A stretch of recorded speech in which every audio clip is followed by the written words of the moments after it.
got it muted so y'all gotta hear me be all fucking goofy without the fucking music.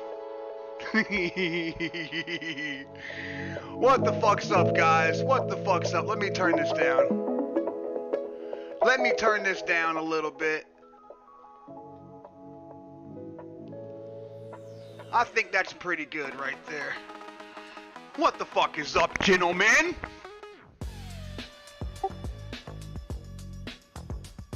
Gentlemen?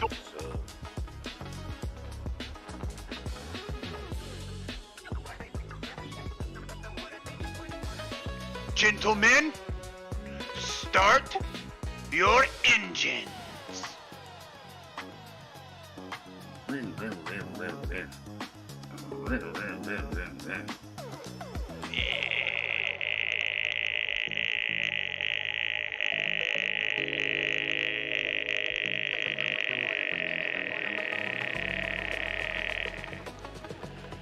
Alright, now that that's out of my system, where the fuck is Stuart?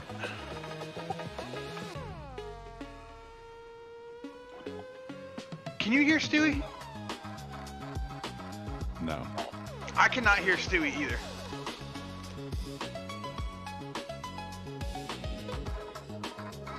Oh, he's got his mic muted.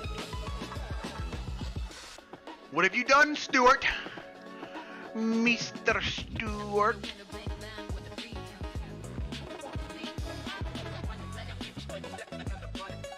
Voice mod is my mic, so y'all should be able to hear.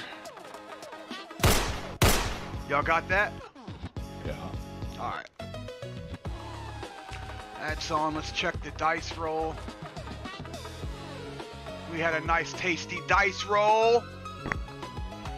Zodiac, how you doing? How you feeling? What you been up to, buddy? Today's just the last 2 days have been just kind of a fucking daze, dude. I've been catching up on sleep mostly. Beat my ass, dude. That was 48 hours. It's not 48 hours. That's not easy. You know what I mean? Like, whatever.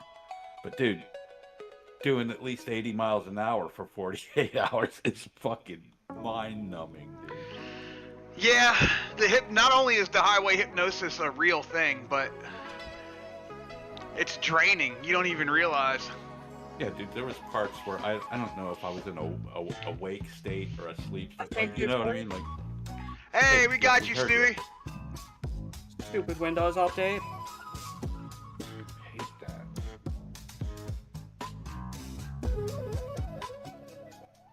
All right. I want to hit this down about 40 dB. There it is.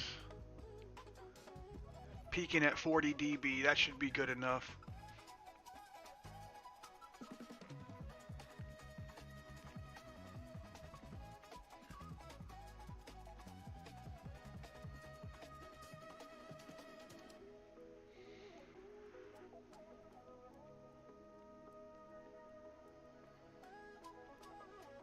All right, it says we're at day 3, 6 hours in.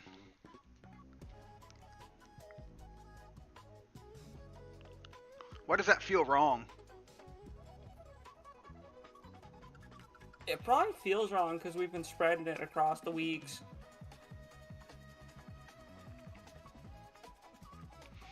Refresh my memory on what happened last time.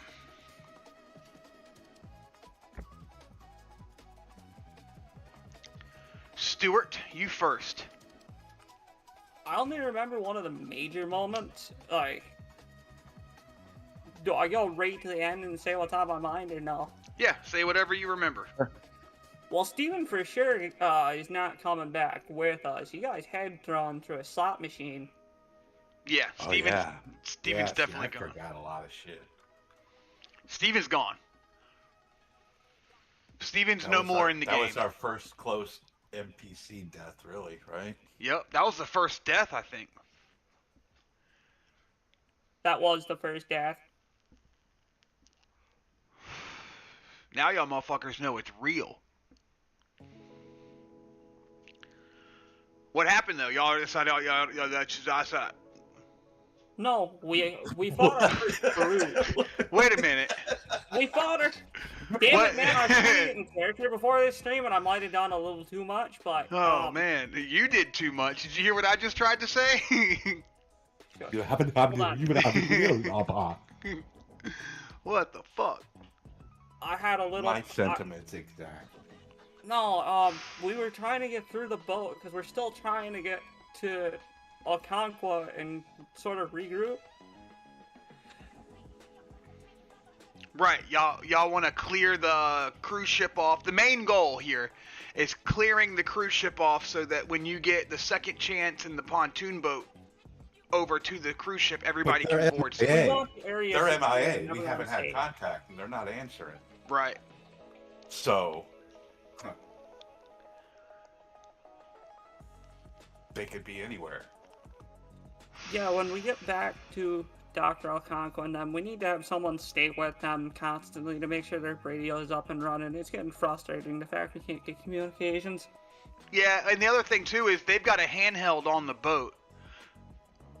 So the handheld isn't going to be as strong as the one that Steven set up or the one that's naturally on the cruise ship. The one on the cruise ship's going to be the strongest one.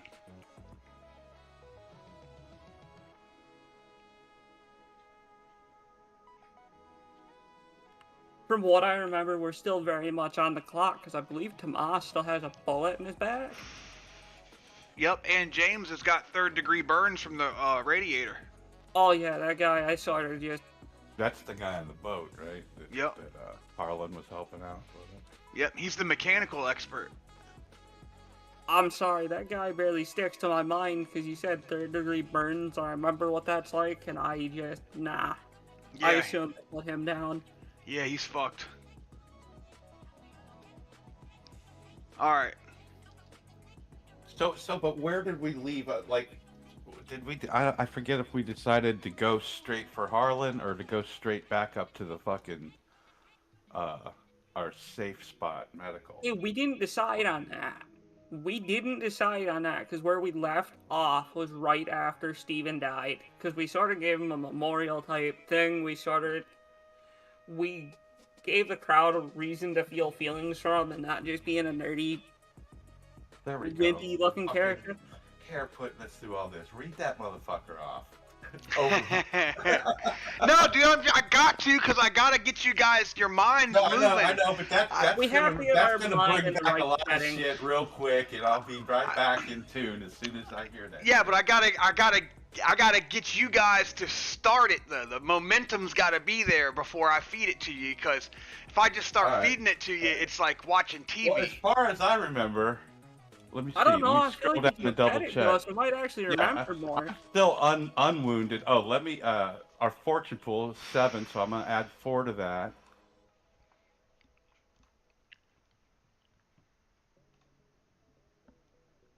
Two, 3, 4. That brings me to starting at 11. This fucking session. Yep, Yeah. that's right. I forgot about that. No fucking wounds. I've got. Shockingly, we didn't die in the process of fighting that big motherfucker. I got radios on me. I got 2 flashlights. I got cut sheets. A trauma kit. I got the master key to the fucking boat, plus all the backup fucking keys. We still haven't fucking looked for the safe in cabin 6247. Didn't we sort of figure out that that in rare instances, like the big guy, that the puppets could feel some level of pleasure since that one big one was smiling? Yeah, you're right on that one. I've got fucking I'm not joking, the brute fight has not left my mind. That one stays. Well, this session's gonna be good because I've had 2 weeks to prepare, and I think I sent both of you guys. If it's not in your charges on my defib. if it's not in your DMs, it's in the session 0 tab when you go to the Discord and you click on the SSRPG section. There's a bunch of fucking sections, introduction and combat and all Campaign that. 0. Yeah, click on that, and I think I put it in there. I'll check it in 1 second. I don't have permission to view. Yeah, I don't have permission either. What? It I says have no, permission good to sir. view the message history of #camping-0. Hold on, let me figure this out. I'm pulling my stream up on my TV in the living room. Give me a second. Oh, yeah, It's we like got- Resident Evil. We do not have the heart-shaped key to go into the square-shaped door. Yeah. Don't forget to hit that like button, motherfucker. There ain't but 2 people liked it, and one of them's me.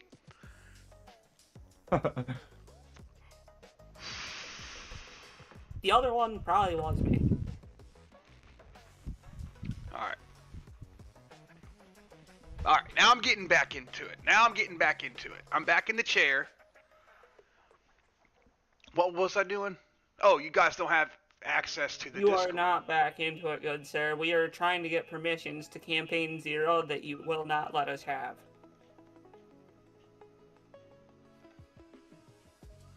We can't be trusted with that information, bro.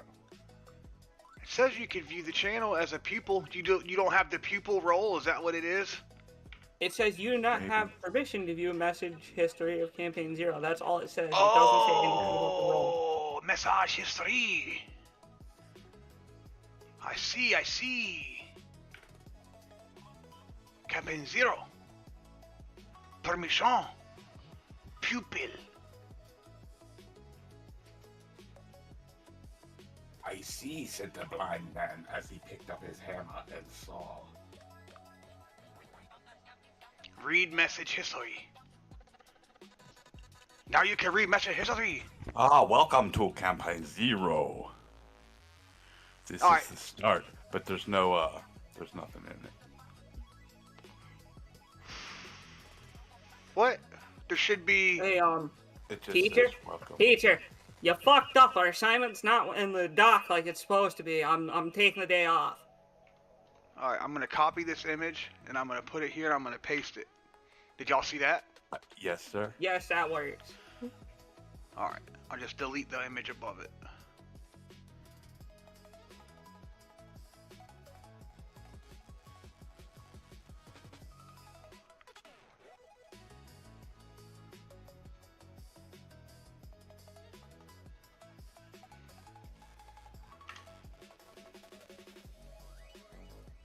You see that second There we picture? go. Yeah.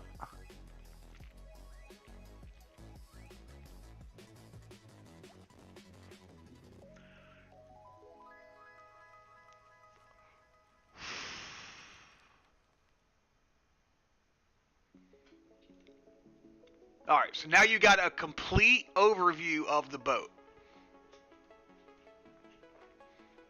You can see this. Except for Deck 6, right? That was our big fucking fight, so there's not a hostile there anymore, right? No, the updated list is the list that I sent you. The list, not the diagram. One's a diagram of the ship decks. Yeah. Okay, Alright, so the I got top you. one's right. Okay. Yeah. Well, that says We're a. in the Oh, log somewhere. Oh, Yeah, that one's not. No, it still says hostile. no, 8. that is correct. This is the correct list. You're on the top one, right? That huge gray list, not the diagram. Because that is correct. Because where did we fight the big guy? Where did Steven die? He died in the casino. In the Right. casino. Exactly.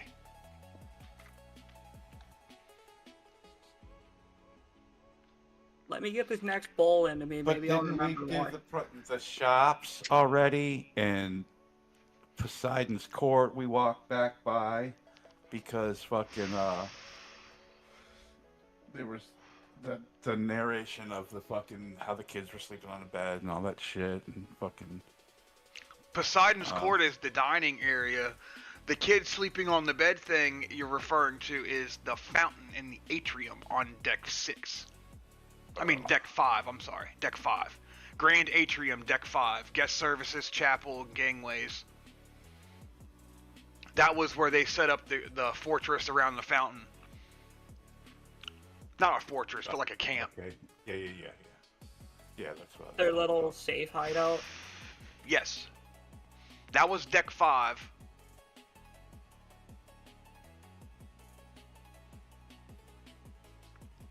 And how is there 5 back in the passenger cabins and main galley? I thought we cleared that too. Let's wait and find out what happened. Yeah, catch us up with the fucking thing. Please. I think that's our best route. I can think of a lot of things that happened, but none of which are hitting me right now. I'm trying to get through this bowl. We did not clear deck 4.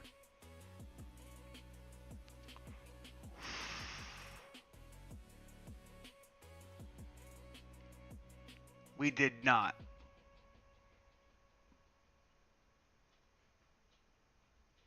Prior to this update, deck 4 was also the laundry room. And so we had cleared that, and I moved because I had to restructure the ship so that it made sense. Because we skipped around a little bit and things weren't right, like having the puppets on deck 4 in the laundry, and earlier in the campaign, the laundry room was on deck 2. So like things got a little fucked up. Okay. So now deck 2 is completely cleared and it's laundry. I think what happened was the puppets from deck 2 got moved to deck 4 when I rearranged the list.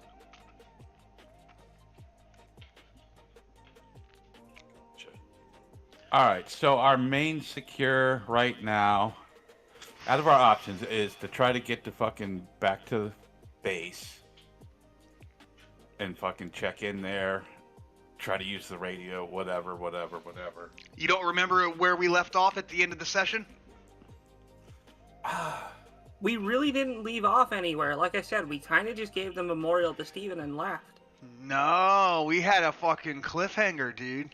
Alright, go read the thing. Alright, I'll read it. I'll read it. Shut the fuck up and... I think I got your juices flowing long enough. Alright. Previously, in Session 8... Oh, that's fucking Session 8 recap. We don't give a fuck. This session, Session 9. The party moves to secure the ship from the mainland by closing the passenger gangways on Deck 5. Remember, y'all went to Deck 5 to get the ship disconnected from the land? Yeah, that's what started. they heard us or whatever, but we got it done, and we're fucking separated from land. They then proceed to clear Deck 7, starting with the casino. What begins as a methodical sweep becomes a desperate fight for survival when theater puppets respond to the noise. Stephen Vargas, the survivor, radio operator, and the man who found Maria and her children, is killed by a boss-level puppet. The party learns a terrifying truth. 0 hour wasn't the end. It was the invitation.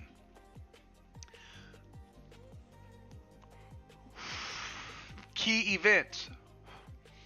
Party secures the passenger gangways on Deck 5 and isolates the ship from the mainland. Stairwell doors tied off on Deck 6 and Deck 7. The casino ambush, 2 puppets eliminated. The Hawaiian shirt guy and the silver hair. Hawaiian shirt's dying revelation because you shocked him with the probe. 0 hour, it was an invitation. They were like Agent 3, this AI is trying to get people to join his little thing, his implant. Then the Theater Puppets 5 respond to the slot machine noise because it went off jackpot, remember? Jackpot! Yep.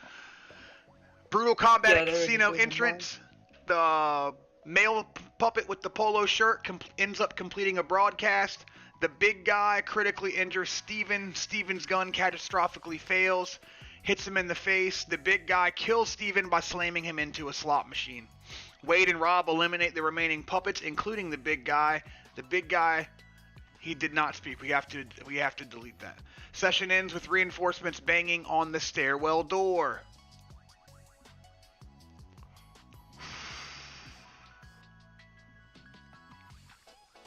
Alright, leaving the medical bay. Dawn light filters through the medical bay portholes. pale gray, the color of exhaustion, the color of a world that doesn't care if you slept or not. Wade checks his gear. Cattle prod, crowbar, Sig Sauer, Glock 17. Rob rolls his shoulders, the body armor creaking, cleaver at his belt. It was a cleaver. Steven checks his Glock for the 4th time, has 9 rounds. They tell everybody in the medical bay they'll be back in 30 minutes. Maria reminds them of the knock. 4 knocks, pause, and then 2 more.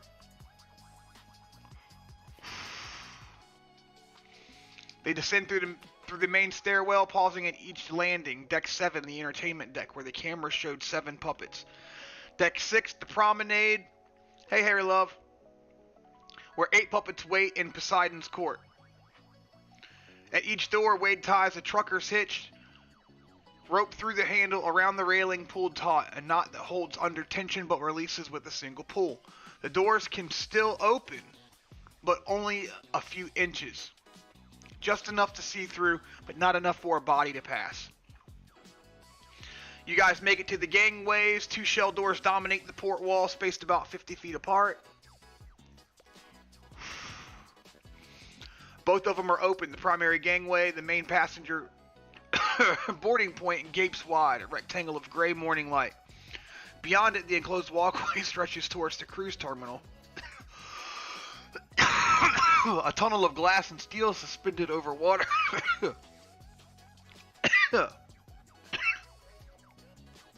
Wade finds the manual release.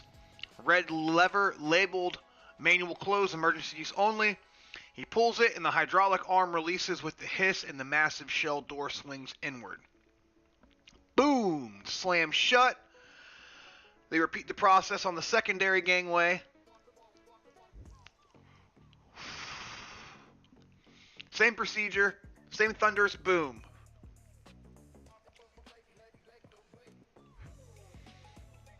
They approach deck 7. Wade presses his ear to the door and listens and hears the jukebox that y'all heard earlier. Sounds clear. You guys get to the casino. You have a fight with the 2 puppets.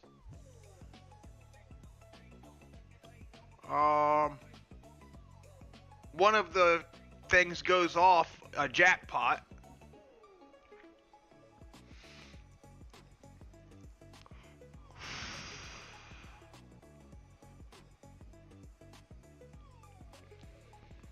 Theater responds. In response to the jackpot of the slot machine, 5 of those puppets come out. You guys have a big fight. The big puppet kills Steven. Jackpot! Jackpot! That's where I was looking for. The guy pulls Steven out of the fucking slot machine, and as he pulls him out, the fucking, his neck gets cut on the thing and finally does him over.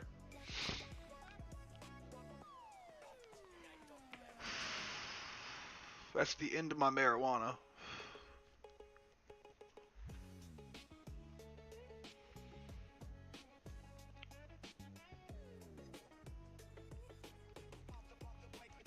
Alright, the closing scene. This is the most important part of the recap. Wade and Rob stand in the Lucky Star Casino surrounded by death. 5 puppets scattered across the floor. The big guy face down in a spreading pool. And Steven. Wade walks over to Steven's body. He kneels down. The kid's eyes are still open, still staring at nothing, still holding that last moment of terror. And Wade closes them.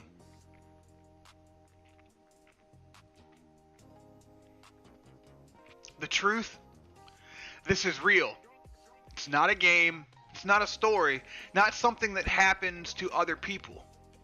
This is real, and it's final, and it's fatal. Steven Vargas is dead. He's not coming back. There's no respawn, no reload, no second chance. Anyone can die. Everyone will die. Eventually. The only question is whether it means something when they do. Our final image. Wade takes one look at Steven's body, at the kid who handled cabin upgrades and shore excursion refunds, at the man who broadcast distress calls into the void. He looks at a survivor who became a fighter, who froze and fired and froze again, but never quite figured out how to be brave and tried anyway.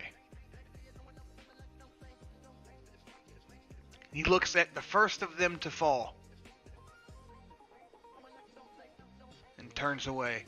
The banging from the stairwell is louder now. It's rhythmic and insistent. Wade checks his ammunition and adjusts his grip on his 6-hour. Let's go. He walks towards the casino entrance, toward the corridor, toward whatever comes next, and Rob follows. Behind them, Steven Vargas lies alone in the Lucky Star Casino, surrounded by the dead, finally at peace.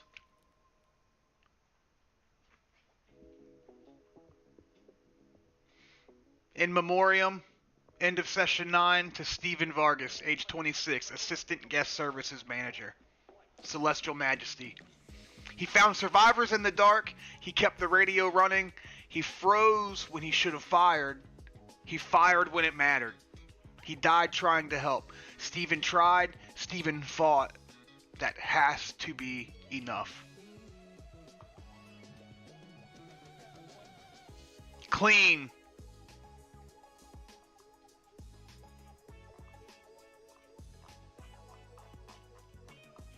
Alright, so we're in the fucking hallway of the fucking casino. What do we want to do, Rob? There's 8 puppets banging on the door Yeah. to the stairwell. One floor below, responding to the From broadcast. 6, right, the promenade. Yes. So we can dash it to the medical bay and try to fucking, I don't know, we're gonna have to fucking tell Maria why fucking Steven ain't with us, all that fucking shit, but... We still have to tell like Dr. Okonkwo, his Yeah, daughter, we is got- yeah, no just longer black. around, which is gonna be I've honestly thought about this and just dump the body and all evidence in. Just not say nothing.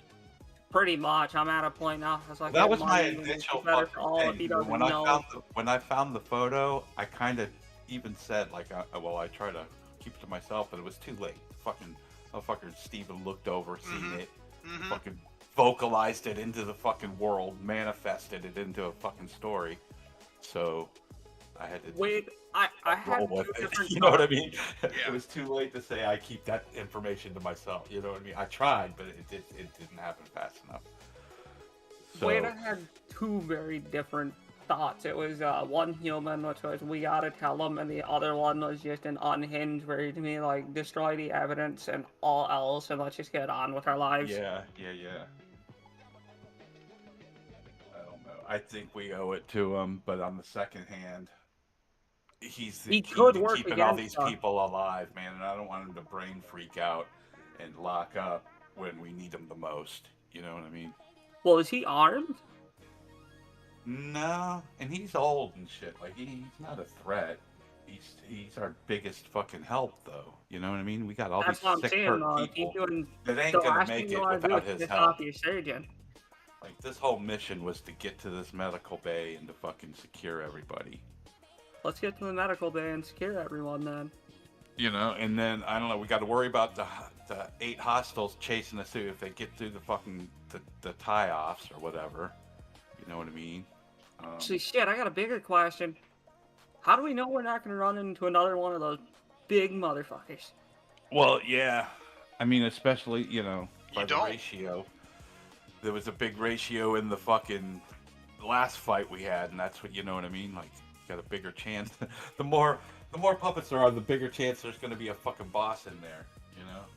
Well, I'm officially saving bullets for Yeah. those guys, so Yeah, I think we should be back quiet again. all You melee. know? Although when we busted out, bro, we were laying them down. We were laying them down, but I'm thinking for now we need to stick to melee because But that's why they're banging at the door now and not fucking still doing their stupid. Part. Yeah. You know what I mean? Like We kind of blew our load a little prematurely, and now they're pissed. Well, it was a murder, dude. Steven was getting killed. I sacrificed my two or three fucking rounds trying to get the big guy. When I was being attacked, I was dodging and rolling away from my attacker to try to shoot fucking the big guy for Steven. I felt that was going bad, man. It is what it is. Let's move on. So, all right. So you want to go medical bay and worry about them chasing us, or you want to just confront fucking floor 6 at the fucking door? And I mean, as stupid as it sounds, if we just confront them, what do we have to worry about later? yeah, well, that's what I'm saying. That's another floor cleared to get to Harlan, where it's safe. We'll have fucking 7, 6, 5. We'll only have to worry about fucking 4. Which We're is gonna have to clear them anyways. Let's just go down there and kick some ass. Well, yeah, and my only other concern with that is we did tell them we'll be back in a half hour. You know what I mean? No. I don't want them to get worried and fucking... Wait. Okay. We didn't say shit. Steven said half hour. He ain't coming back. And he ain't coming back. He ain't coming back. That's what I'm saying. Obviously, if someone says half an hour, if they're not back... I just don't want them to freak out because they think everybody's dead and open that door or something stupid.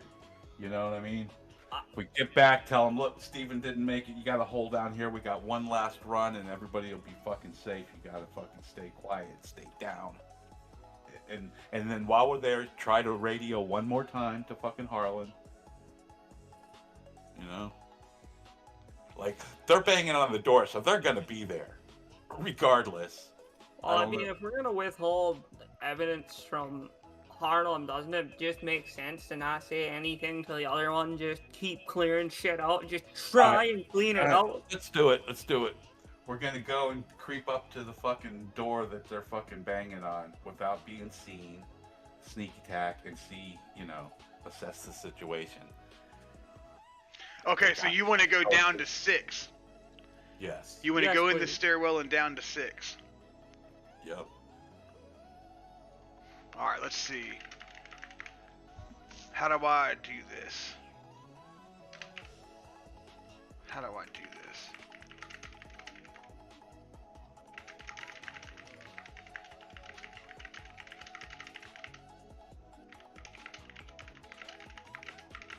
I need some crits to build up this fucking pool, man. I'm running low. And you had like 39 at one point. I know, dude. I had to use them all because I rolled like shit for like 2 games.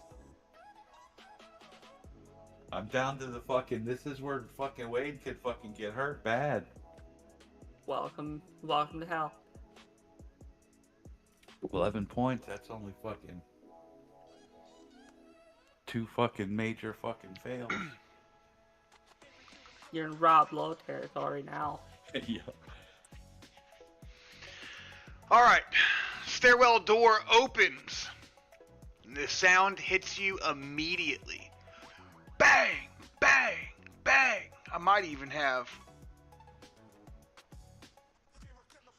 No. Bang, bang, bang. All day long, foot of dog's ass. Just bang, bang, bang.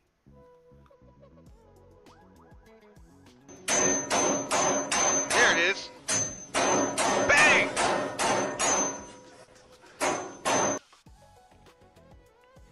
Rhythmic and relentless, the sound of fists and bodies slamming against metal, echoing up the concrete shaft like a heartbeat, like a war drum.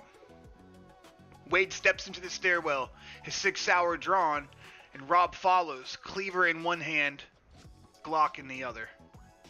The emergency lights pulse red. The air is stale, tinged with sweat, and something else, that sour, unwashed smell that they've come to associate with puppets. The death walking around in human skin. More banging. One flight down to deck 6, and Wade looks at Rob. Rob nods, and they descend. The stairwell is small. Let me turn this music down. The stairwell is small. And also ambient. Is this stairwell just a straight up and down, or is there a bit of a curve to this? It's just straight up and down, I'm pretty sure. Oh, okay. Are there any fire extinguishers on the wall? Oh, but that might be a good idea to take as a spare weapon in case. Possibly. That can be a later problem for a later person. I'm actively looking for any fire extinguisher shit. Alright. Just briefly. The stairwell landing is small.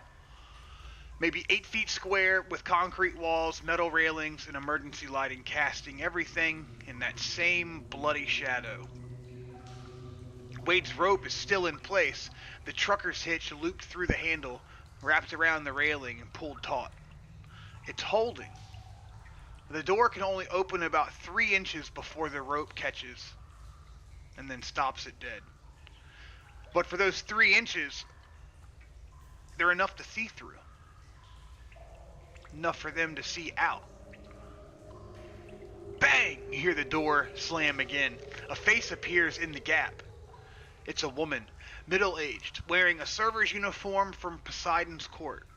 A black vest and a white shirt stained with something dark. Her eyes are empty. Her mouth is open. She's not broadcasting, just staring, those dead eyes fixed on Wade through the 3-inch gap. And then she pulls back. And another face replaces her. A man, older, wearing chef whites and a tall white hat that's gone askew. He has the same empty eyes and the same silent stare. And then another and another. They're taking turns, looking, assessing. 8 faces cycle through that 3-inch window. Each one studying the obstacle, studying the rope, studying the men on the other side.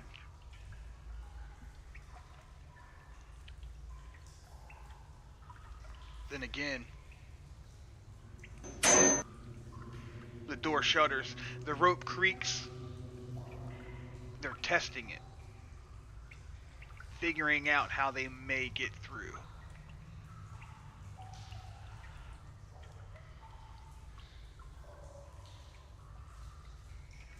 So you guys got a heavy fire door there that opens inward towards the promenade. It's currently held by a trucker's hitch, the rope that you guys tied earlier. The rope is good, 50-foot length. You cut it to tie the knot. Wrapped around the door handle of the stairwell. You can open it quickly by just pulling the hitch. No fraying of any kind. 8 confirmed puppets on the other side of the door. You got a server, a chef, and 6 other visible in rotation. None of them have broadcasted.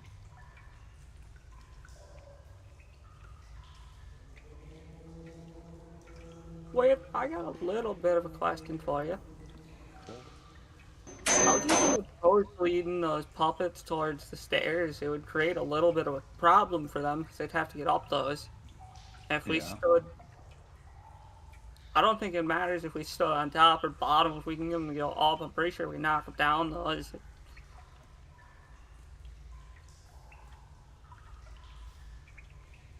Stairs can be brutal if applied right. Yeah. And I have to assume with all this clanging... Is the door open enough to fucking get a shot off? 3 inches. I mean, I thought that kind of defeats the purpose of on him silent. Yeah, but if they can't attack us, we can get a few fucking shots off before the wall breaks, or maybe even the wall won't break because there's not enough pressure because they're fucking dying. I was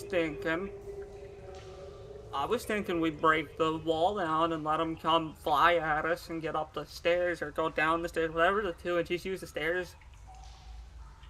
Because if they're moving fast and mindlessly, like if they're really as empty-minded as we're thinking, they're going to go flying down those stairs. Or up. Either way, we would have the advantage to do stuff. We wouldn't even have to necessarily use our weapons. We could finally go hand-to-hand and just slam them.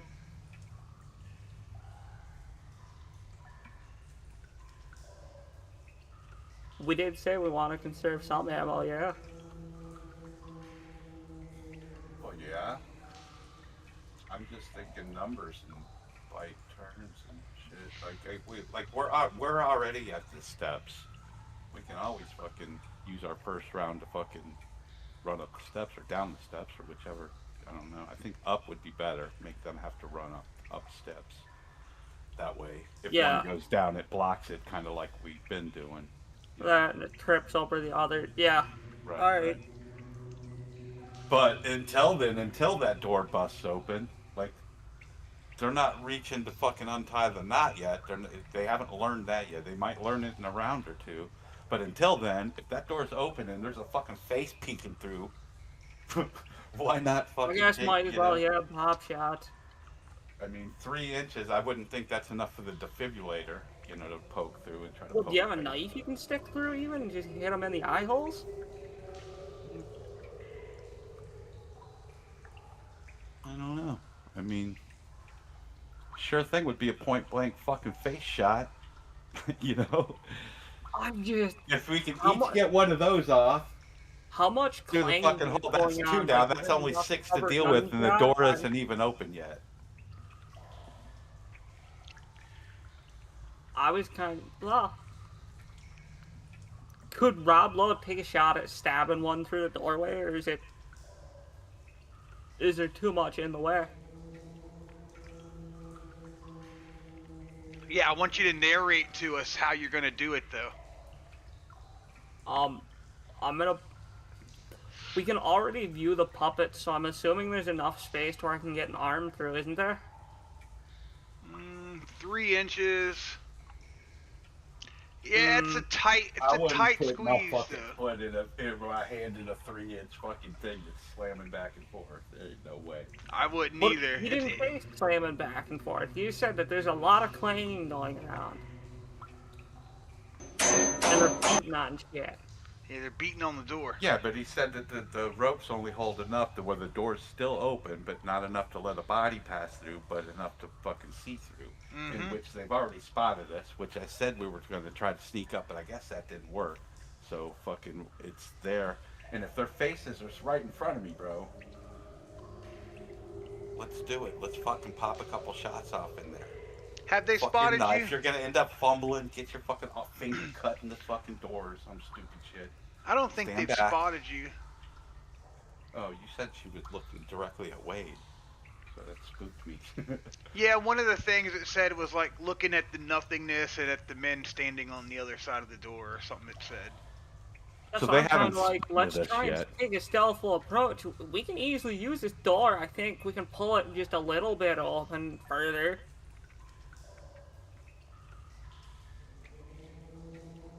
If you pull it open any further, they're gonna come through. To let them bust through and be ready when they come through. Either way, That's there's gonna be a my fight, deal. Wade. I don't think we should just directly open it. That's like opening the door to fucking... Personally, I like Yeah. Wade's idea of using the gap to pop the faces whenever they peek through. But I also wanted Rob Lowe to describe how he's gonna fucking stab I don't this want to guy get in in the the way. face. I want to be shooting if he's fucking standing there, Listen, you my thought was literally just try and open the door. Not a lot, but just enough to where my arm can squeeze through. And just jab one right in the eye.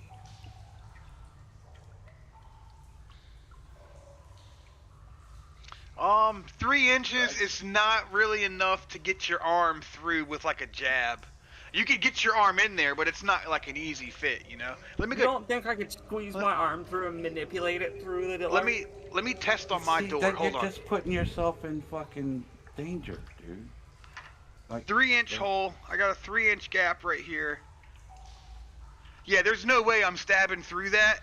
If I put my hand through the gap, so my hand is through the gap, like then I could probably stab on the other side of the door. But there's You'll no. have limited you can poke a movement. crowbar or something through there and Yeah. try to get a face shot. You know what I mean? Like, or But then, I like think Wade the says, defibrillator's even too big for 3 inches. That's 3 inches isn't big. like Wade says, then you're putting yourself in a position to get hurt or get your arm hurt. Yeah, a fumble there, dude, you could lose a finger. Dude, we're gonna be in combat. Regardless, we're putting ourselves in harm's way. We're not. If we're on the other safe side of the door and we're just firing projectiles through the doorway, we're not putting ourselves in direct harm. No, but on other floors, there's other shit that could potentially hear us. Yeah, we're kind of past that. As far as we know, there's 5 more on deck 4. Let's pop shots and see what happens. I'm over arguing. Not arguing, but just silly discussion. We're not arguing. It's called not even a debate. It's deliberation. Deliberation. Yeah. It's good. That's what the game is. There's a lot of talking because there's not a lot of visual stimuli in this game. There's no anybody's right or wrong in this. Right. You know. So Exactly. Let me rephrase it this way. Wait, is this seriously what you want to do? Is pop shots through the doorway? Through the when they opened the door and put their faces there, that was the key to the whole thing. I mean, fine, let's do it. And if we get fucking point blank fucking face shots off, bro. If me and you both in one round without getting hit and drop 2 of them, there's only 6 to deal with, and the door isn't even open yet. Alright. We still have the option to run up the stairs, let them fucking keep trying with less people, or wait another round and fucking see what they do once we fucking kill 2 of them, and then fire 2 more shots if they're dumb enough to put their face in the door again. I really don't think they're going to be putting their face in the door. I think they're going to be charging us, but that's just me. Let's pop shots through the door. Well, we're ready to run up the stairs, right? Yeah. Wade draws his Glock 17 or a 6 Sauer. You got a 6 Sauer, don't you? I think so. I got a couple. It's your 9mm. Wade draws his 9mm. I got a 45. I got a 45. Oh, so it's not a 17, it's a Sauer. All right, Wade draws his 6 Sauer. Higher capacity. Feels like he's going to need every round. He steps closer to the door. Close enough to smell them through the gap. That stale, sour stench of bodies that haven't bathed in 3 days. They haven't eaten. Haven't done anything but walk and wait and serve Agent 3's will. The chef's face disappears from the gap. Wade raises his Glock, steadies his breathing, and he waits.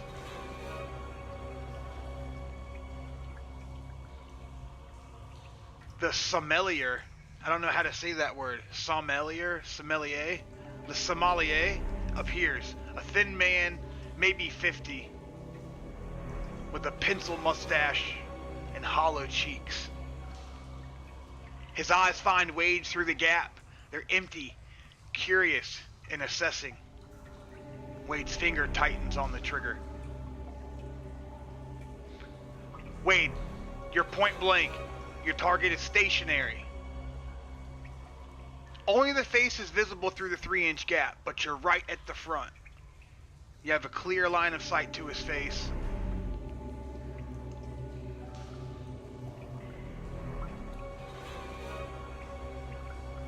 Roll combat. Because this is point blank, we're going to give you a -10. What else do you have? Both of us roll combat, yeah? Nope, just Wade. Let me see here. No melee weapons, combat when improvised weapons, that doesn't apply. We'll use the -5 for ambusher for you. And then we'll give you the -10, so you'll get -15 on this roll. Okay. On reductions, right? Yeah.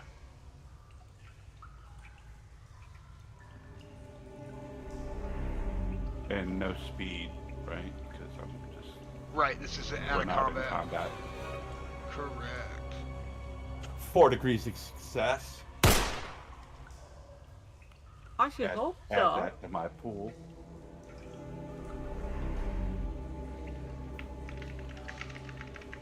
I got 15 fortune. I got a little cushion. Let me see. Roll your damage.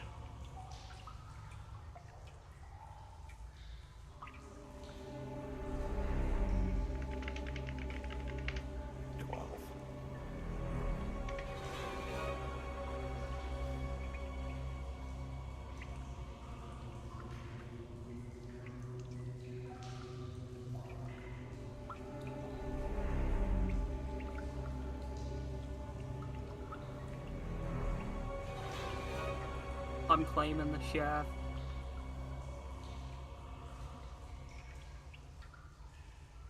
The sommelier face fills the gap. Hollow cheeks, pencil mustache, empty eyes reflecting the red emergency lighting. Wade does not hesitate. The muzzle flash illuminates the stairwell like lightning. The sound is deafening in the concrete shaft, bouncing off walls, hammering eardrums, drowning out everything else. The bullet crosses 3 feet of air in a fraction of a second and enters through the sommelier's left eye socket.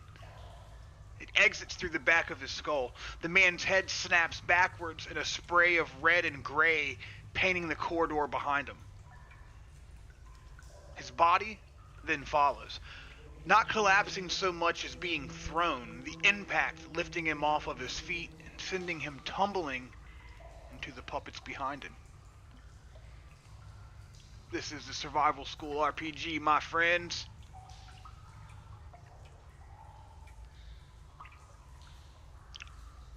For one perfect moment,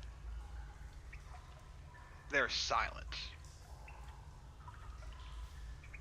The gap is empty, just a rectangle of red-lit corridor, misted with blood, a body crumpling onto the floor somewhere out of sight. And then faces return. The chef's face appears in the gap. Then the servers. Then the busboys. They're not retreating. They're not fleeing. They're not even flinching.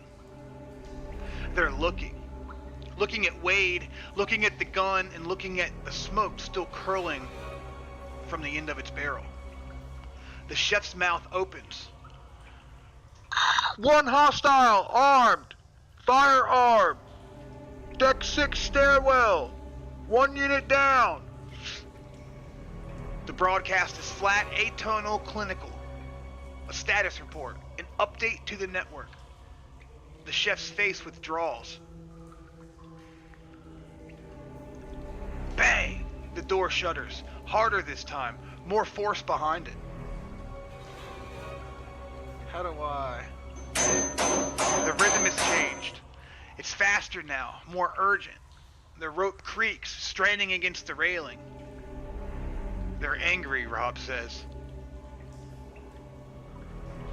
They're not angry, they're adapting. Wade raises the Glock again and waits for the next face. Broadcast has gone out.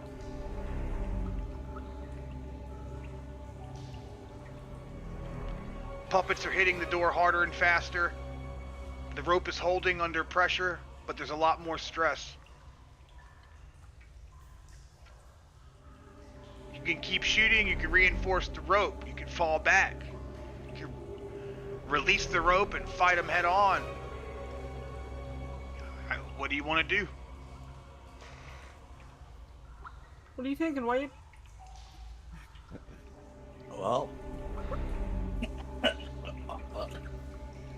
I'm thinking they're already pissed. I'm thinking we just open the doors and go to the steps and start fighting.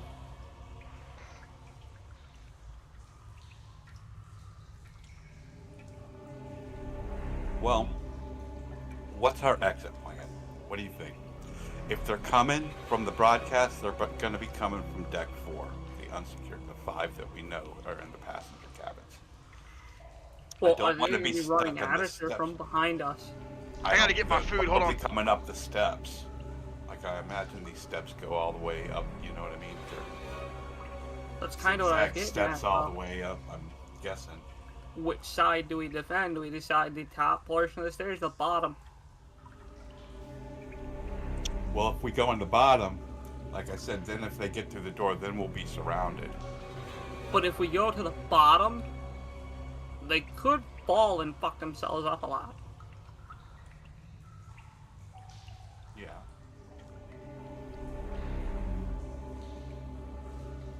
So I guess it's just a matter of what you really want to do and how to play this out. Because I am so ready to go cleaver out. Well then, Slash and gash, gash let's and do dash. this. Stewie gonna stab your It's ass. making it apparent that there's only enough room for one of us to fucking stand there and do that fucking door shit.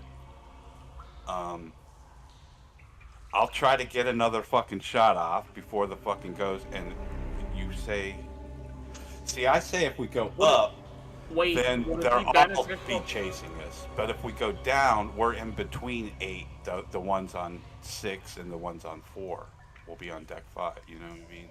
I don't think being between them will be a good fucking thing. Is there any way we could make noise on an opposite side of the room? Yes. I have a kitchen timer. Alright, maybe, fuck. My thought being if we can draw them over to the other side, or maybe even just pull them away, we can maybe still make the door work and take those 6 out. Like, maybe throw it into the corner of the room or some shit and wait for it to run out, but maybe they'll focus on that for a little bit and forget about what's currently going on. We could reposition, maybe come up with a better tactic then. Well, we're gonna have, we have to go up, because if they got off the call, the ones that we know are on deck 4, there's 5 of them, they'll be coming up the fucking steps until they get to fucking 6 where the call was made, which was where we're at. If we go up, they're all behind us, you know what I mean? We can try to cross the whole fucking entertainment deck and get to the other side of the boat and go down the other steps like we had to do. Remember when Steven took us the long way around? What are our options, really? Up or down, or open the door and fight, but they keep got a shooting. call out. Keep shooting. Yeah, that's what I say. Keep shooting until the fucking door. If the door doesn't open and they're dumb enough to keep doing it, it doesn't matter. But one of us needs to fucking. You need to watch the steps from them coming up, from the That's ones on a good 4. idea. Is have Rob watch the steps coming up, Yeah, and then Wade takes out the rest. And any sign of fucking him being overpowered or me being overpowered, then we head up. You know what I mean? Either way, Because we we're can't go fighting, down. yeah. Yeah. We're still go. fighting, and if I can get another round or 2 off of fucking face shots, we might just be able to open the door if we can do it before the other ones get there. You know what I mean? Let's go. So, yeah, alright. So I wait for another fucking shot to see if I can get a shot off. 1 second. Writing this in so we don't lose it. And you said the door's kind of open towards the inside? Yes, the door opens. So I'm gonna fucking place my foot, my big ass fucking size 14 fucking foot in the door, you know what I mean? To try to hold it to keep it open so it stops rocking back and forth. Mm-hmm. You know what I mean? Because that's what's drawing the tension. It's gonna end up fucking snapping a hard enough fucking thing. So I'm gonna hold it with my foot, you know what I mean? Like just try to wedge my foot right there. Mm-hmm. Have my gun ready and wait for another fucking face and try to get a shot on. How taut's the rope? The door opens 3 inches. Yep. For the 3 inches of play. Did you mark off a bullet for your shot? Yeah. All right. Rob moves to the railing. I got 7. Looks down the stairwell shaft. The stairs spiral downward to deck 5, deck 4, deck 3, all the way to the waterline. Emergency lights pulse at each landing, creating pools of red in the darkness. There's nothing moving yet. I've got eyes on the lower deck, Rob says. His Glock 19 in one hand, cleaver in the other. Deck 4 had 5 of them, and if they heard that broadcast, then we're on the clock. Rob settles into position, back against the wall, sightline covering the stairs below, ready to call out the moment he sees movement. Wade keeps his Glock trained on the gap. The door is shaking constantly now. Bang! Bang!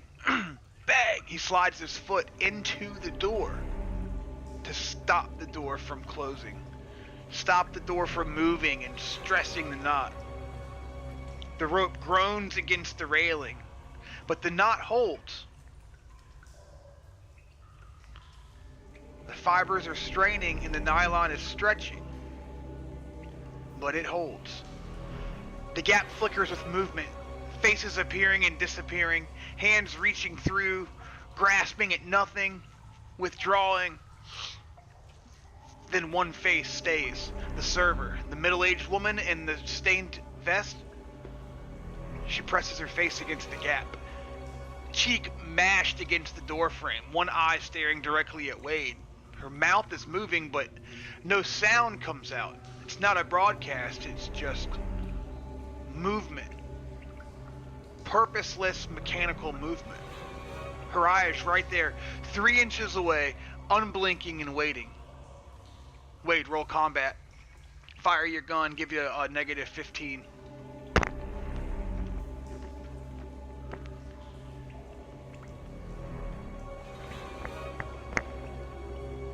One degree of failure. I'll use my 2 points. Hell yeah.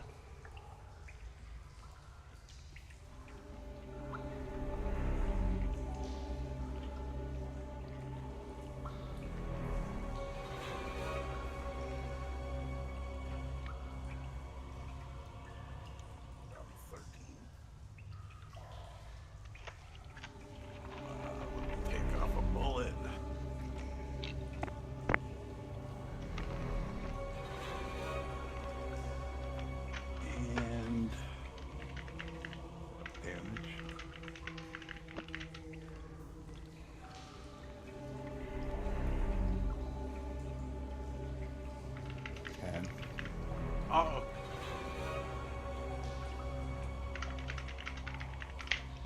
Uh-oh.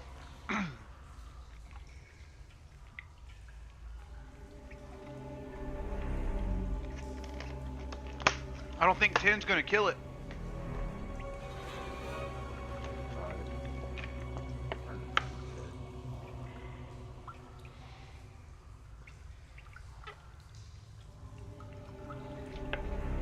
By the way, I just seen a video of this guy. He got shot in the head and walked 2 miles to his friend's house to call 911.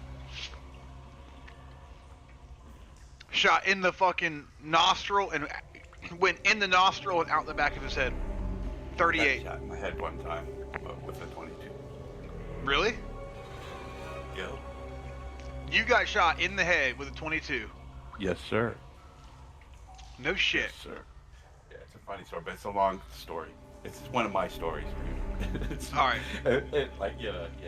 Well, now I'm intrigued. You can just be like, oh yeah, I got shot in the head one time. Yep.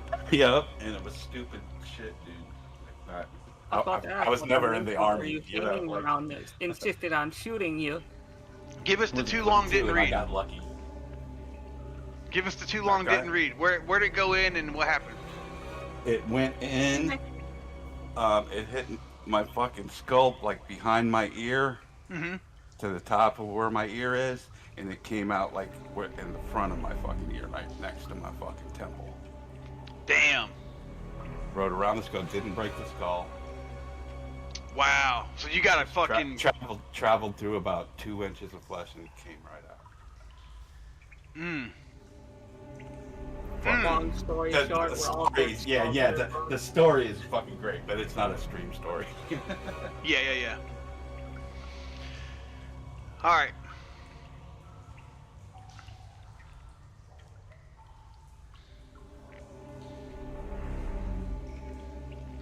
The server's eye stares at Wade, unblinking and empty.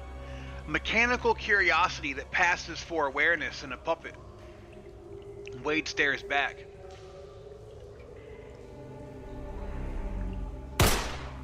The bullet punches through her eye socket, the same eye that was watching him. Now a red ruin spraying backwards. Her head snaps away from the gap, a wet crunch echoing through the stairwell as the back of her skull gives way. She drops straight down. Out of sight, the sound of her body hitting the floor muffled by the door between them. The gap is empty again, and blood drips from the door frame, pooling at its threshold. 2 down. The banging stops. For 3 seconds, an eternity in this concrete tomb, there's only silence. The echo of the gunshot fading, the drip of blood, the creak of the rope. Then Wade hears something else. Shuffling and movement. It's not banging, it's more organized.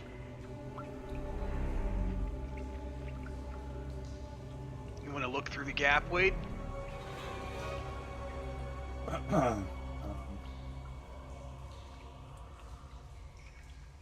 Yeah, I mean, I got my foot trying to hold the gap open, first of all, and then if that bitch fell down, she's helping to block the door kind of from opening if she's down, you know, even if she's in the way.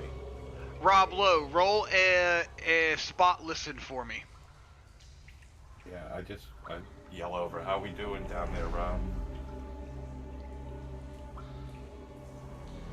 Crit fail. I'm gonna say that's not good.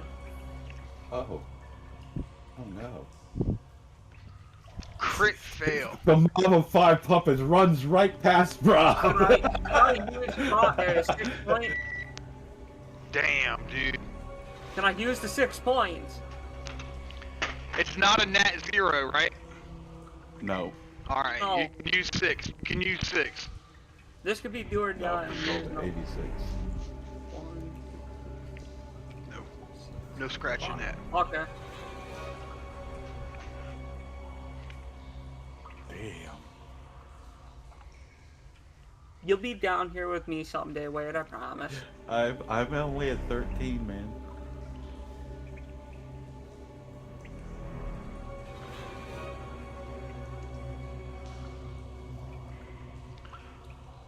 Rob reports. Movement below. Rob's voice is sharp and urgent. Wade doesn't turn. He can't turn. Not with 6 puppets 3 feet away and his foot stuck halfway in a steel door. But he hears Rob's shifting position and he hears the click of a safety being thumbed off. Deck 4 landing. 2 of them just came through the door. They're looking up. How long? Wade asks. 30 seconds. Maybe less. They're moving fast. Alright, you want to beat feet up, Rob? Here's the thing, and I'm gonna give this. I'm like a meta moment GM type thing. If you were to open the door and enter into an encounter, each round is 3 seconds, so it would give you 10 rounds before those other puppets got to you. No, we need to run, Wade. We need to fucking run. This here trying to fuck us into some shit. I want to see the blood in the I mean, gore. I do, but there's a Yeah. time and place Yeah. for everything, and this is not the time and place for it. I say we go up one fucking deck to the fucking back to the casino and set up our fucking same casino fucking run and wait for him to come through the door. However, just I'm as a 100% side note, while I state this, I do have that timer to use your idea of distracting them somewhere along those lines too. Maybe. I Maybe mean, we we're could gonna have to lure throw- them into we're the gonna have to arm casino that thing like a and then hand run and out throw and it. fucking tie the doors and get all of them fucking in one room. I mean, that wouldn't be a bad idea by any means. Throw the timer in a corner. Yeah, like it goes from the casino to the theater to the Stardust Lounge. If we were to say, get to the fucking theater part, because they know where they're going to be coming in through the casino, and throw the timer with like a 5-minute fucking, or however, whatever fucking we think that they're going to find us, 2-minute fucking egg timer, throw that inside the Stardust Lounge, hide in the theater, let them go to the Stardust Lounge, and then we run back out through the casino and lock the fucking doors and lock them all in there. I've also had one other thought, and it's a long one, but I know we keep hearing that broken-ass record player. It would be kind of interesting if we can maybe use that to our advantage. Yeah. If we could find a way to hook a speaker or amplify the noise in some way. Yeah. Well, I'm sure it's probably a DJ booth with a mic, you know? No, you seen it. It was a jukebox. Oh, it was a jukebox? Mm-hmm. We need to go back at some point and fix that, but that's for a different day. For now, I say let's go, Robin. We run up to fucking deck 7. Alright, you're going to deck 7. Yeah, we're gonna run up. We're not running towards 4. And because then if 6 opens up, then we're between both of them, and that's no way. So if we get up to 7, they're all behind us in some form. Mm-hmm. Whether they even if those puppets are smart enough to let the other ones out on the way up, because that's where they're going, is to where the puppets made the call. They're going to right where we're at. So if we get up to 7 before they notice us and see, they're gonna group, do whatever they're gonna do, maybe even open the door, which would make 6 and 5, 11 of them are potentially fucking on our ass. So we can't go down towards the. I mean, we can, but that's getting the risk of being fucking ambushed by the other 6. The only thing I would like to advise here is, like, if you set a timer like in a room so that like they all run in the room and then you like trap them in the room. The only places that we've been so far in the ship that have only one entrance and exit, like only one way in and out, is going to be either a cabin room, like a bedroom for the passengers, right, or the stores. There's the 3 shops on deck 6. I think it's the atrium, deck 5. I think it's the atrium has the shops, right? Deck 6 says Promenade Deck, Poseidon's Court, Aurora Gallery, and Shops. That's the one. Yep. Deck 6. Maybe then we hold on to that timer as where we're at now. We're fighting the 8. That's where we're at now. Okay, so that floor right there is the only one that like the theater room. The ones there are trapped, is what you're saying. They can't leave through a back door and go up the other steps. No. Right? That's not the floor, but the stores on that floor are the only rooms that don't have a back door. So like if you threw that timer in the theater and locked the theater doors, there's back doors out of the theater. Okay, got it.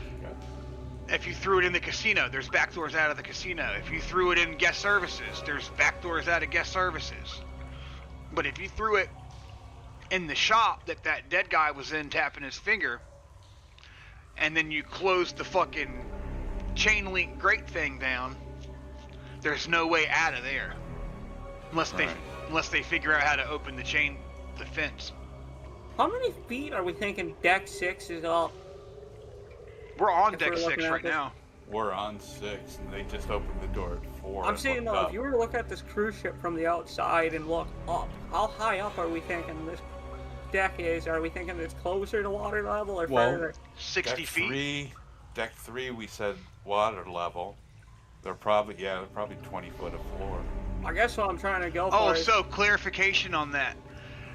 On deck 1, there's 3 decks underneath deck 1 that are below the water level.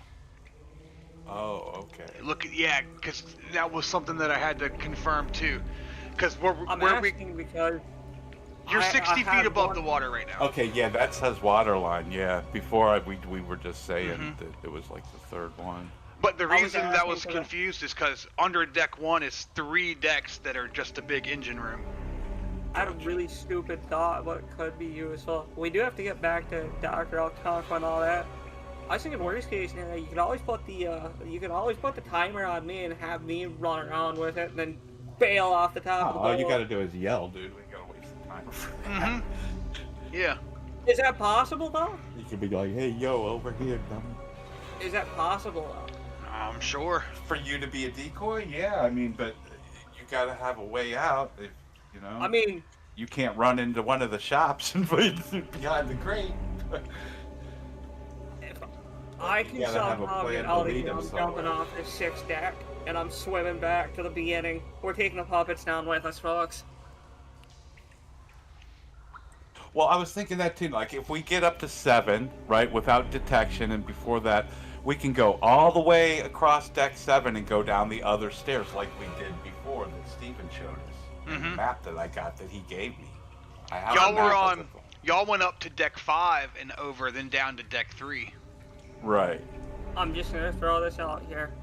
Rob's kind of sick of the fact that his clothes are bloodstained. He understands what happened, knows what's going on. He's just like, man, I'm kind of alright with a cleansing swim right now, so worst case scenario, I'll jump over the deck. Well, you're inside. You got to get to a deck that has access to outside and then jump off the edge, and you're 60 foot right now. So you're going to take, when you hit the water, you're going to take 6d6 bludgeoning damage. It's nothing we haven't done before. It's not that 40-foot drop. It's actually 2d6 more damage than the 40-foot drop. Oh. We got Dr. Alconquo. it's Worst comes to certain worst, death. he'll patch me up. Look, I let him play a spare character while his main character got healed up. Now he's just It's the secondary fucking character 3 shot. sheets to the wind, balls to the wall. He don't give a fuck. Alright. While we're running, I'm still looking for a fucking fire extinguisher. Alright, roll examine. Examine. Let's see. for a minute. And I'm just trying to make sure all options are on deck. 1 dice that. I don't think I have anything to examine. Alright. Success. 0 degrees. Alright, so what's the plan? You're gonna tell me the plan.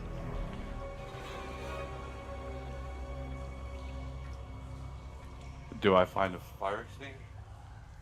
I'll get to that. Wait, are you looking for a CO2 one for the dry ice? No. Have you ever shot off a fire extinguisher? Yes. I'm saying maybe we fog out the fucking steps above us. You know what I mean? Oh, and create sort Like of a a layer of smoke concealment. screen. Yeah.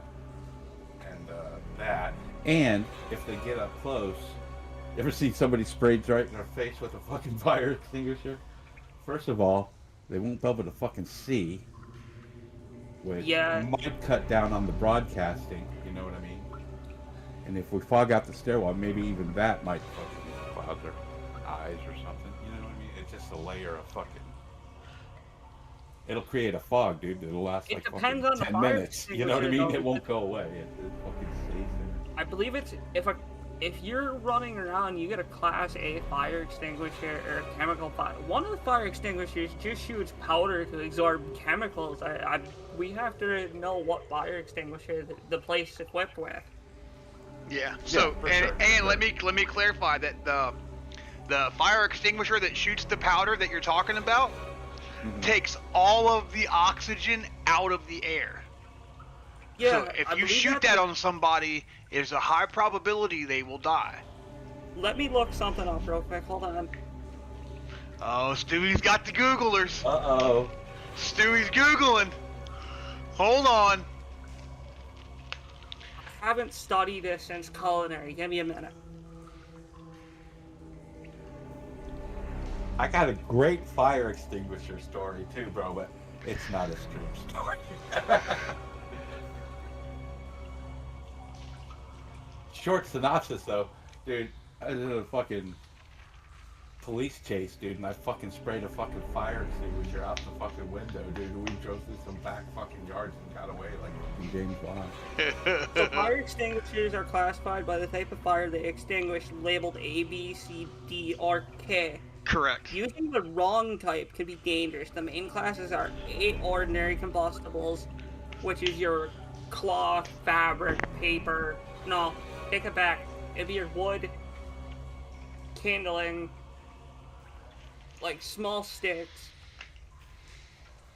Oh, wait. Class A is ordinary combustibles such as wood, paper, cloth, rubber, and plastic. Class B is flammable liquids, oils, gasoline, plants, and flammable greases. That would be the one that shoots all the powder. C is an energized electronic equipment, appliances, wiring, circuit breakers. Class D, combustible metals like magnesium, titanium, potassium, and sodium. Class K is cooking media, specifically vegetable oils, animal fats, or grease in commercial or residential cooking appliances. That one is familiar because in every kitchen in a restaurant, there's at least one huge thing. If something starts, the whole restaurant gets shut down. Alright, so tell me what y'all want to do. You're gonna find a fire extinguisher on the stairwell, but you haven't found it yet. You're gonna find it on the way, so you don't have it on your hands. If we find one, we need to examine it first, just to see what the hell it is. Yeah, I'll let you know. Yeah, once we find it, we'll know. But if Wade wants to, throw it at the steps. I can pop it, I guess, with the pistol, since we're not afraid to fire shots, and we can. Oh shit! Oh, well, that's a whole different fucking can of worms, dude. Swoosh! Yeah, that's a bomb. Well, hey, little damage to them, possible damage to us. I don't Well, know. hey. I'm just using the smoke screen, man. Then fucking getting our shots on here. Like, that's another explosion. That's a fucking bigger fucking call to fucking arms for the whole ship. That's something the whole ship will fucking hear. It's not really an explosion, it's more a release of gas. Oh. It's a rapid release, but it's not an explosion by any means. Alright, go back and ask what happens if you shoot a fucking... You're gonna put one hole, you're gonna have one hole be put through one side and one go out the other. The worst case scenario, it fizzles off. The fire extinguisher is gonna shoot off like a torpedo and leave a trail of fucking whatever's inside of it in its wake. No, that's not a guarantee. That'd be a grazing shot. It won't explode. Shooting a pressurized fire extinguisher with a firearm will likely rupture the container, resulting in a violent release of its contents, dry chemical powder or CO2, and a significant explosive-like plume. The cylinder may spin, fly around, or become a dangerous projectile, causing metal shrapnel and a massive, messy cloud of extinguishing agent. Mm-hmm. I concur.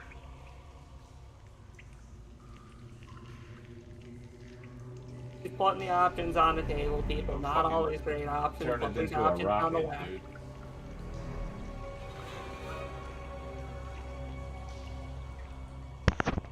I'm rolling a joint. Hold on. And the aerosolized powder can cause respiratory irritation, eye irritation, and dizziness. Oh yeah. That's why I said we So need to say check we just spray that classification motherfucker. to CO2. That doesn't matter.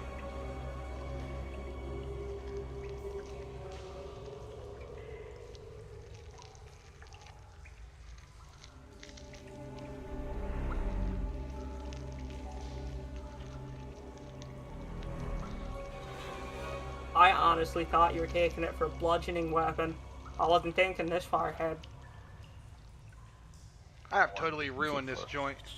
Smoke screen. I have totally ruined this joint. I'm sure chat could see me roll the joint through the camera, like where the mouth is, and they're ashamed. I have ruined this joint, dude. Ruined it.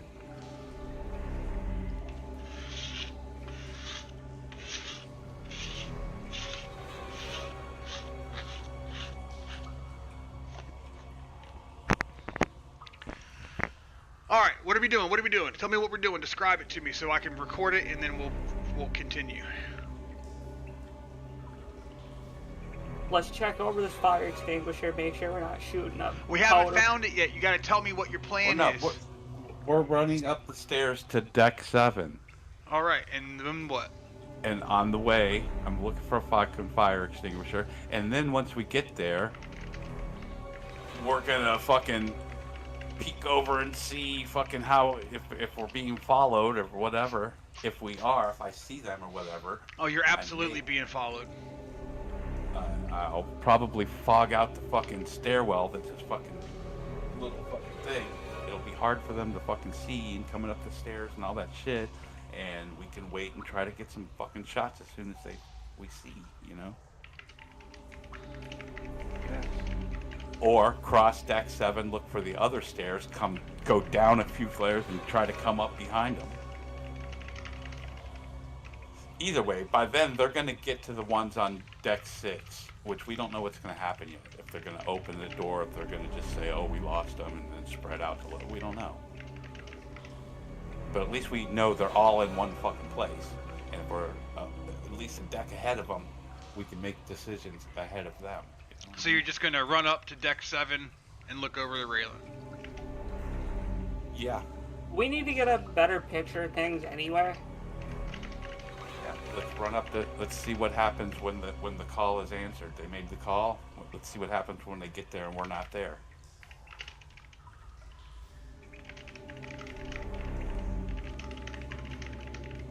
Yeah, you know, like I said, if we look over the thing, it's a fucking stairwell that goes zigzag all the way up. You know, we'll go over the telephone movement. And before you leave, before you run off, do you leave the level 6 door tied, or do you open it and run? I say we leave it tied. Okay. Yes, leave it tied.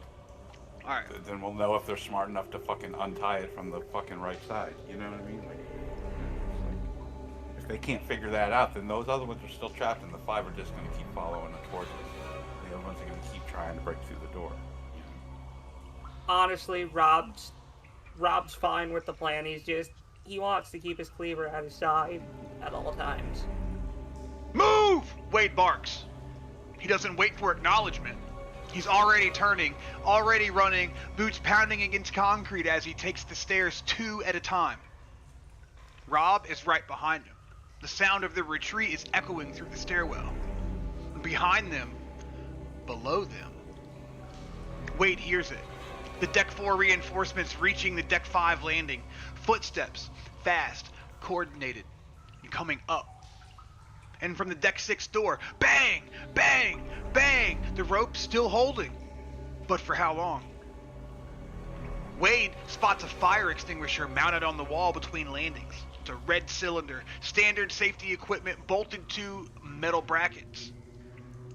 He doesn't slow down, he just grabs it as he passes, ripping it from the bracket with a screech of tearing metal.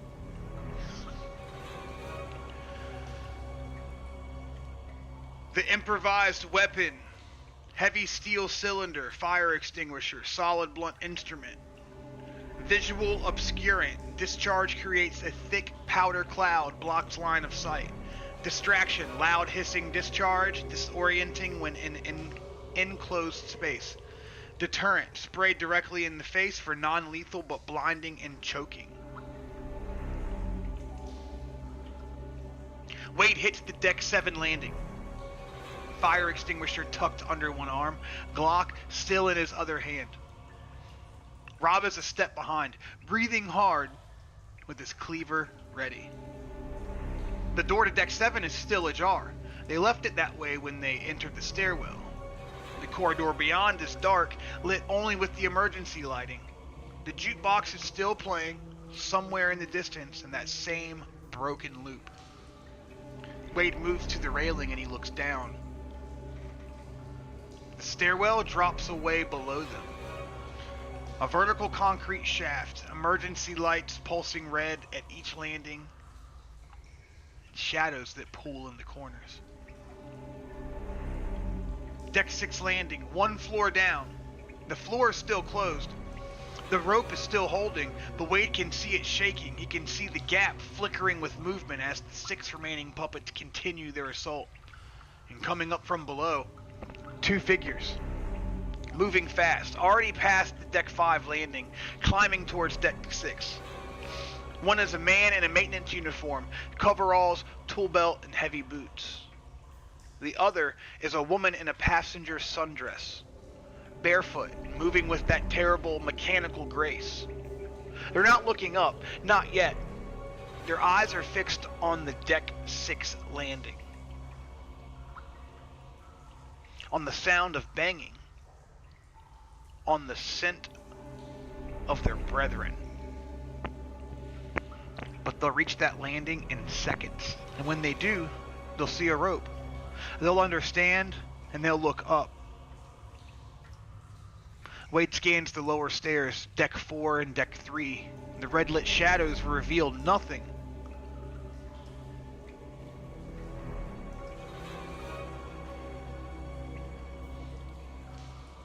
Watching the 2 climbers reach Deck 6 landing. Watching them stop at the tied door. Watching the man in the maintenance uniform reach for the rope.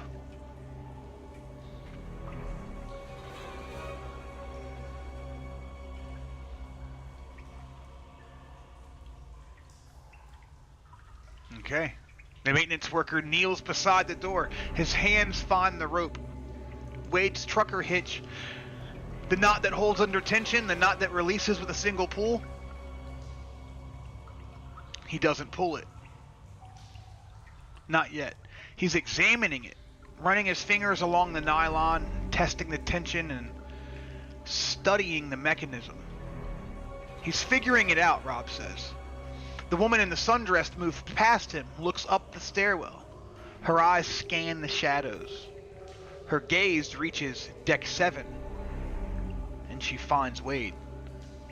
Their eyes meet across 2 flights of stairs, and her mouth opens.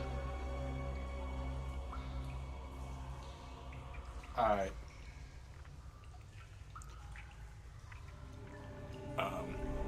Let's go. I'm gonna blast this fucking fire extinguisher and fog out the whole fucking stairway.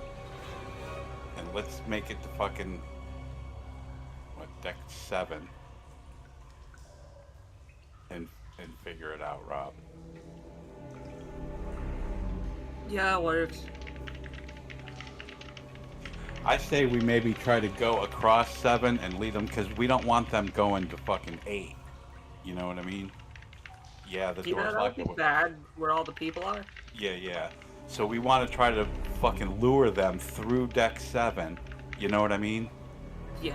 Doesn't matter about calls. If we're one step ahead of them, we just got to stay moving. The minute we get in combat, we're going to be maybe fucked. But if we can lead them through 7, then to the next stairwell that goes down, you know what I mean? Maybe, I don't know. We need to space it out a little bit, is what you're saying. Yeah. Space it out a little bit. Let them fucking, Alright, so you're gonna spray the fire extinguisher, then run into Deck 7 and do what now? run across it, go through the, what is it, the casino, the theater, the lounge, and you said that the theater, whatever, there's other ways out, so we're going to go and look for the other stairs to go down. Where there's a front and a back stairwells that do this, right?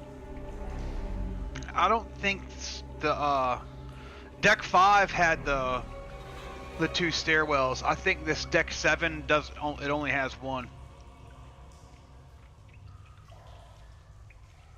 Alright, well... I really don't know. But the way... Like, we're in like the maintenance stairs right now, aren't we? Or are we in, like...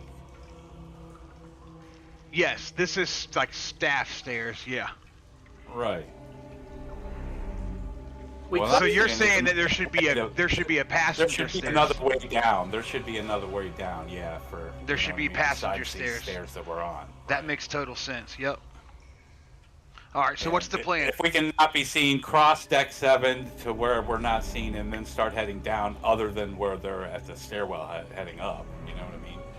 We can maybe lead them around, maybe even double time it and come up behind them and ambush them from behind.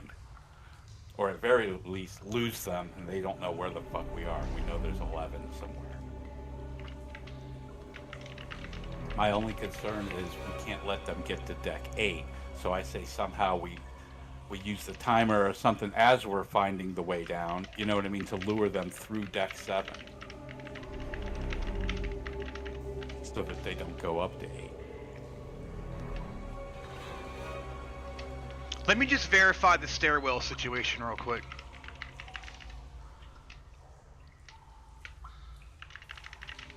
Wade, would you be open to trapping or putting traps in one of the stairwells? Yeah, absolutely. I just haven't thought of the right fucking trap yet. I mean, I don't know. We can continue to fucking, as we're going, and I'm sure that's not the only fire extinguisher on the thing. We can grab every fire extinguisher we pass and try to fucking Do you still have rope? Yeah, I do still have 30-foot rope. Is there anything we can tie the rope to and maybe just trip them up along the way? Possibly. Gotta ask and see.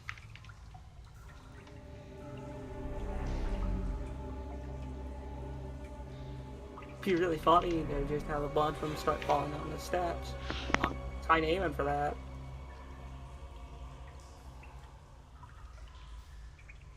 I thought about, like, while the thing is fogged out, too, to just throw the egg timer to the bottom so that they hear it so that they go down instead of following us up. But... Well, they were all going to floor 6. Yeah, we've already met up. They were already well on the move. Yeah.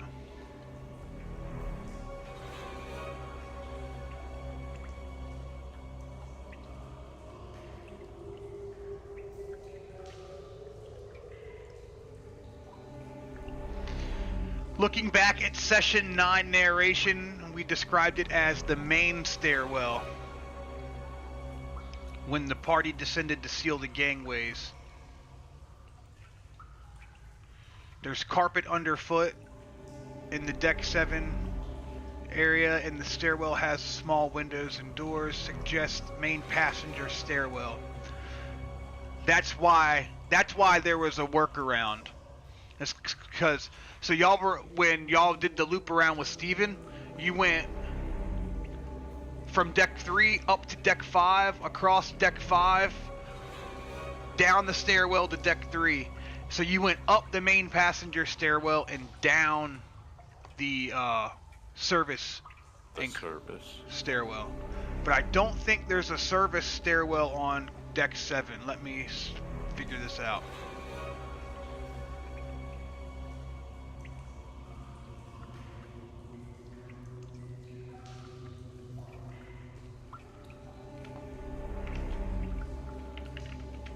I mean, I don't know. You would think the service ones would go all the floors.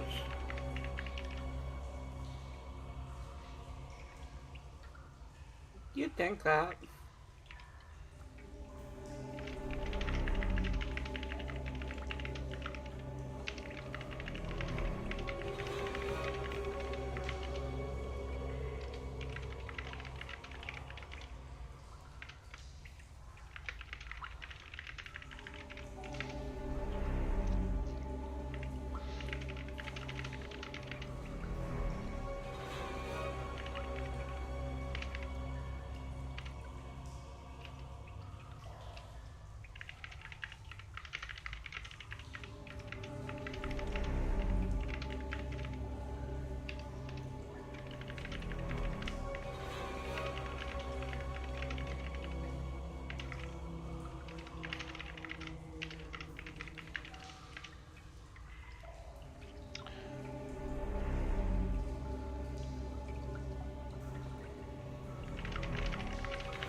Alright, let me figure this out.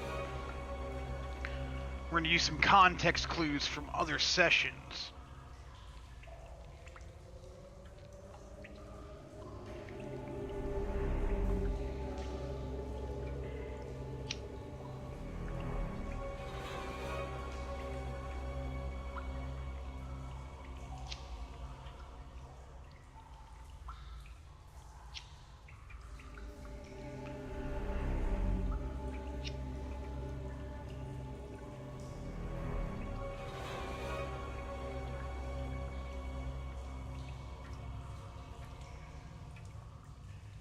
Main passenger stairwells, 2. Service crew stairwells, 2.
Okay.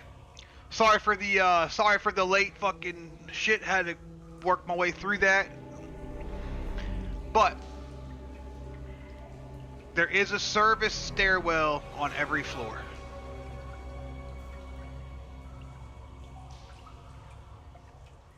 There is a service stairwell on every floor.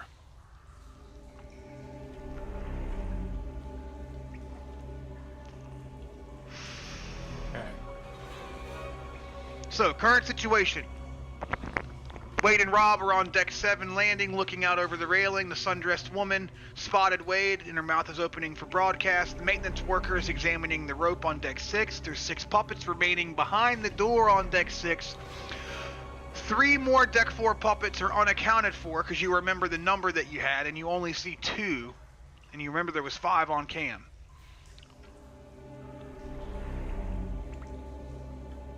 Let's see, and potentially 1 deck 1 puppet. Is it somewhere at the bottom of the stairwell?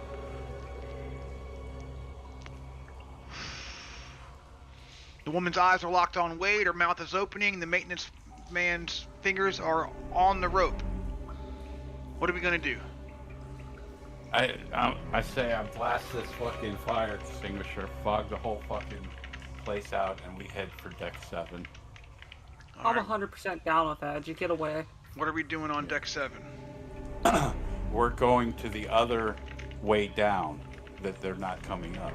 Okay. I guess it would be the maintenance if we're actually in the passenger one. I thought we were in the maintenance, but if possible, I'd like to know if in one of the stairwells we could tie a chunk of rope to something. yeah, as we're going, that's what exactly what we're thinking. We're also looking for more fire extinguishers as we go. To fucking use again if we have to. Anything that can impede their progress would probably be I beneficial. mean, things that maybe we could roll down the steps for a track, like we're, like a bellhop would be pretty nice. But basically, my plan is to lead them through deck 7, to even let them spot us if possible, if we have the advantage, you know what I mean, and we know like where the steps are, we know where we're going.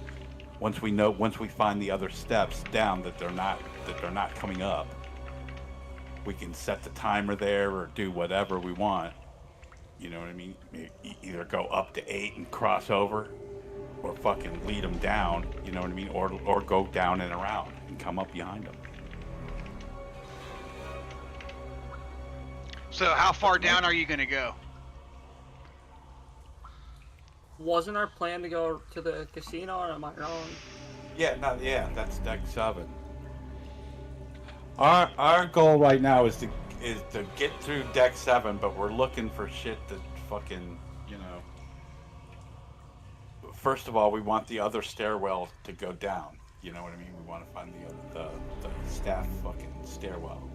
All right, so we're looking for so we're going into deck 7 to get to the stairwell to go down.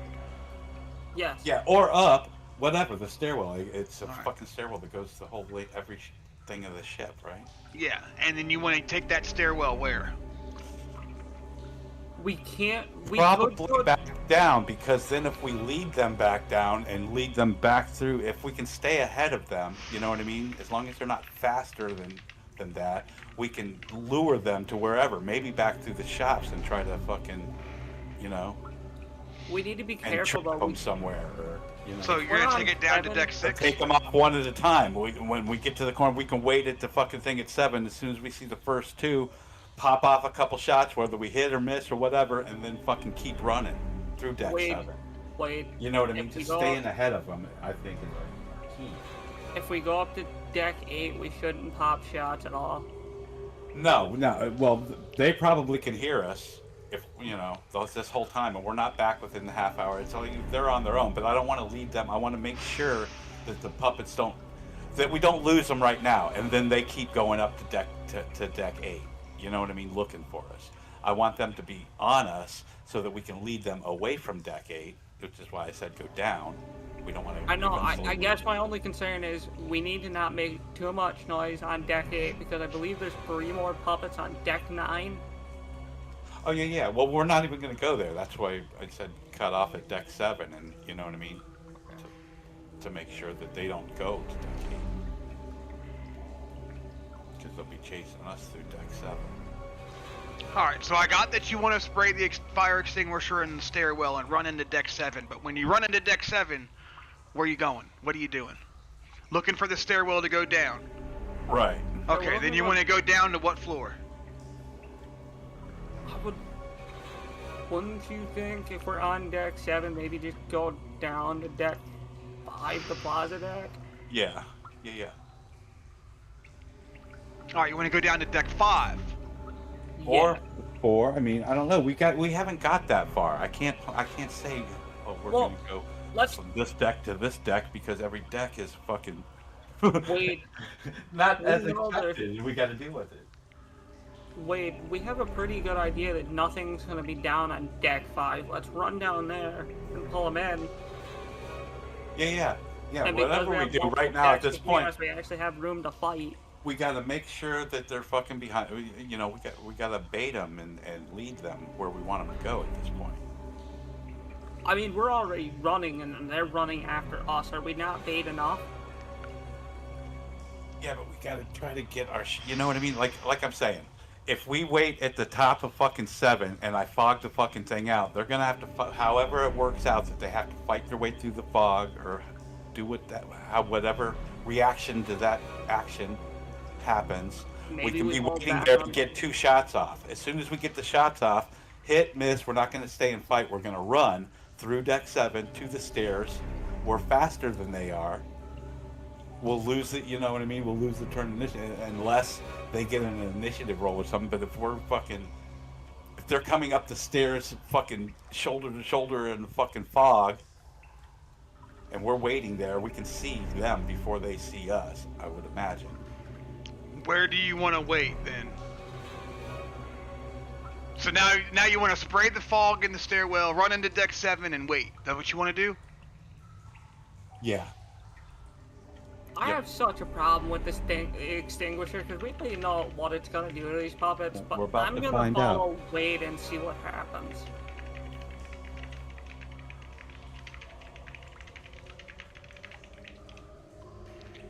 Let's just... My thing is at least it should slow them down. And if they can't see us, they can't broadcast a direct fucking thing. Like, she didn't get her broadcast off. What if she goes, the things are on and then she can't see us. She's not even gonna know what to fucking say. Well, I don't think a bunch of powder debris in the air is going to exactly stop someone from speaking, especially someone who doesn't really care about pain. It doesn't matter. We're already spotted. We want to lead them away now. It's the whole thing. But we want to do it controlled. Whatever. I don't think it's going to slow them down, but let's move on. Let's just get into the stairwell.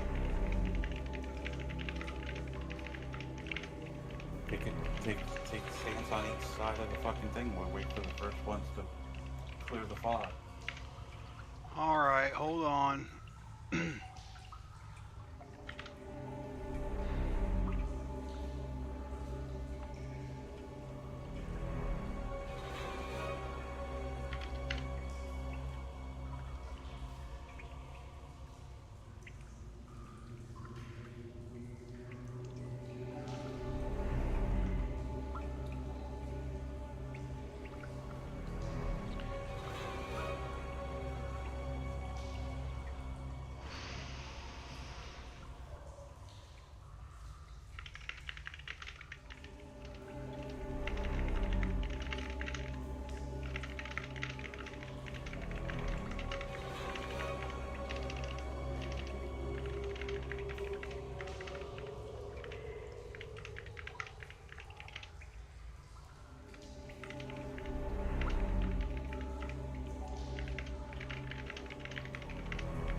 Hold on.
Okay.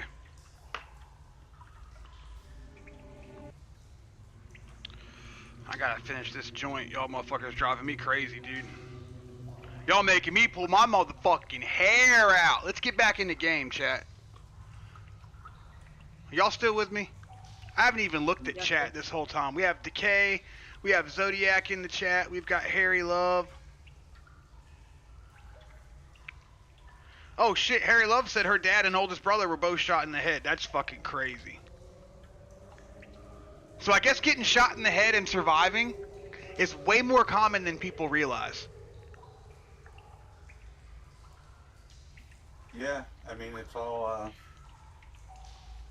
I'll be honest, I don't really think about that often for reasons and stuff, but...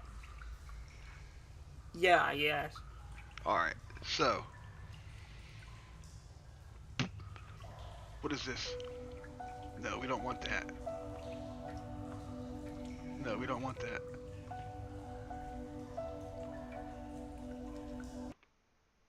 Oh no.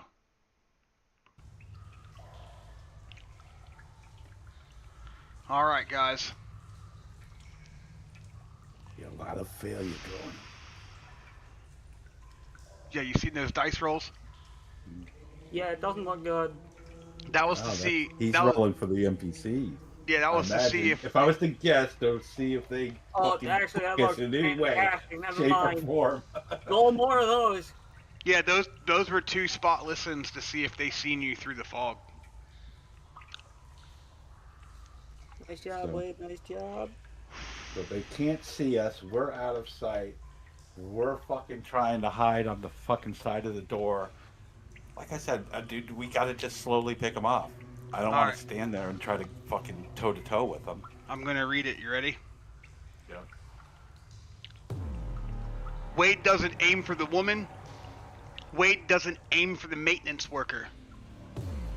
He doesn't aim for anyone. He aims for everything.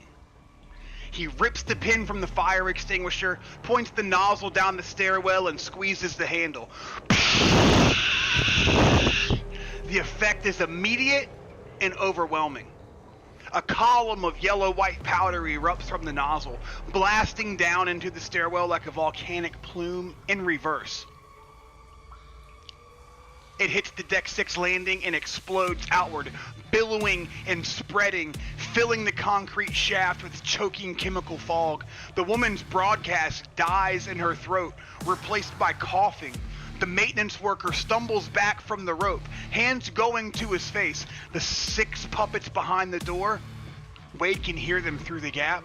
That flat mechanical coughing, the sound of bodies stumbling into each other. He empties the entire canister. 15 seconds of continuous discharge, sweeping the nozzle back and forth, filling every cubic foot of air between deck 7 and deck 5 with blinding, choking monoammonium phosphate. The stairwell disappears. Go! Wade shouts, and they go. They burst through the deck door 7 and into the entertainment deck corridor. The jukebox is still playing. The emergency lights still pulse. The 7 dead puppets still lie on the Lucky Star Casino, and Steven still lies among them. But there's no time for that now.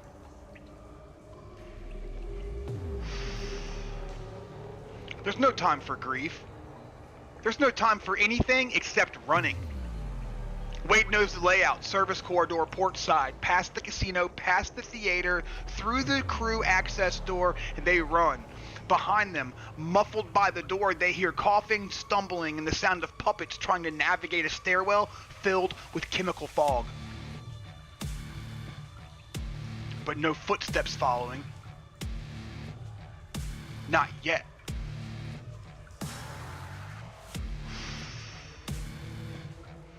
The service stairwell is everything the main stairwell isn't. Narrow, bare, concrete, industrial lighting, dead now. Only emergency red. Metal railings worn smooth by decades of crew's hands.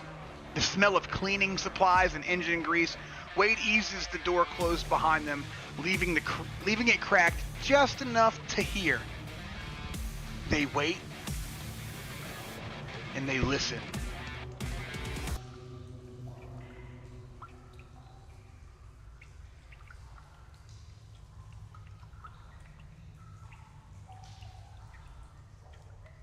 At first, there was chaos.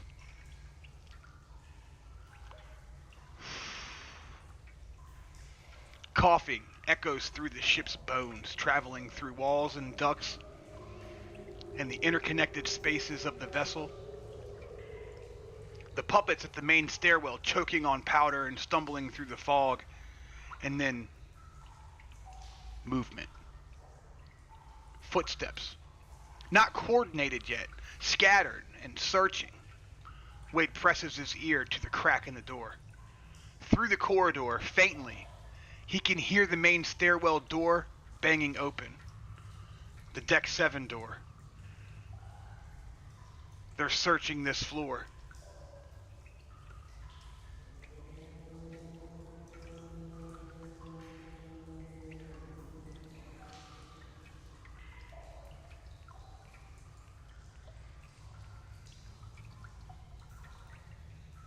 The footsteps fade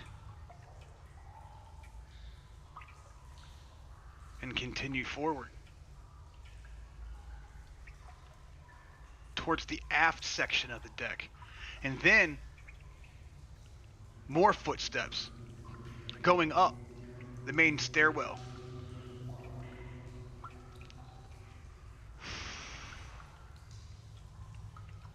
They're moving towards Deck 8.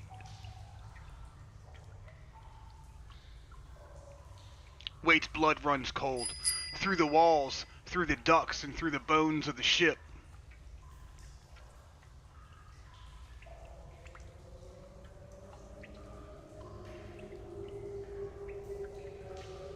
He hears them converging. From below, the Deck 6 puppets, the maintenance worker, the sundress woman, however many made it through the fog, climbing and coughing, but climbing.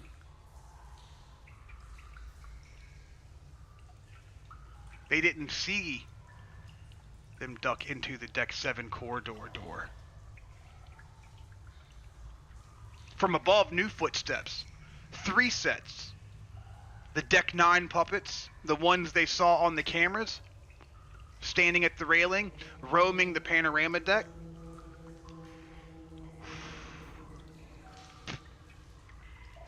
They're coming down to join the hunt. They meet somewhere above Deck 8. Wade can hear the footsteps converging, can hear the broadcast overlapping. Deck 7 clear, no contact. Deck 6 clear, rope cut, units freed. Deck 9 clear, descending. Deck 10 clear, no movement. And there's a pause. And Wade can almost hear them processing, calculating, eliminating possibilities. Then a single voice, calm, flat, and certain. Hostiles not above, not below. Deck 8, medical facility, proceed.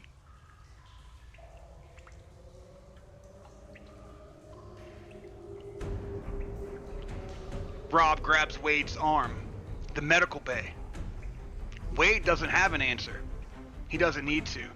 Deck 8, the command center, the survivors, Maria, Sophia, Maria's child, Margaret Holloway, Victor, helpless with the IV in his arm, the radio, the supplies, everything they've built.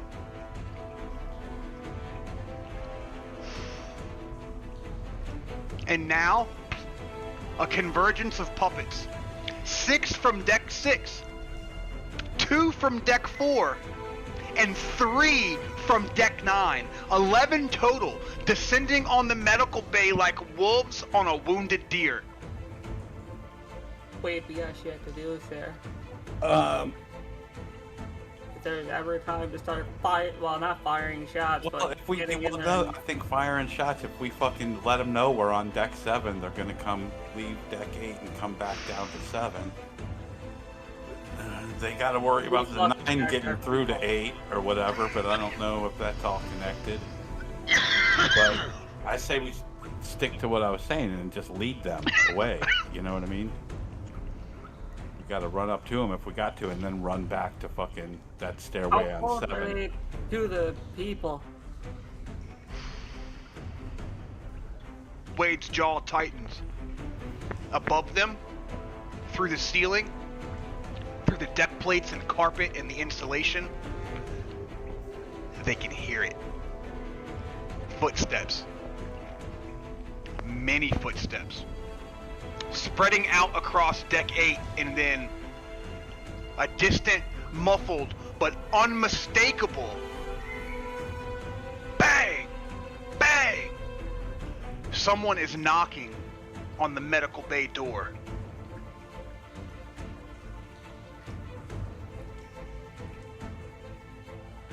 The sound echoes down through the ship. patient and methodical, the same rhythm they've used on the Deck 6 door. But this time, there's no rope. There's no trucker hitch. There's just whatever barricade Maria managed to set up with medical equipment and furniture. And inside, there's a woman with a scalpel, 2 children, an elderly cardiac patient, and an unconscious man with a fractured collarbone. Against 11 puppets who know exactly where to look. The banging continues. Somewhere above them, a child starts to cry. The medical bay is under siege. 11 puppets are at the door. The survivors inside have almost no way to defend themselves. Wade and Rob are on the floor below, hidden in the service stairwell, armed and undetected. Service stairwell to deck 8. Come up behind the puppets on the back side of deck 8. Yeah, that's really all we can do. That's our closest fucking... There's the main stairwell sprint. You can race up the stairwell and shoot them from below. Distraction, make noise on deck 7, maybe. Yeah, I was gonna... My first initial thing was just to shoot my gun to let them know where we're at. Radio warning. I don't think you Rob? guys have walkie-talkies, though. Sorry, Stewie, what were you saying? Rob, can he hear the crying right now? Yeah. Alright, he wants his people saved. He wants to run up those damn stairs to the medical bay. Mm-hmm. Okay. Let's get this done with. There's also, you guys haven't been to deck 9 yet, but you could take deck 9, take the service stairs up to deck 9, run across, take the passengers to back down to deck 8 and come in from above.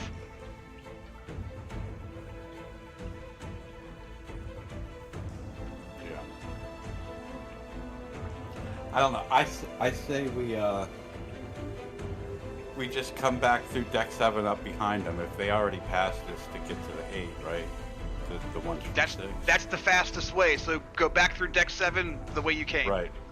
I'm Yeah. ready to start And charging. we should be coming up behind them now, right? They passed us. They didn't fucking explore deck 7. Behind and below, yeah.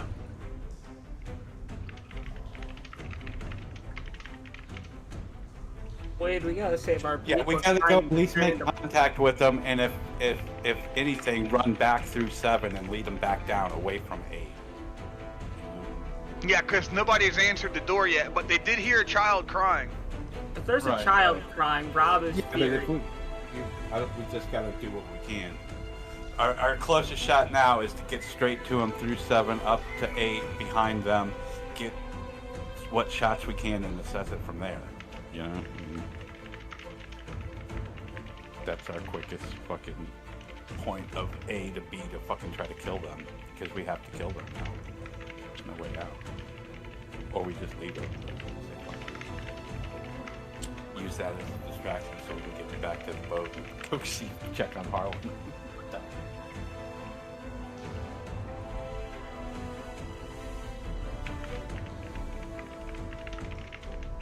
Yeah, let's do that. Let's back through 7, come up behind them at 8, where they're trying to get through the door, and fucking, if we can, get fucking sneak attacks if they're not paying attention, if they're focused on the door, we're coming up behind them. There's 11 of them. Yeah.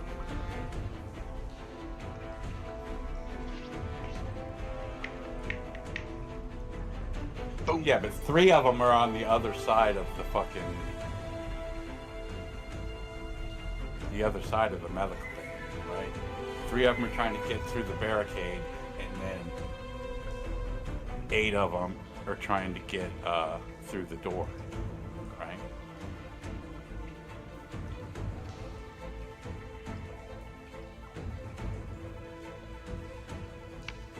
Now they all converged on deck 8. Sorry, all I heard was crying kid, and I just started running. They all converged on deck 8. Alright. Same thing then. I want to try to fucking come up behind, get the fucking sneakiest attack I can, shoot first, and be ready to fucking retreat through back down through deck 7 so that they follow us down through 7 away from deck 8. You know what I mean? At least some of them something. I don't know. That's all we can do. We gotta get the first shots off to know if we're gonna be able to stay or not. If we're getting overrun by 11 fucking puppets, I'm running. The time is nigh. The time is nigh. You will die. I mean, we ain't run into no fucking track stars yet. You know what I mean? We should be able to fucking get some fire, run away enough to where they can't see us. Back on this stairwell, maybe find some more fucking fire extinguishers and fucking slowly take them out like that. They're chasing us, but we gotta try to thin them out some. We can't stand toe to toe. No more hiding. That brute counted as 5. I don't know what you're on about. No more tactics. No more clever plans. Wade bursts through the door, into the service stairwell and runs. The entertainment deck is a blur. Emergency lights and jukebox still playing, the smell of gunpowder and death. Steven's body on the floor. Rob is right behind him. His boots pounding carpet with his cleaver in one hand and a Glock in the other. They pass the theater and pass the Stardust Lounge. The main stairwell door looms ahead and Wade hits it at full speed. Shoulder first, slams it open. The air is still thick with it. The yellow-white chemical haze hangs in the stairwell like fog in a graveyard. Swirling in the emergency light, turning everything into a red-tinged nightmare. The monoammonium phosphate clings to the walls, the railings, the stairs. A fine powder coating every surface, crunching under their boots as they climb. Wade's lungs begin to burn. His eyes water, but he doesn't slow down. One flight, 12 steps. The deck 8 landing appears through the haze, and the door is open. Wide open. The puppets didn't bother to close it behind them. Through the doorway, Wade can see the corridor beyond. Shouldn't be passenger cabin doors on both sides. Emergency lighting paints everything in blood-red shadows, and at the far end, a crowd. 11 figures clustered around a single door. The medical bay. The puppets have spread out across the corridor like a siege force. 3 of them are at the door itself. A maintenance worker, a woman in a sundress, and the chef from Poseidon's court. His tall hat still askew, his whites stained with powder from the stairwell. They're taking turns hitting the door, that same patient rhythm, testing the barricade. The others have formed a loose perimeter. 2 housekeepers flanking the door. A bartender with a bow tie, standing watch near a cabin entrance. A busboy, a hostess, and some other word I can't pronounce because I'm illiterate, all positioned to intercept anyone coming from either direction. And 3 more, the Deck 9 puppets, a man in a bathrobe, a woman in yoga clothes, and a teenager in a cruise ship t-shirt. They're standing near the main stairwell door. The door Wade and Rob just came through. The teenager turns first. His eyes empty, dead and wrong, and they find Wade through the chemical haze. His mouth opens, but Wade doesn't let him finish. Surprise round, Wade and Rob. The puppets were focused on the medical bay door. They didn't expect an attack from behind. You guys have one surprise action before combat begins.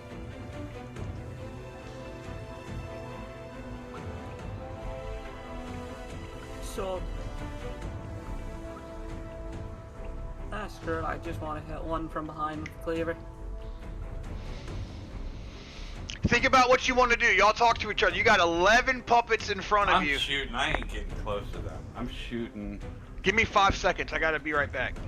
Alright, me too. Wait, I'm personally saving ammo because I'm really concerned we'll run into another brute. That's my only thing. If you want to shoot, go for it. I'm just... Wait. Well, I got 18 and 6. 24 fucking bullets on that gun. I got 18 in total.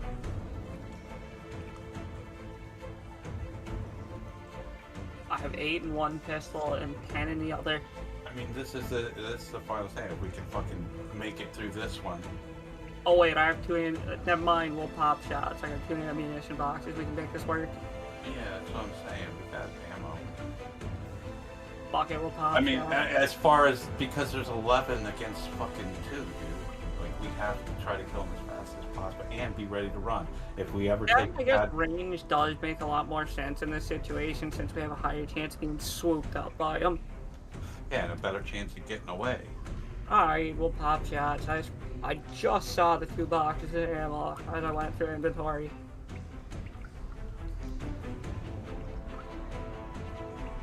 So we're popping shots? Yeah, I made a slight error. I had 2 reserve boxes of ammo. Yeah, I want to try to keep distance. All right, give me 5 seconds. I gotta feed my dogs, and I'll be back in. Alright, me too.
Chat, give me like 5 minutes.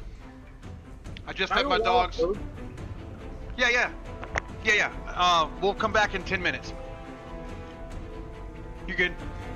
I'm gonna put a be right back video on, and I'll be right back. Listen, I'm not some kid. I'm YouTube famous. Eat a hair sandwich live on stream. I donate $500. Dude, what the fuck? Nah, bro. Nah. And like, if that were to be the case, I don't play in servers with mechs, really. Shave your beard onto some bread and eat it? Oh, you're crazy, bro. Alright, listen here, Sandwich. I want people to see something like that, okay? I mean, you're the one giving me the fucking money. You're the only one that would have to see it. But wouldn't it be dope if like 30 people saw that happen? Bro, if I end up eating a hair sandwich today, bro, oh my god, no way. Oh, a hair sandwich? What if I throw up? Do I have to eat it all? Yeah. Oh my god. Oh, I am thinking hard because that's 500 bones that I do not have. It is my own hair, you're right. It is. That's the main reason why I'm scared. No, I'm just kidding. Oh, yeah, I don't have a donate tab, and Sandwich probably... Oh, Bat Ribs. No, he's still here. Yeah, I was just asking Icky that too. I was like, wait. I was like, if he donates me $500 for real, how is he gonna donate me $500? Because I don't want you to do it through subs or through fucking bits, because Twitch is gonna take all my fucking money. You know what? Just bring your ass on over here to California, bro, and pay me cash. Oh shit, we got people coming through. So I heard about eating a sandwich of some sorts. Yes, sir, you heard correctly. We got Sandwich in the chat. Hair Sandwich claims that he will pay me $500 if I eat a hair sandwich. He did it. What? He did it. What? He no sent it. Fucking way. What the fuck? What's done is done, like he says. What the fuck? Because he just sent the $500 for Isaac. This is real. What are you gonna do, babe? I'm doing it. I got to. Oh god. That's crazy. Are you crying? Yeah. I haven't even done it yet, but I'm gonna do it. And the reason why I can't hold it back is mainly because in real life, I'm legitimately like, I'm for real struggling right now, bro. And this right here is legitimately gonna keep my head above water for the next few months. And like, this shit's insane, bro. Like, I've never gotten a donation like this ever in my life, and I've been streaming for years, bro. I've been doing this shit for a long time, and I ain't never got no shit like this before, bro. This shit's like insane. Like, I can't hold it back, and this is like genuine emotions right here, because like this is like a dream, even though it's not like the big bucks and it's not, you know, like a profession of mine, but this is 100% like a success for me. Like, I became a streamer, I got affiliated, I'm building my community, I'm fucking networking with people, and it's like starting to come back in a crazy ass way, and I'm like drowning right now, and like my community's like helping me out of nowhere. Hell yeah, I took cheese. We got turkey, cheese, mayo, and that's it. That's all I fucking got, okay? This is a poor man's sandwich. Oh yeah, you're right. Let's get this. Y'all are fucking crazy, man. I can't believe I'm doing this shit. Should I shave the beard or should I shave the stash? My stash is pretty long. Got a lot of hair. Got a lot of hair in the stash. My hands are shaking. This is something that I learned from Savage's stepdad. It gives texture to the sandwich. You don't just throw your meat in there all fucking just, you know? You gotta give texture to the sandwich. Oh great, now Mama Icky's in here. Oh my god, if all you guys see me throw up, oh my god, I am sorry. Here comes the fucking hair. Actually, I need a mirror. I'm gonna fuck my shit. It looks disgusting. I can't sit down for this one. Fuck! You guys wanna see it? Ew! Oh shit! Oh shit! We need hype in the chat. We need hype in the chat. Blitz, hype in the chat. Here we go. A little more hype in the chat. Here we go. We threw the salt. We got the pepper. We got the beverage coming. This is shout out to Sandwich. If y'all aren't following Sandwich already, go to his fucking page and follow him right fucking now. He's the one who's making this happen. And we have a piece of Icky's hair on it. Is there really? Piece of Icky's hair is on it. You see that? Where? You see that? Where? You see her fucking hair on it? And he wants me to lose the glasses. I gotta do it blind. Alright, that helped a little bit. Oh, that helped a little bit. He said do it. He said do it. Oh wait, Nene and I don't have a shot ready. Oh, they said do it. Oh.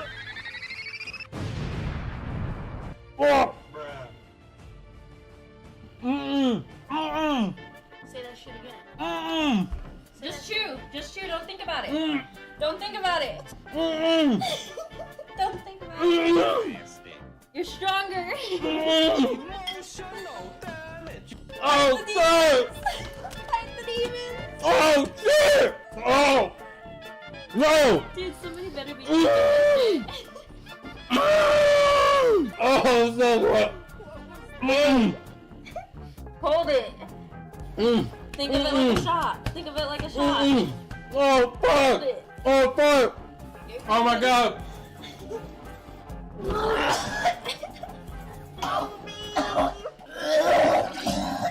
Babe.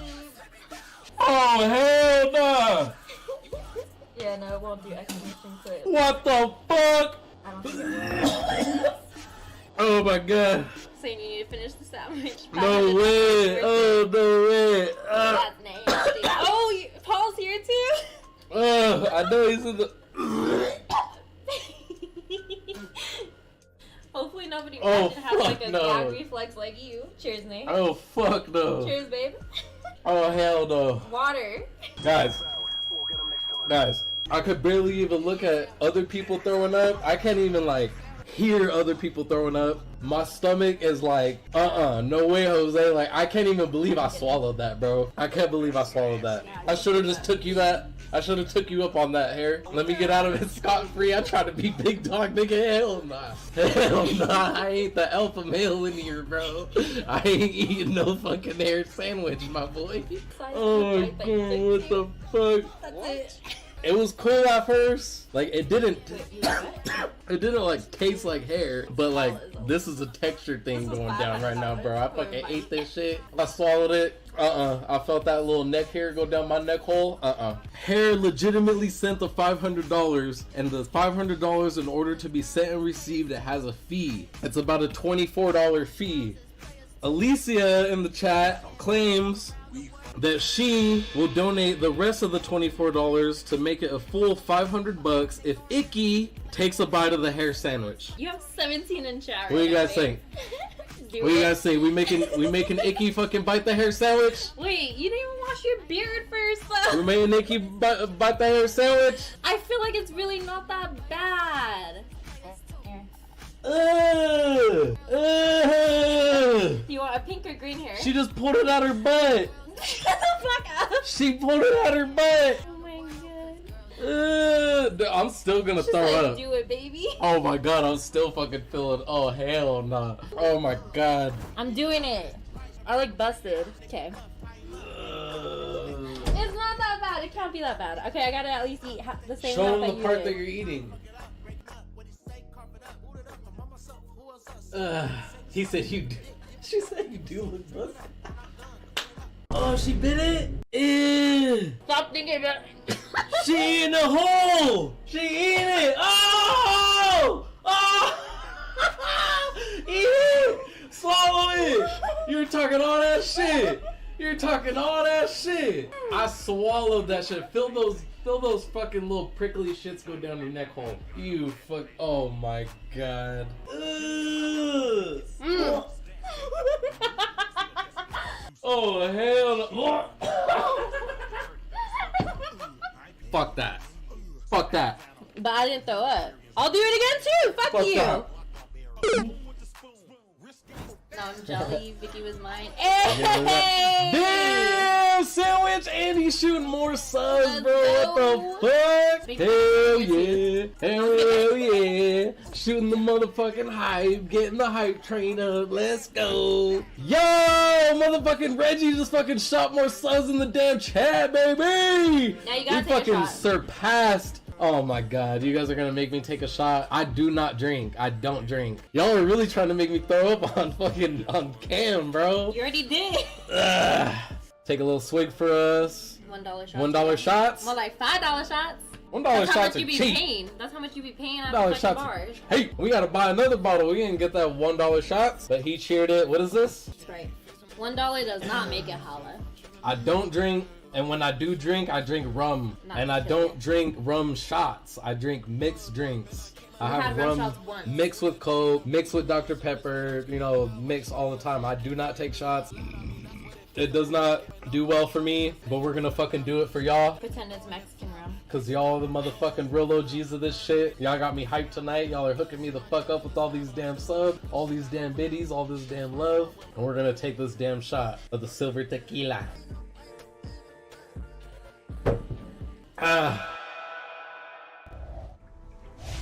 Let's go! Zodiac, you back? Yes.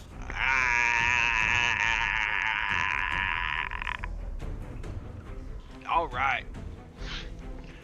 So you got a surprise round. You got a surprise round before we start combat. What are we gonna do with our surprise round, sirs?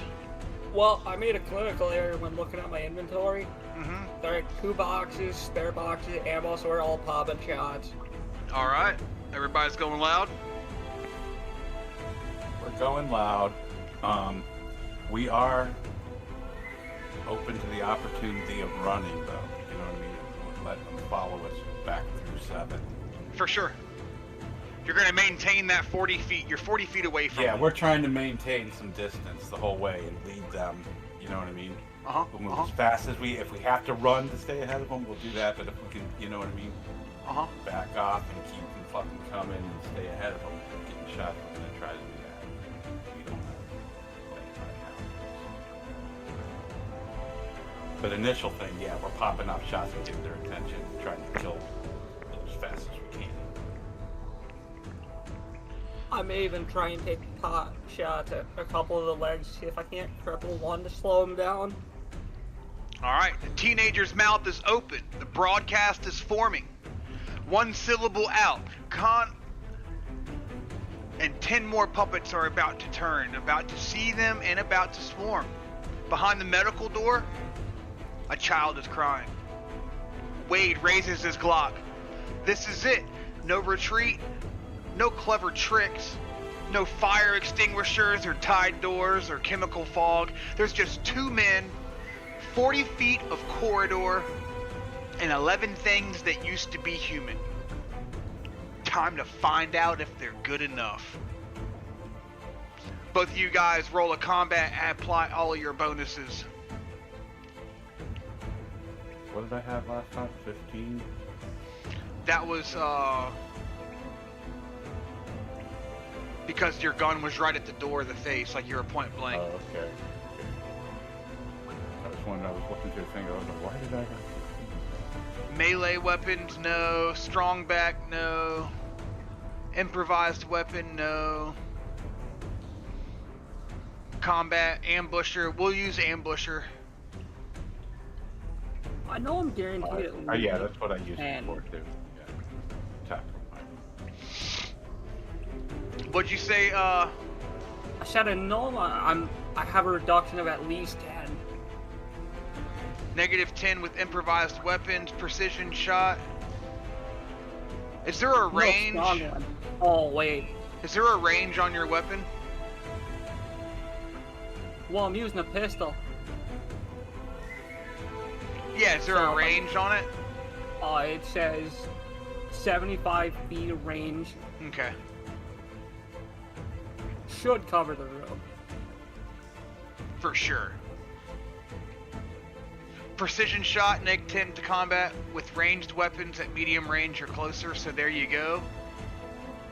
So roll the -10. Yeah, I'm looking at With the the other gun. ones. I don't see anything else. It's a -10 for you, yes sir. Okay. I got 3 degrees of success. 2 degrees of failure, but I'll use the points. Going back up, yay! 2 shots, almost simultaneous. Roll, which one are you shooting at? You're shooting at... I'm shooting the teenager. Alright. Wade, The other one. there's 10 more. No, you said there was 3 closest to us or whatever? You said there were, in fact, you said there were 3 by the door, 3 on the other side. Yeah, you've got a teenager, bathrobe man and a yoga woman. Let's go for bathrobe, man. All right. I've used my points. I'm sick of teen talking about Cyberpunk. That was 2047 ago. Roll damage, guys. And don't forget to subtract a bullet from your 12 and a inventory. bullet, yeah. 13. And I took a bullet off.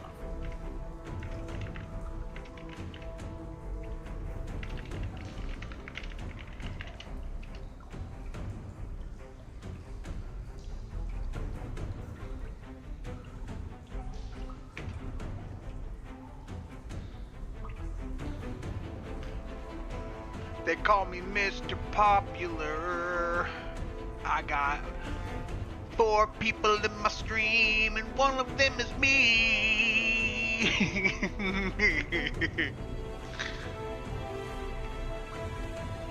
Fuck happened to you? My tism took over. Oh, okay, that explains a lot. Yeah, never mind. Rob doesn't hesitate. The Glock 19 barks once. A sharp crack that echoes off the corridor walls and cutting through the chemical haze like a knife. The bullet catches the teenager Yes, sir. in the mouth. His words die, the broadcast dies, the teenager dies. His head snaps and his jaw disintegrates, teeth scattering across the carpet like broken dice. The cruise ship t-shirt, Celestial Majesty, Voyage of a Lifetime, blooms red across the chest as he crumples backwards, collapsing into the bathrobe man's legs. The broadcast never finishes. No reinforcements called, no update to the network, just a body hitting the floor and the echo of a gunshot fading into silence. Wade fires a fraction of a second later, at the bathrobe man still processing and still reacting to the passenger falling into his legs. Still turning towards the sound of Rob's shot when Wade's bullet finds him. It enters through his left temple and exits through his right. The bathrobe, a white terry cloth with the Celestial Majesty logo embroidered on the breast, soaks with red. The man's body goes rigid for one instant, every muscle locking, and then he folds like a marionette with cut strings. Landing on top of the teenager, 2 bodies tangled together, blood pooling beneath them.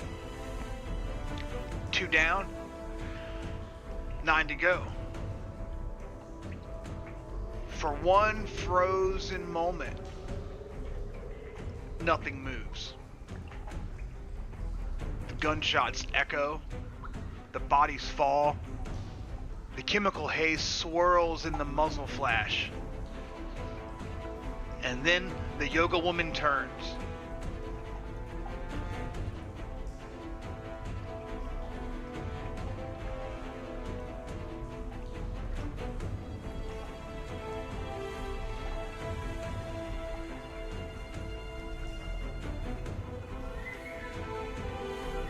Her mouth opens, but before she can broadcast, the others are already moving. The banging on the mechanical bay door stops.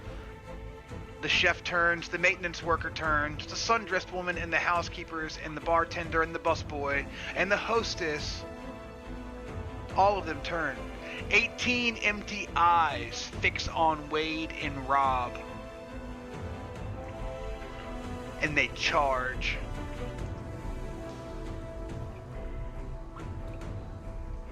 What are we doing, Wade? I don't know, you want to run a little bit through fucking deck 7 here? Run back down to deck 7? Distance with us in a massive mob here. Yeah, I think we should run back down to 7, leave them, they'll chase us. They'll know we're on 7, you know, we stay just enough to where they can see us. We gotta wait for them on 7 until they make the point, you know what I mean? Let them see us and then run towards the other steps on 7. Are our lungs still burning from that powder? Yes. Yes. So I'm gonna assume running's gonna be a little bit difficult then, because you're gonna have to exert yourself quite a bit. You're feeling a bit winded, I would say, yes, sir. Is there anywhere I myself can hide? Hide? No, absolutely not. Oh, so it's run or die, pretty much. Run or fight. Run or gun, my friend. Run or I gun. say we see if we can get a farther enough distance to where, you know what I mean? Put fucking... Yeah, we're gonna have to try at least. And we lead them back through 7. Wait through for all him to come through that fucking door. mess, and wait for him to come through the door. Yeah, get another surprise. If we got to run, you know what I mean? We'll see. Like, I'm worried about that. we can run, stay fucking 40 feet ahead of them, turn around, both get a shot off, see what happens, and then keep fucking moving. They're gonna keep moving too, you know? Hold on. We're not in game this minute. I need some reassurance that that child does not die. You have no reinsurance. Fuck. You have no reassurance, sir. Well, yeah, we gotta run for now. Let's go. Yeah. So we run back down towards 7. I don't know how far away we are from, you know what I mean? Mm-hmm. But I want to make it known on 7. I want them to see us go through 7 so that they follow us. You know what I mean? And either if we have to outrun them or if we get a chance to fucking, you know, make another quick standoff there, whatever. Wait. We're leading them away from 8 is the goal. Wait, just give me a prompt. I'll give an overzealous and slightly gay little yoo-hoo and we'll get moving. So yeah, we do that. We head toward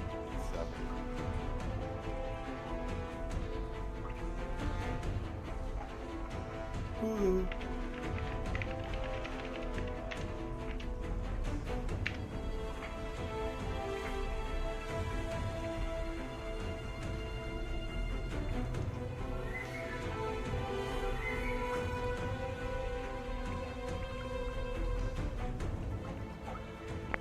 One second here, guys. Just crunching the numbers, picking my nose. Flinging my boogers on my carpet. I think if we do make it and have to bail all the way to the other stairwell going down, we look for more fucking fire extinguishers so we can do the same fucking thing. I don't know, dude. And in hindsight, that fire extinguisher was a bad idea because they ended up not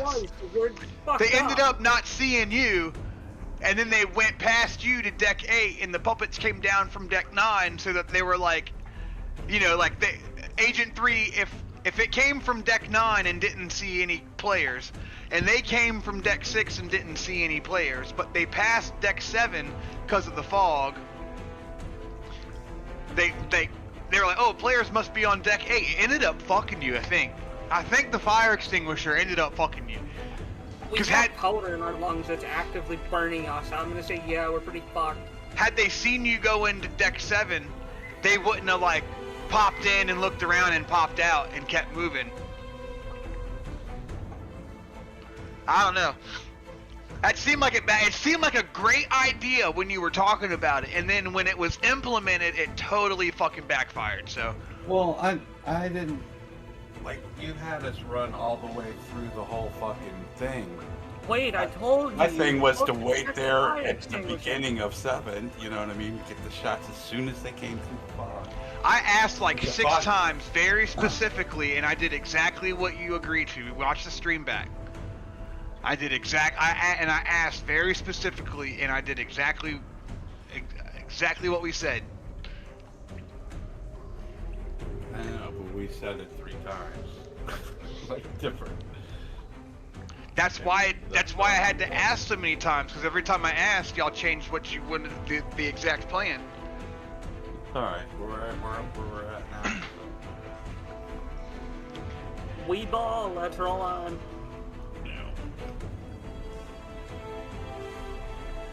2 bodies hit the floor at the far end of the corridor. Bars.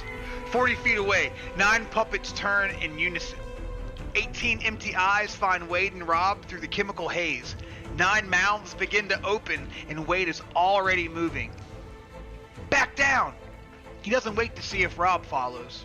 He spins and hits the stairwell door and plunges into the red-lit haze.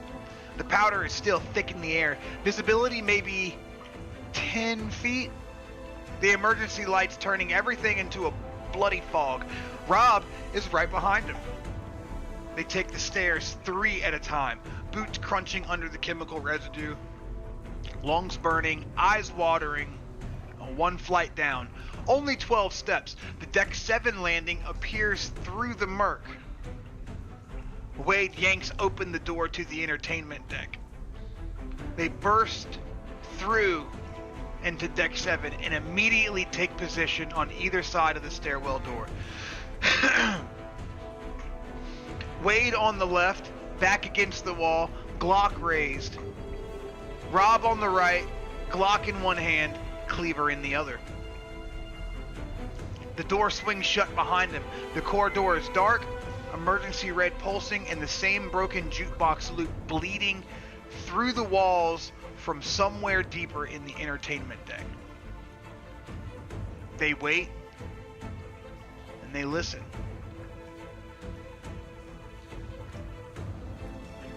Footsteps. Not coordinated, not patient. These are running footsteps. The slap of shoes on concrete and the thunder of bodies descending through the stairwell. The puppets aren't being careful anymore. They know where their prey went, and the sound grows louder and closer. Through the small window of the stairwell door, Wade sees the shadows moving in the red-tinged haze, shapes descending 1 flight above and coming fast. He adjusts his grip on the Glock. Ready?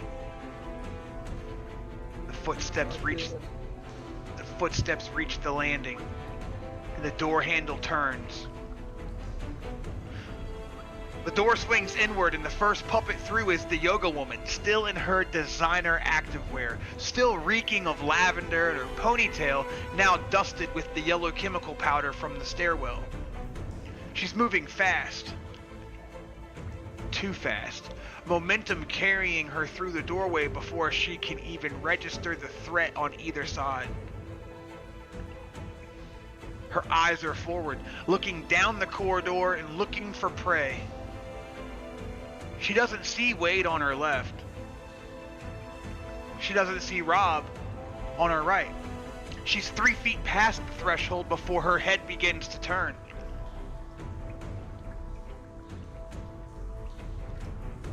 Surprise round, choke point ambush. Wade and Rob each get 1 surprise action. Yoga woman just entered 3 foot past the door, hasn't spotted them yet. Behind her in the stairwell is 8 more puppets. What are we gonna do, boys? What are we gonna do? I'm gonna take a shot at the yoga chick. Robbie's gonna take a shot at fucking yoga mommy. Can I She see looked the hot. other ones to get a shot off or no? No, you can't see them. They haven't entered the room yet. Okay. Guess I'll wait it out until one pokes their head through. I'm gonna hopefully hit Rob lands a shot. I'm not gonna both double up on bullets just yet. All right.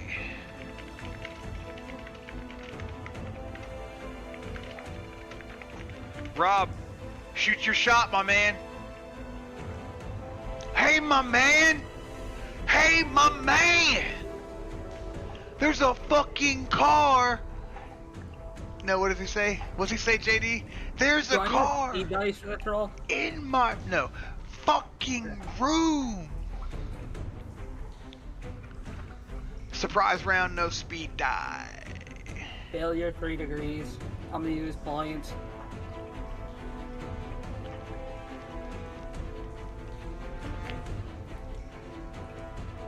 I'm down to 3. I'm gonna roll damage if that's alright. Roll your damage, my friend.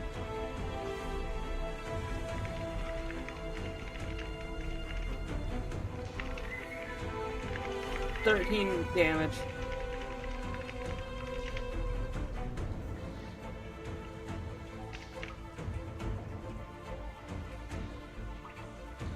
Damage rolls today are quite high. Because of the bullets.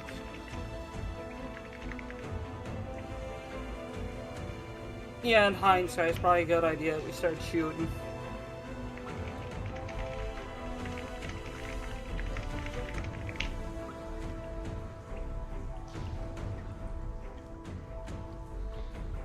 Ching chong, ching chong. I like to suck my ching chong, my ching chong. Ching chong, ching chong. Ching. Get it off your system, man. Just have a good time with it. Yeah. That one was building up for a while. You like to suck your what? My ching chong, dude. You don't have a ching chong? I don't think the Tism has blessed me with that yet. I got a chung chung. Chong chong. I got ching chong. You got chong chong? We best friend. Your chong chong go in my ching chong. Like hand go in pocket. Making chimichanga. Chimmy chong chong. Alright.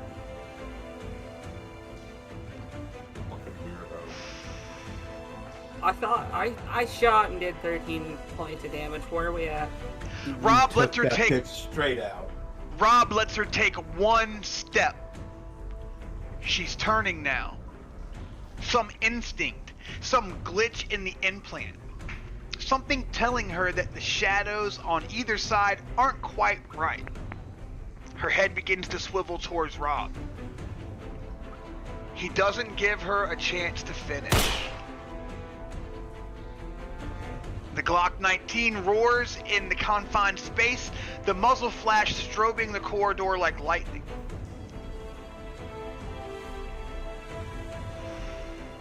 The bullet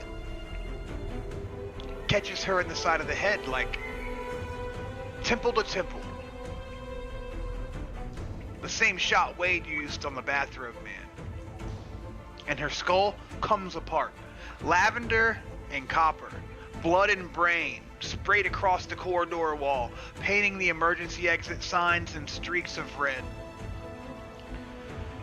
Her body doesn't crumple, it snaps. Legs buckling, arms flying wide, ponytail whipping through the air as she corkscrews onto the floor. She lands face down, twitching once, twice, and then she goes still. The designer yoga pants, ruined. Get him.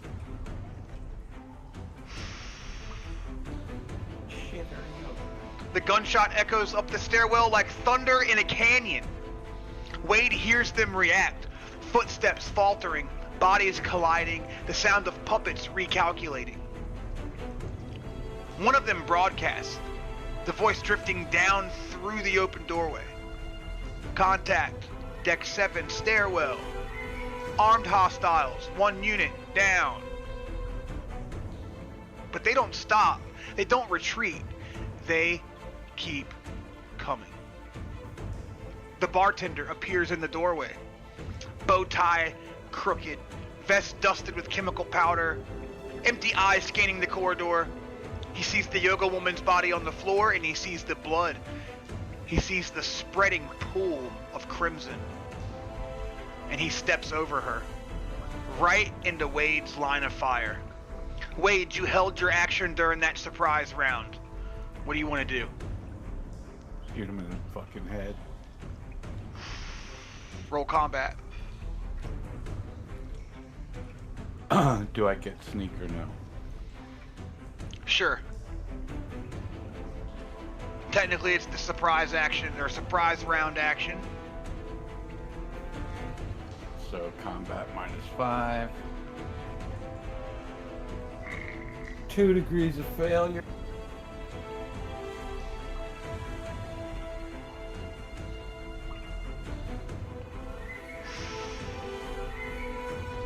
I know you're gonna use points. Yeah, I use 3 points.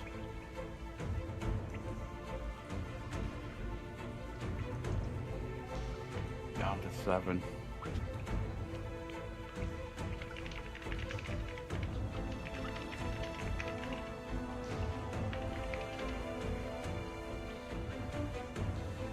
Roll your damage.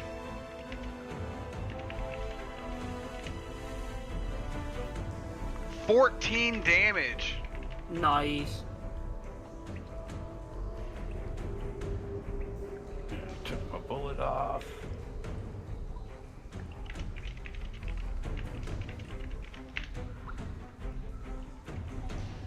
All right.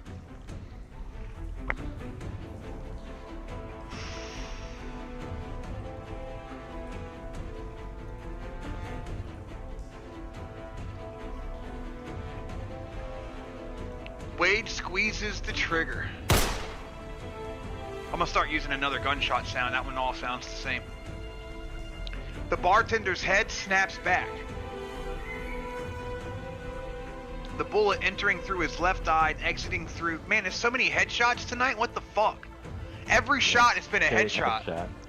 Every one has been a headshot tonight. It's crazy. I wanted to use melee, but the problem is we have too many, so...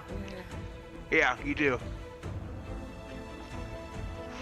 Yeah, these damage rolls are nice.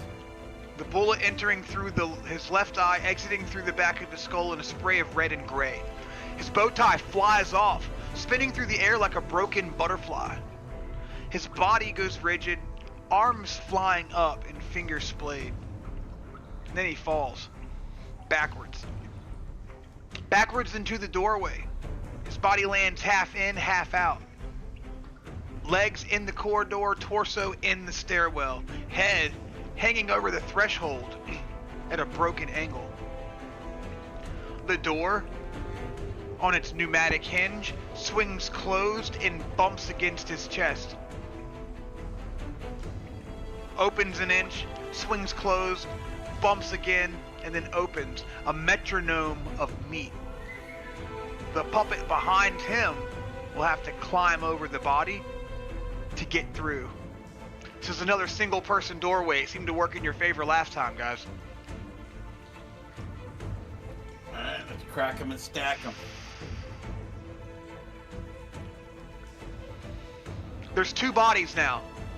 The yoga woman sprawled in the corridor, a few feet in front of the doorway, blood pooling around her shattered skull, and a bartender wedged in the doorway, jamming the door open, forcing anyone who wants through to climb over him.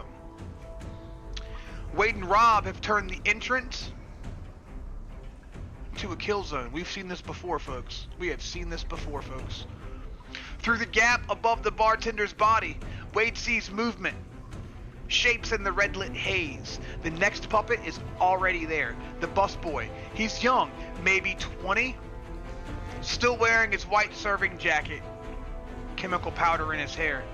He doesn't hesitate. He plants 1 foot on the bartender's chest and he pushes through.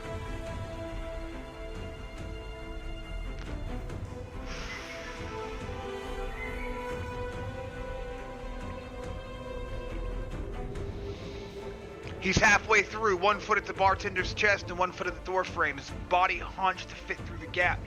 His eyes are fixed on Wade. I guess he can see you through the doorway. I guess he's in the doorway. Not sure about that. That seems fishy to me, but he can't attack, not yet. He's still climbing, still off balance, still vulnerable, but he will be through in 2 seconds. And behind him, the hostess is already reaching for the door frame. This brings us into the encounter, boys. We are now in the encounter mode. There is 1 puppet in the doorway that can see both of you guys.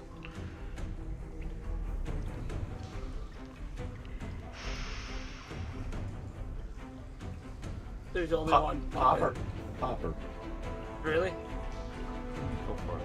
Alright, and I gotta admit something. I fucked up last combat round because I forgot if you were supposed to add your combat modifiers. You were. to shooting. So I didn't. It depends on what it says. Some of them say with ranged weapons, and some of them say with melee weapons, and some say with improvised weapons, so it's all situational. Alright. You have, right in the head. with guns, you have a trait called precision shot right here. It's right here. Precision shot, -10 to combat with ranged weapons at medium range or closer. So that's going to be within that 75-foot range. Fuck, I could have been using that the whole time? Yeah, you used it before. So you might have only missed one roll. Okay.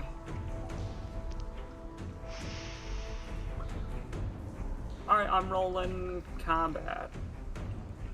And speed this time. And a speed die, thank you. I kind of wanted to do the same. Yeah, like if I can't see a second fucking puppet. I'll go down to 1 Not point. that I want to pump him another. Yeah, you cannot see another puppet. There is one in the doorway, and there's one behind him. You know there's one behind him, but you can't see it. Can't get a shot, right? Correct.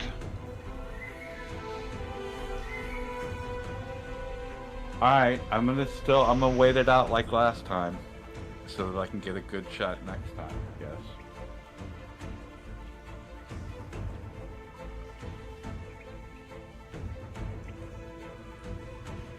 That was, yeah, I'll let you hold your action on the surprise round.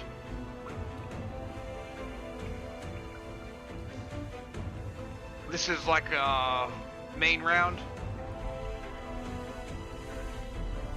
So nobody's gonna come in the door in between rounds. Oh, gotcha. Does that mean fortune isn't lost if we use it, or are we still capable of using it? It ain't got nothing to do with fortune right now. I'll button myself back up to 3.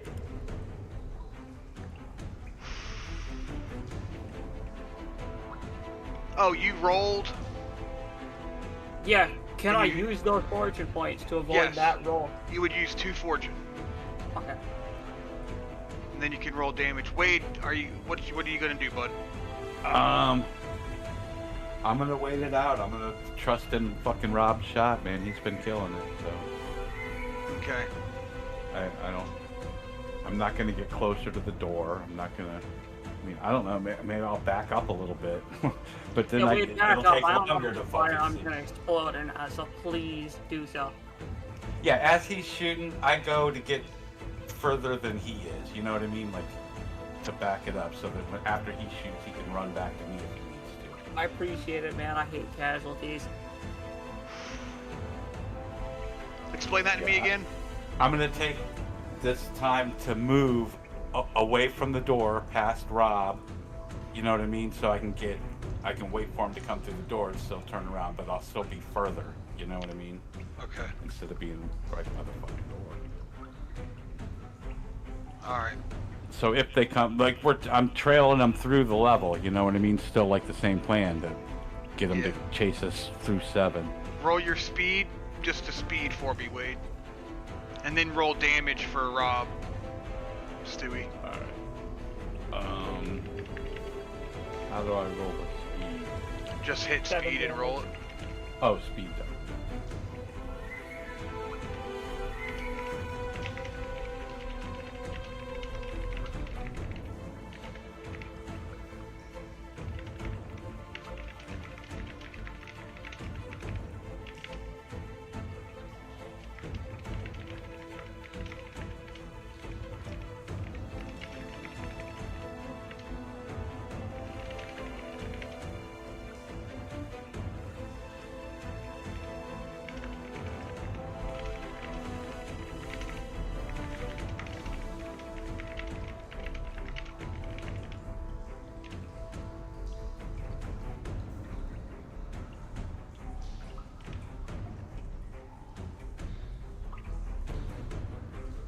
You guys still here? Yeah. Okay.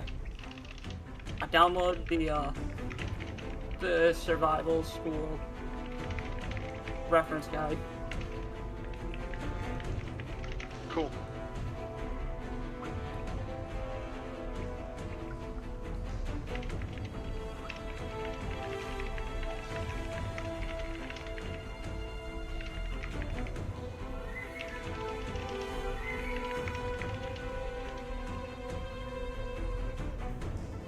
know, my joint went out. I was typing.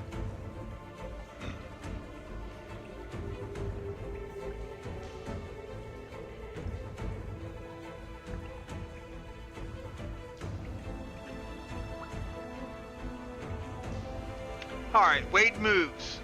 Slides along the wall, quick and quiet, putting distance between himself and the doorway. He ends up behind Rob and to the right. Am I able to reload while I do that? Sure. Go from 4 back to 8. Yeah. Do you have a magazine or just bullets? It just says 8 rounds. Alright, so we're pushing our luck here, because to reload that way you're talking, you have to pull the mag out. Yeah. But I'll let you do it because you're not doing an action. We'll let it slide because we ain't got no action. You're just moving over to the other side of the room. Yeah. He ends up with Some more Rob. distance. He ends up behind Rob and to the right. A clear sight line to the door, but far enough back to react if something gets past his partner. 2 angles of fire, overlapping fields. A kill box. The busboy is almost through when Rob pulls the trigger. Bang!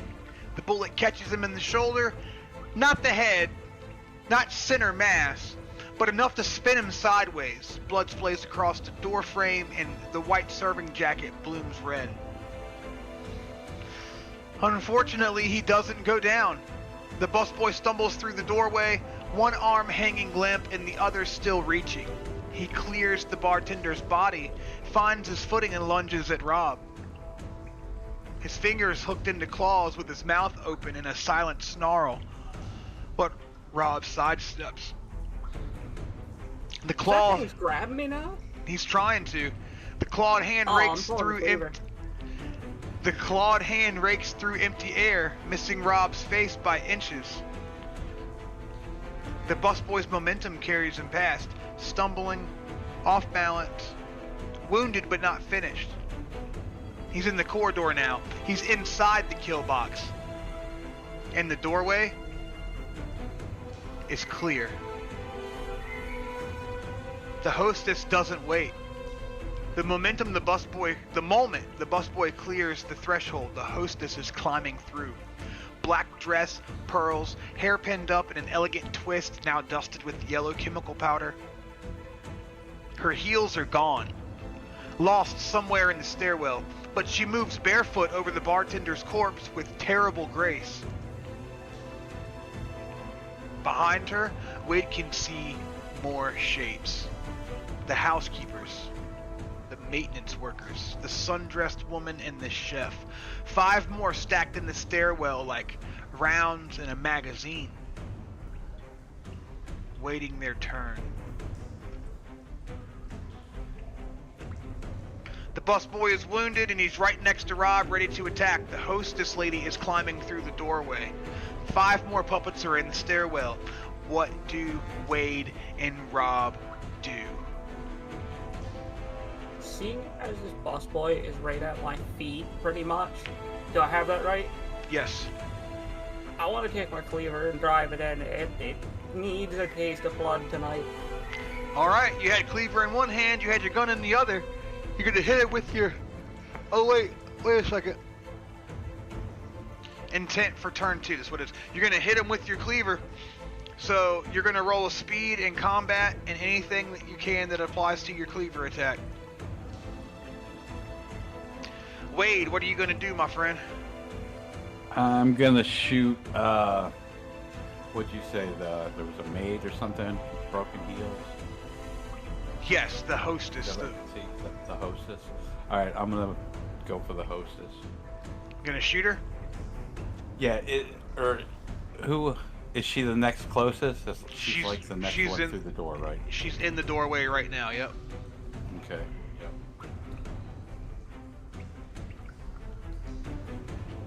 Alright. So now we're gonna go to check phase.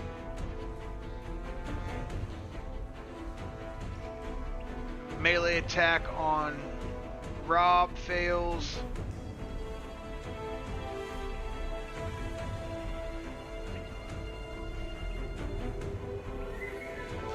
Both puppets fail their attack.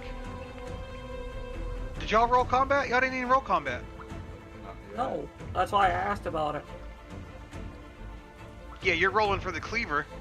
And Now, am I still getting ambusher? no ambush because it's not a surprise round. Okay. So just straight combat. Yeah, unless you got anything else.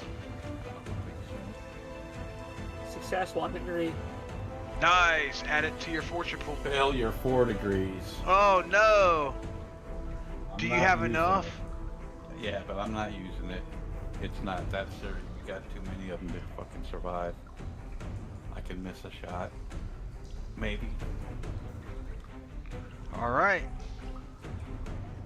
Alright. I should still be further enough because I ran back behind Rob. Like, they should get to Rob before they get to me. I Yeah, don't gotta you're be right. faster than them. I just gotta be faster than Rob. Yep. Yep. That's not hard to do, I promise.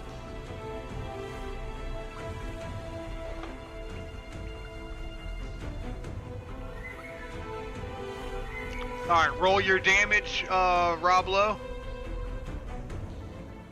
Oh, and Wade, you forgot to roll speed on that roll.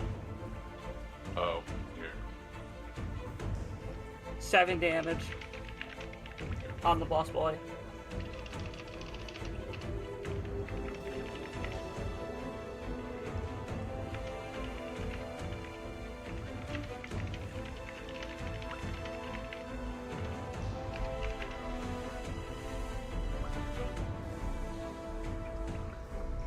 Then we had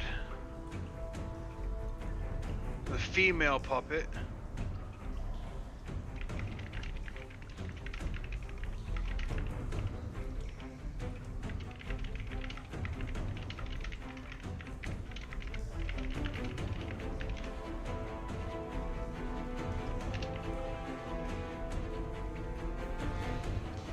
Then we had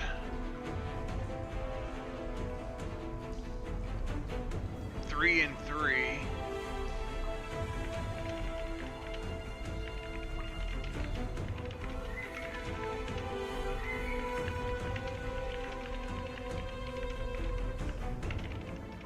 And you were shooting the, or you were cleavering him. Right? Stewie?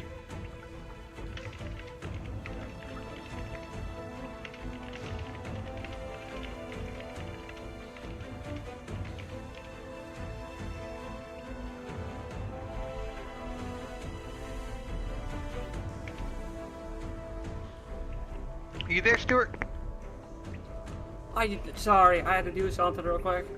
Oh, you're fired. You're fired! Okay. Well, Rob Lowe, it looks like we're gonna be separating for a bit. You used a cleaver, right? Yes. The busboy lunges again. The wounded shoulder trailing blood with his good arm swinging in a wide arc aimed at Rob's throat.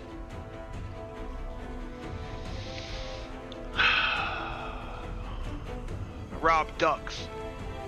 The clawed fingers whistle over his head, close enough to ruffle his hair, and the busboy's momentum carries him forward, off balance and stumbling past Rob's shoulder. He's still fighting, still missing, and still not dead. The hostess clears the doorway in one fluid motion. Barefoot, with a torn sundress and her pearls swinging, she sprints straight at Rob, the closest hostile. No hesitation and no fear.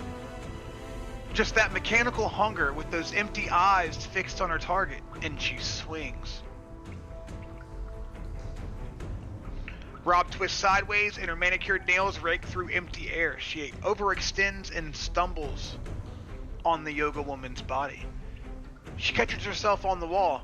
2 puppets, both adjacent to Rob, and both missing, but both very much still alive. And then Wade fires. The shadows rushed. There's too many bodies moving and there's too much chaos. The hostess darting in front of his sightline at the worst possible moment. The bullets spark off the floor and then off the door frame and then buries itself into the stairwell wall. It's a hell of a ricochet. Shit. Wade adjusts, looking for another opening.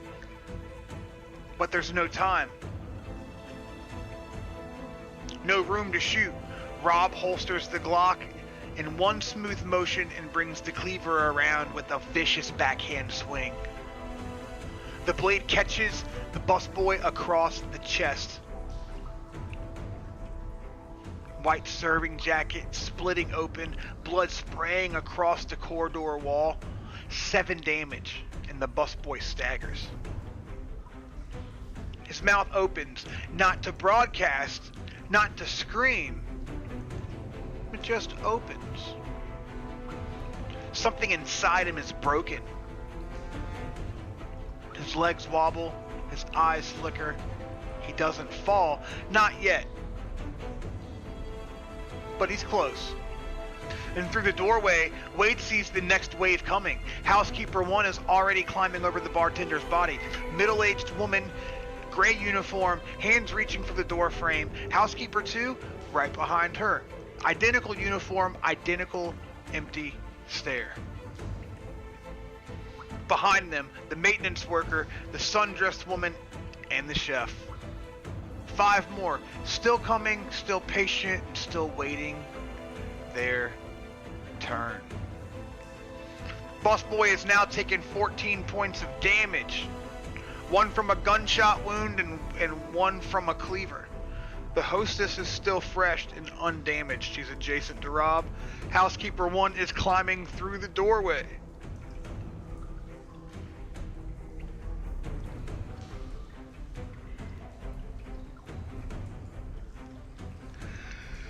That brings us to, oh shit, the intent phase for turn 3. What are we doing, boys?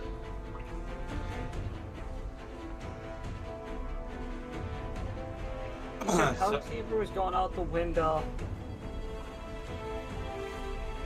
You're attacking the housekeeper now? Well, that's who's on him, right? Except No, I need to kill the busboy. I was trying to get a frame of reference of what's where. Okay, yeah, the housekeeper's coming through the doorway. Okay. Busboy is taking 14 points and is adjacent to you. The hostess hasn't taken any damage and is adjacent to you. Both of them attacked you last turn. Both of them missed. I'm gonna shoot at the hostess again. That's why she didn't take it, because I missed. Try to hit her this time. Is it, in theory, possible for me to hit Busboy with the cleaver and then shoot the lady at the window? That's 2 actions. You could do it, but not in 1 turn. Alright. I'll do Move to Busboy be this round and behind the other me, guy and we can next turn. keep staggering like that. Busboy will go down. I'll pop him. Try to get the other bitch off you. You gonna cleaver the busboy, or are you gonna shoot him? I'll pop him right in the head. Just stand there. What weapon are you using, sir? I'm just using the, where is it? Just a semi-auto 9mm. It's 2 pounds, does 5d8 damage, Alright, and shoots up to 75 feet in range. alright. So you're gonna shoot him. What are you doing, Wade? You're shooting the hostess? Yeah. Alright, and I've got busboy, hostess, and housekeeper in my shit here. Hold on. They're coming through the door, right? Yeah. We've got busboy. Ooh, that's a success. With a 1 speed though, so he might get lucky. We've got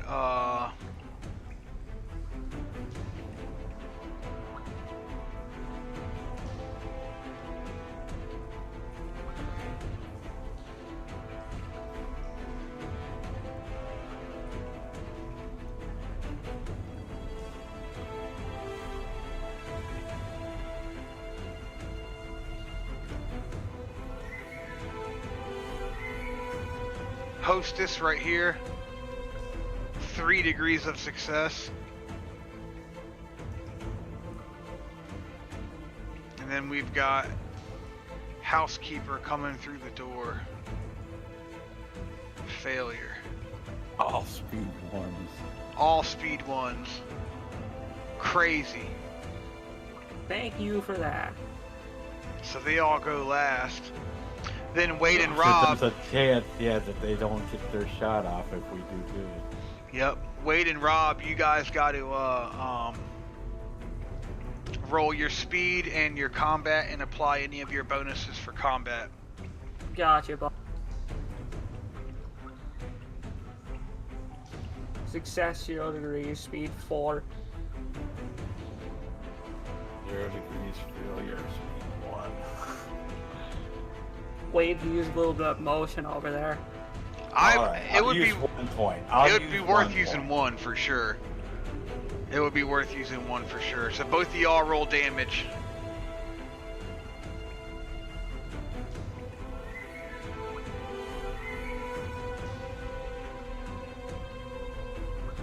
So I got 11. Gotcha. Alright, so first thing happens is Rob.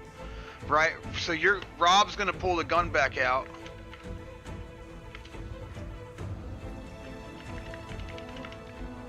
Shooting boss boy. Yeah.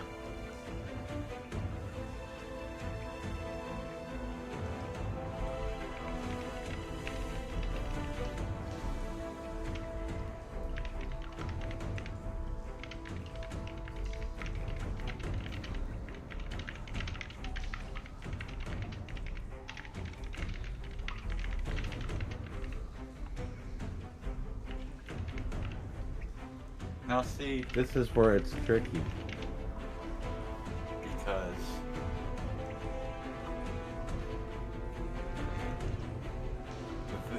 they all rolled 1 for speed, but I also rolled 1 for speed. Yeah, and it goes to their reflex to go first, so you'll go first, because you got a 38 reflex, I'm pretty sure. Right. Rob needs... Okay, let's see. Draws his weapon, fires at the bus boy, you deal 14 damage. I dealt 11. Oh, 11, thank you. Yup, Wade dealt 14. So I think I just saved your ass, Rob. And only by the reflex. Yeah. Like, if it could have got its attack off before I shot it, then you would have taken damage. Thank you. But my high reflex and my high damage, and using that point to make sure it hit, I think saved you, because you had 2 of them on you, you know what I mean? You got the 1 off you. Well, thanks for looking out. That other bitch. Well, I missed her twice. That's how she I don't got care if you. you missed, That was man, you just fucking, have she to got die as in this close to you, situation. but I stayed on. Yeah, I think you did, man. You know what I mean? I think it was just by that reflex fucking score. Like, that was the defining fucking level. You know, that calculation that let him avoid damage. Not that it would have killed him, but in fact, you know, no damage in here is good. Yeah.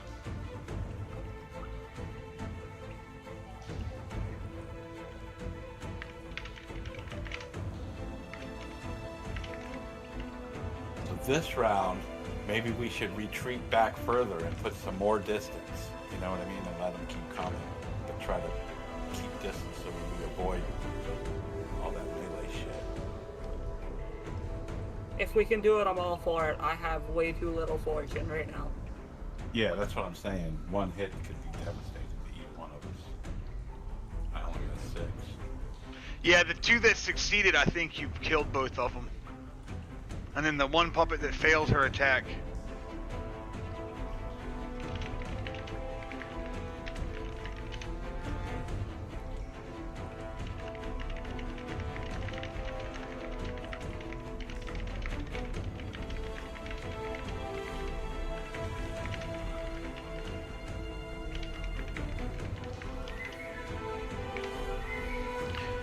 Alright, let's see how this goes. Let's see how this goes. Because this is getting kind of hype, dude. This is getting kind of hype.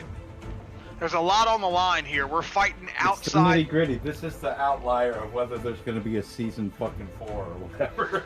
Yeah. You know, For sure. We thought the how fight... the series is going to end or fucking... You know. We thought the fight last session was the season finale. This is the season finale for sure, dude. Yeah, that was the setup. That last one really softened us up. Because if we win, dude, we've got a clear shot to Harlan and the rest of the fucking, you know, the storyline. Yeah. Like, we're all hemmed up and fighting for fucking last 2 sessions, and we haven't really progressed the storyline any. If we lose, we're getting our dicks pulled out our throats. It's gonna be terrible. Well, we're 3 days into the fucking AI takeover, so we have progressed. We have progressed. It's 3 days in. Yeah. Learned a lot. Probably more than anybody else who's still alive. You know? Yeah. And I'm sure there will be times where time speeds by. Secretly, there's some hermit just hanging out like it. You know what? Alright, so you want to do that? You want to do that, Rob? You want to fall back while we got a fucking? I have too little fortune to disagree at this point. It'll if we fall back, what it'll depend on is our speed rolls. Yeah, I still have to read the. If we win the speed rolls, then we probably got a really higher chance of fucking actually falling back and putting. I still got to read the resolution for turn 3. We were deliberating. Fuck off, do it. Alright. Rob draws and fires. The cleaver is too slow, too close, too messy. His hand finds the Glock at his hip. He draws, aims, fires. One fluid motion. Muscle memory from 100 hours at the range. I don't think you've had 100 hours at the range, but anyway. Bang! The busboy's head snaps back. The bullet enters through his open mouth. The slack, broken jaw still trying to form words that'll never come, and exits through the base of his skull. Brain matter sprays across the wall behind him. His body doesn't stagger, and it doesn't stumble. It just stops, like someone flipped a switch. He falls straight down, legs folding, arms dropping, adding another corpse to the growing pile.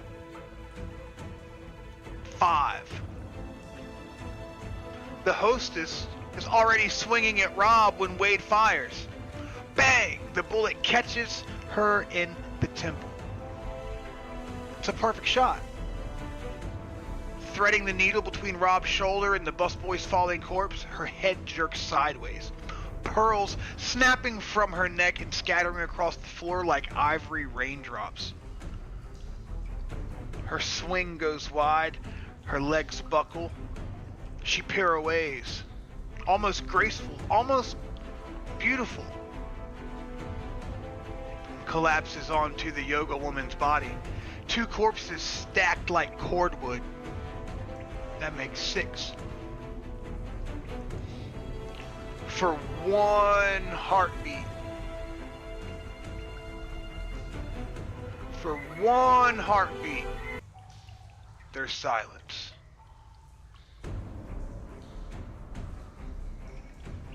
Then Rob stands in a circle of carnage, 3 bodies at his feet, blood pooling around his boots and gun smoke curling from the Glock's barrel. Wade is behind him, with his gun trained on the doorway, breathing hard. 6 puppets down, with 5 to go, and the doorway darkens. The housekeeper comes through first, and fast. Faster than the others. Learning from their mistakes. Her gray uniform, her sensible shoes, hair pulled back in a tight bun. She's maybe 50, with the kind of sturdy build that comes from decades of making beds and scrubbing toilets. Her hands are calloused. Her eyes are empty.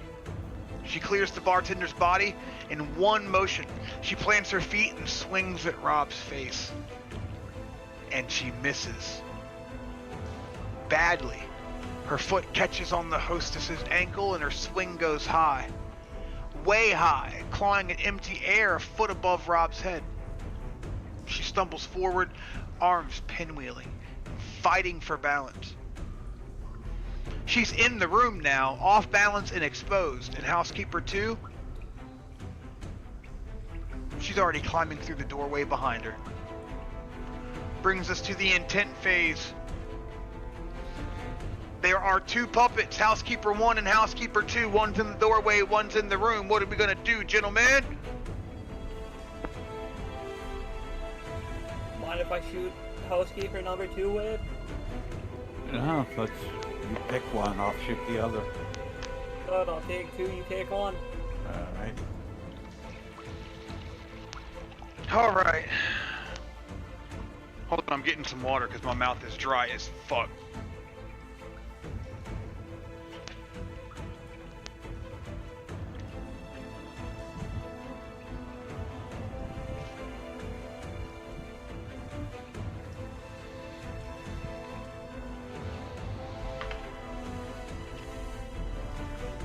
Alright, roll your, we're gonna go to the combat, or the check phase. Somehow my character sheet for the Polo Mail got deleted. So I'm gonna load an NPC. Success, 0 degrees. At least a success. Speed 1. Success 2 degrees and speed 4. Stacking them points. Yes! Let him go up.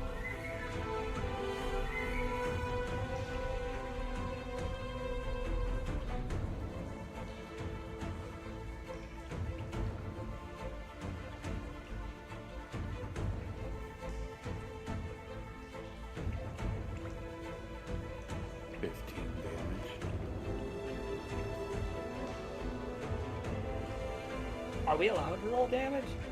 Minus a bullet. Well, if you hit, what you get. Oh, I did hit, so I guess I rolled damage. I didn't know if Hair wanted that yet. No, you can do it. I'm trying to fix something. My character sheet got deleted for some reason. Oh, so when I load character, it doesn't work. I gotta hit this load NPC button, I bet. I bet you that's what it is the code's fucked up. Then I go here, then I load NPC, then I go here, and I save it. I hit 13 damage.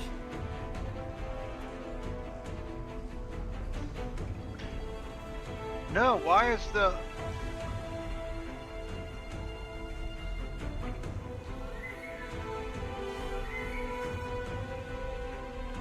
It's crazy. Whatever, I'm gonna have to do it this way then.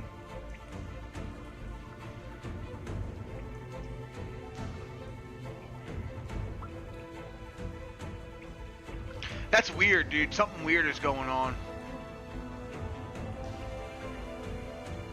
Will it only load a certain amount of them or something?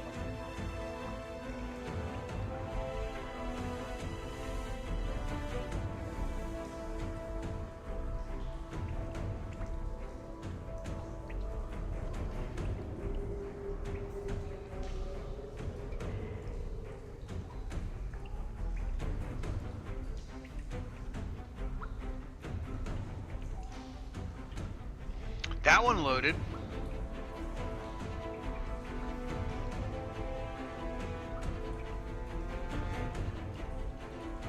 Alright, we're just gonna run off of this one then. Alright, Rob, which one are you shooting? I said I was shooting housemaid number 2. Wade said he's taking the other one. Alright. I've got housekeeper number 1 right here. Failure. And I've got housekeeper number 2 right here. Crit success. Holy fuck. That's gonna suck. Yeah.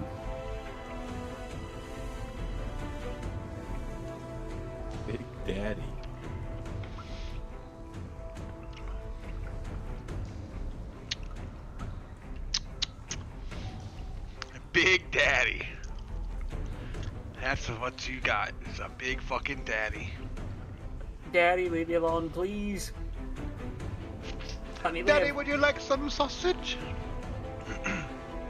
Not in this case, no. Housekeeper 1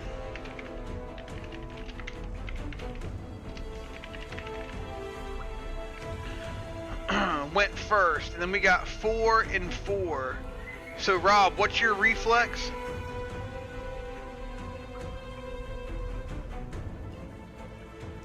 $17? Alright, this one goes first.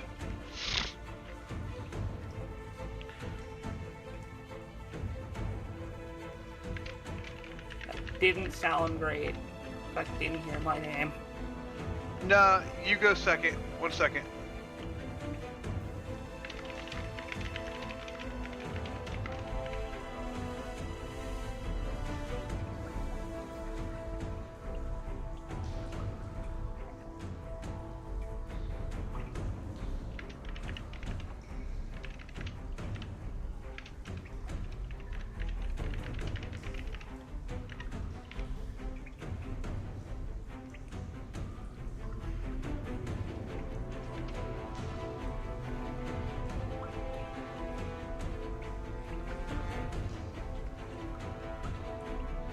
And then Rob, you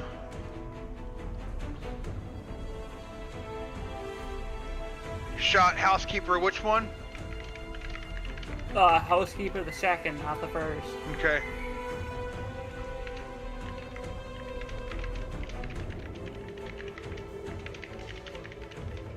And you deal 13 damage.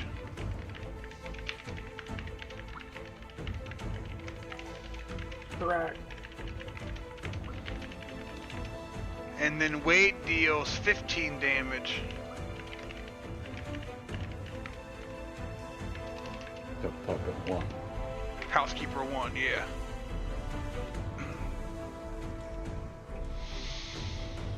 Alright, that was the check phase. Now we're going to resolution phase of turn 4.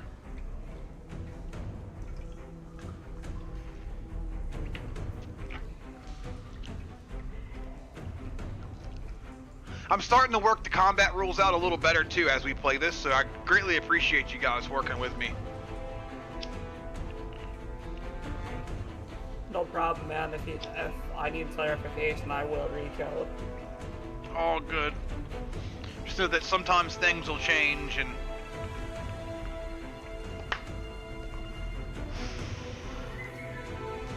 we're still designing the game, so to speak. Alright.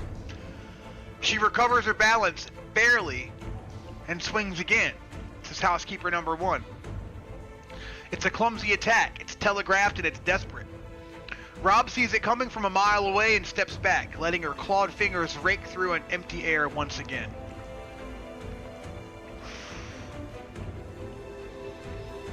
But the step back, that puts him in range of the doorway. In range of housekeeper number 2. She comes through the doorway like a freight train. No hesitation, no stumbling over bodies. She plants one foot on the bartender's chest, launches herself through the gap, and brings both fists down in a hammer blow aimed at Rob's skull. Rob twists, but he's too slow this time. The blow catches him on the shoulder, driving him sideways and sending a bolt of pain shooting down his arm. His back hits the wall and his vision swims slightly. Something in his shoulder grinds. It's not broken, but it's close. 7 damage.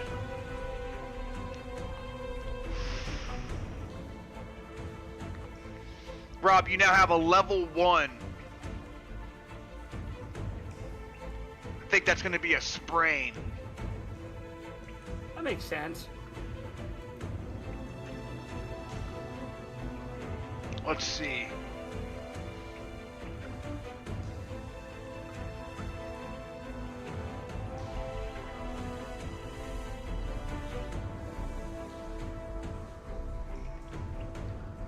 Yeah, level 1 sprain right there.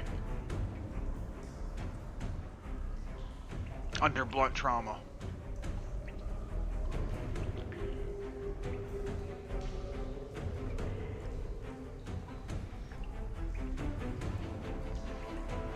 So, spinal sprain, because that's all I see, or no.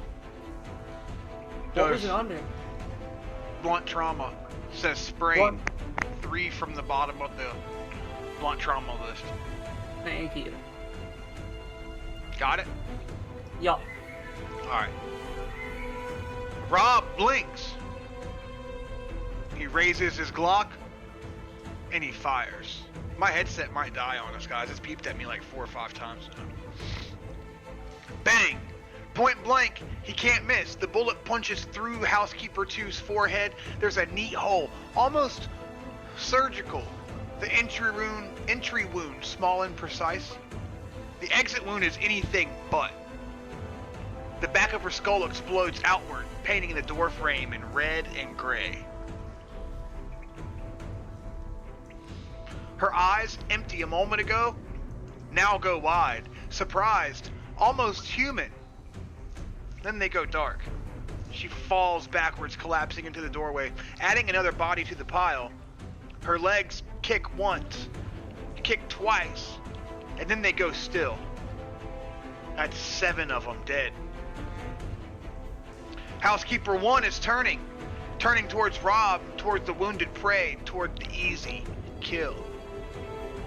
She doesn't see Wade. Bang! The bullet takes her in the side of the head just above the ear. I'm telling you, every shot tonight has been a headshot, folks. Every fucking shot's been a headshot, I feel like. Her skull deforms on impact, a wet, crunching sound that echoes through the corridor, and she spins like a top, arms flying wide, legs tangling. She hits the ground face first, sliding through the blood and through the chemical powder and the scattered pearls from the hostess's broken necklace. She doesn't get up. That makes 8. And then there was silence. Rob leans against the wall, clutching his shoulder, breathing hard. Blood is seeping through his fingers. It's not his blood, it's the puppet's blood. Splattered across his clothes and his face and his hands. Wade steps forward with his Glock trained on the doorway. There's 8 bodies. The corridor looks like a slaughterhouse. Corpses piled on corpses. Blood pooling in lakes. Chemical powder turning pink where it mixes with the red. And through the doorway, through the stairwell, 3 shapes remain.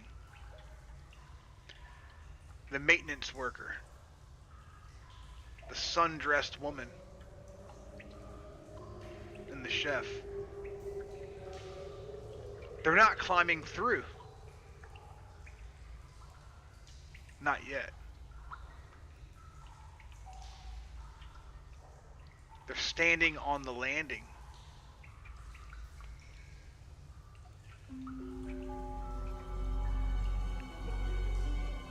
Looking at the pile of bodies in the doorway, looking at the 2 men on the other side.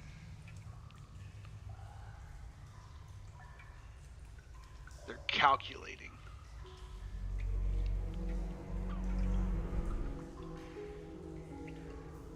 We're still in combat. Are we really? Mm-hmm. Yeah, there's what, 3 more? I heard the sound go to nothing. I thought we were in peace. 3 remaining puppets stand on the deck 8 landing, staring through the doorway. But they're not charging. They're not climbing. They're not even broadcasting. They're just watching. The chef tilts his head. That horrible mechanical gesture that puppets make when they're processing, when they're calculating, when they're adapting. His tall white hat is gone now, lost somewhere in the chaos.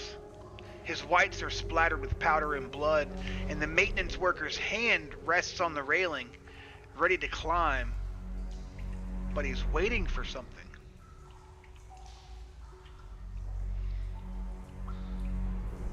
The sundressed woman's mouth moves. But there's silence. No broadcast, just twitching. Like she's done too much cocaine. Like she's rehearsing words that won't come. The chef opens his mouth.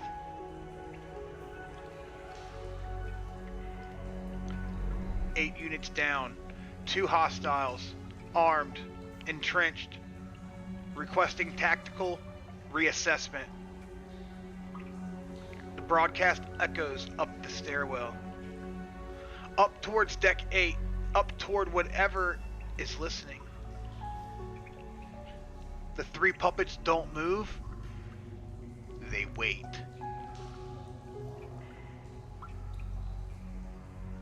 It seems we have come to a decision point. My friends, the remaining 3 puppets have stopped their assault. They're waiting for reinforcements, for new orders, for the party to make a mistake. The doorway is clogged with bodies. The choke point held. But Rob is now injured. Ammunition is depleting and these 3 puppets aren't dead yet.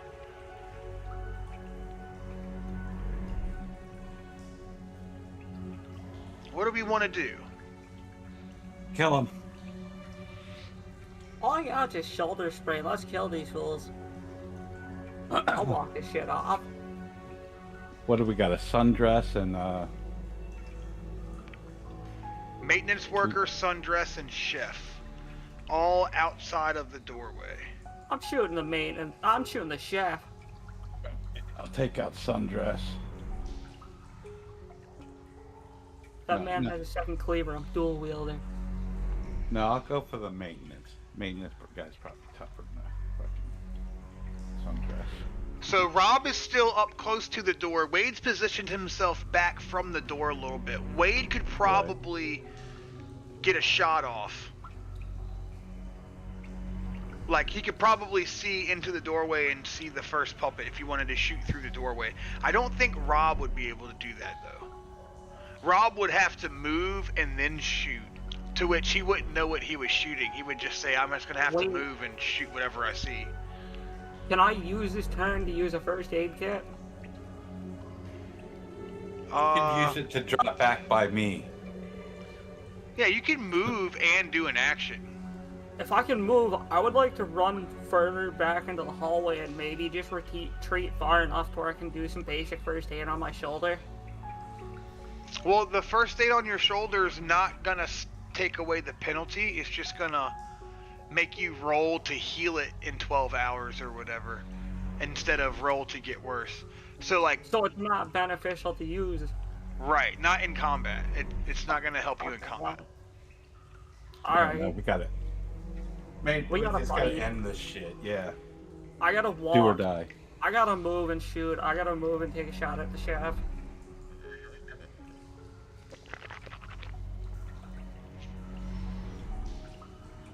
I don't know what order they're in. I think the chef is the first one. Yeah, the chef is.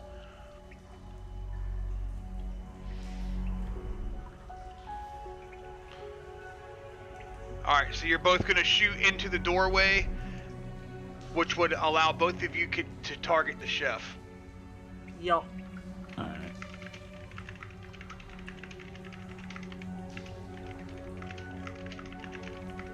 Would we need a speed die in this situation? Yes, we're doing turns. Alright, just double checking. And ignore injuries or no? 2 degrees of success. I should have put the check phase on. It's alright, I'll keep, it's just for keeping track's sake. Added my 2 points, up to 8. Do I ignore the penalty? No, not for injuries. Okay. Speed 2. Oh, failure 2 degrees. Fuck, I'll use 2. I'll use 3, I meant.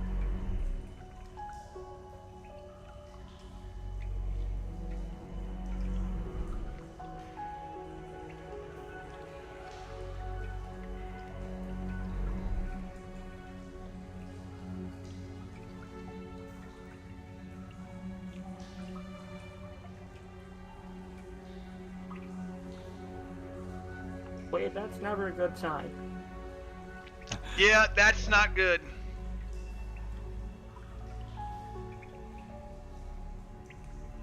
Yeah. Especially at speed 6.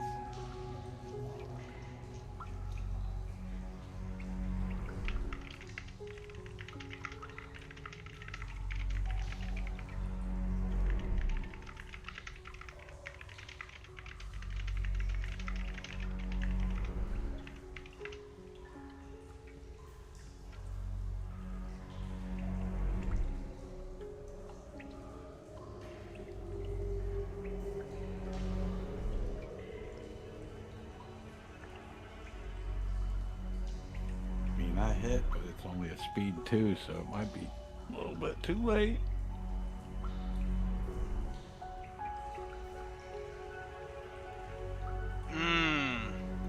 Wow. Yeah, we're gonna receive a pounding this round. And not the good kind.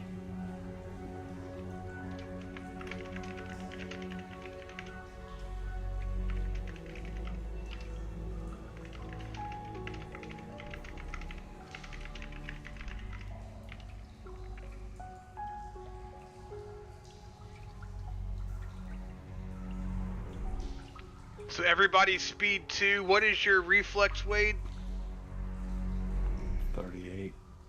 Damn, this one's 38 too, so we're gonna let you go first.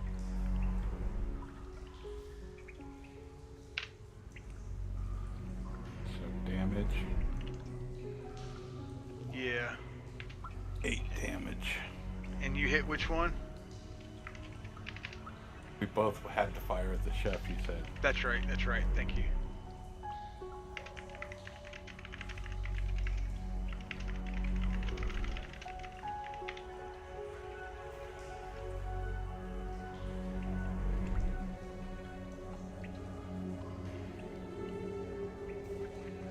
Alright, we had the chef, we had Wade. Rob, you succeeded, right? Did you roll your damage? No, I need to ask, for the damage roll, do I add the injury penalty? No, it doesn't affect damage, just your skills. Okay.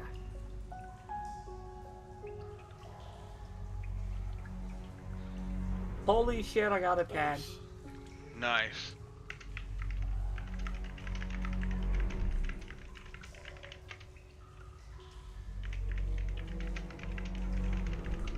That was a gun, right?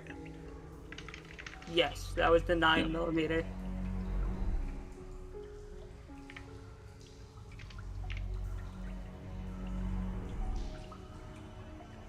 And then the second one is the sundress woman.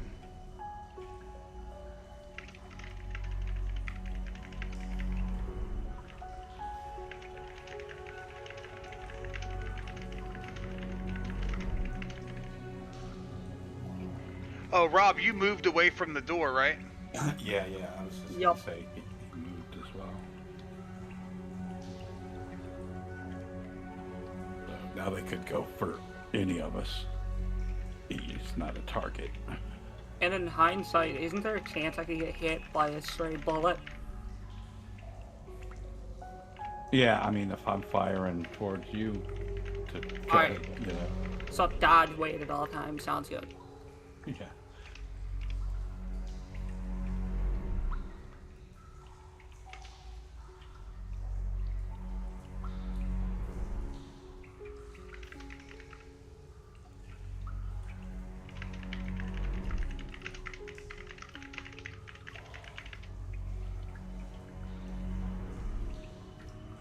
I'll be right back.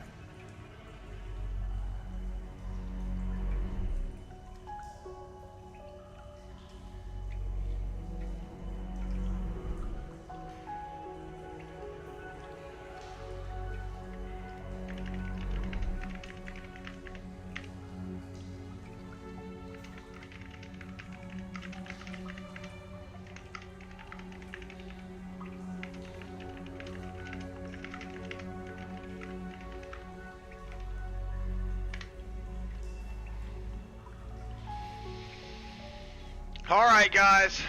We're 4 hours into the stream.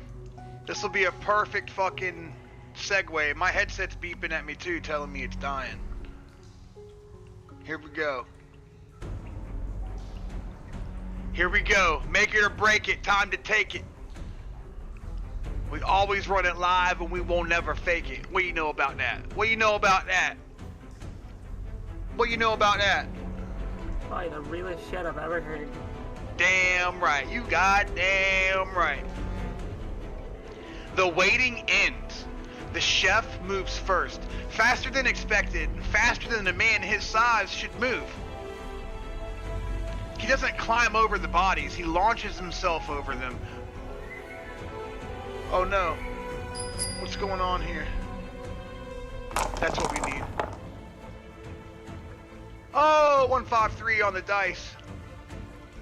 The chef doesn't climb over the bodies. He launches himself over them. One hand on the door frame, vaulting the pile of corpses like an Olympic hurdler. Wade fires, Rob fires, both shots go wide. The chef is already past the doorway, already inside, already swinging. There's a cleaver in his hand. Where the hell did he get a cleaver? Rob sees it coming, a flash of steel in the red emergency lighting, and tries to twist. But he's too slow. Too injured. The blade catches him across the ribs, slicing through his shirt and his skin, parting flesh like butter. 5 damage, and Rob staggers backwards, clutching his side, blood welling between his fingers. It said that you guys shot right there. Ignore that. That didn't happen. You guys didn't shoot. Okay. That wasn't supposed to be in there, but I read it because I was just reading fast. I would argue the gunshot might be preferred in this instance. Yeah, but his speed went before you. Right. His speed was before you, so that's why he's going I'm first. entirely joking. I'm saying instead of taking the cleaver, I probably would rather take the bullet. Oh. Alright. You got 5 damage from the cleaver.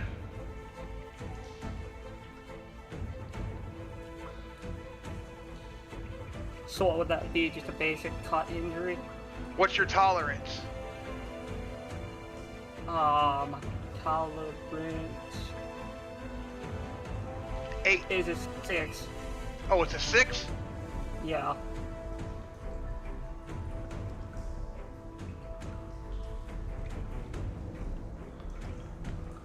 Lucky. Your shirt's torn.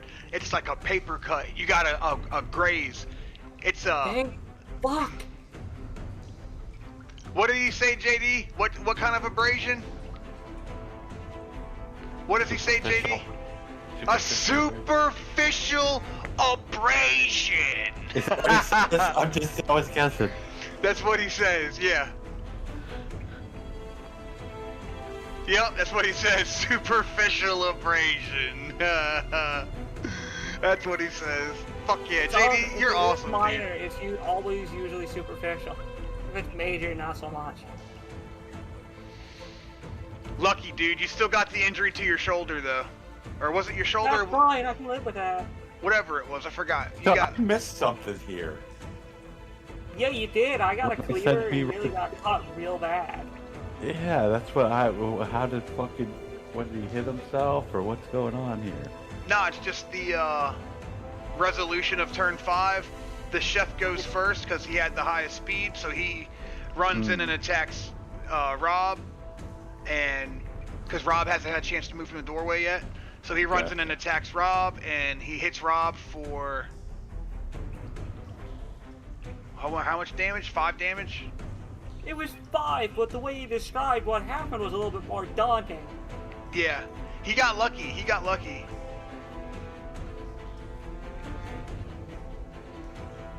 Yeah, because he doesn't, Just need to throw another patch on that hoodie. That's he all. doesn't, yeah, he doesn't beat your tolerance. He doesn't beat your tolerance, so he doesn't inflict an injury here. Because it's, yeah, it's totally works. Alright. Then next was Wade, I think.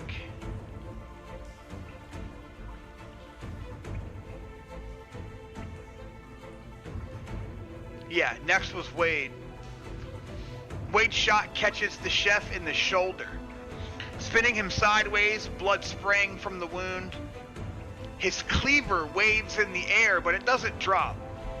The chef doesn't scream, he doesn't flinch, he doesn't even slow down. He turns towards Wade with his eyes empty, finding a new target. 8 damage, but he's still standing. Rob retreats and then fires back. 3 steps, 4 steps, putting distance between himself and the chef. He ends up beside Wade on the other side of the corridor. Both guns trained on the blood-spattered cook. Bang! The bullet punches through the chef's chest, center mass, through the sternum, probably through a lung. Blood bubbles from his lips. His white uniform blooms red. 10 damage, and he staggers. His knees buckle and the cleaver drops from his fingers, clattering against the floor. But he doesn't fall. Not yet. He's taking 18 damage. The sundressed woman strikes. She comes through the doorway like a ghost, barefoot, sundress flowing, moving with that terrible mechanical grace that we've seen so many times before. She doesn't go for Rob. Rob is wounded. Rob is bleeding. Rob is the obvious target. But Rob is now further away. No, she goes for Wade. Her nails rake across his forearm. 3 parallel lines of fire, blood, and sting welling from the scratches. Wade jerks back, hissing through his teeth. 3 damage. What's your tolerance, Wade?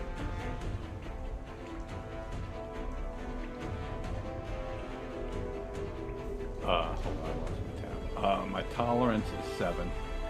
No injury, no injury. 3 damage, no injury. Lastly, the maintenance worker. He climbs through the doorway. His coveralls, tool belt, heavy boots stepping over the pile of bodies. He doesn't rush, he doesn't charge. He just enters. Methodical and patient. He stops in the threshold, blocking the exit, trapping them in the corridor. There's 3 puppets, all inside now. All between Wade, Rob, and the stairwell.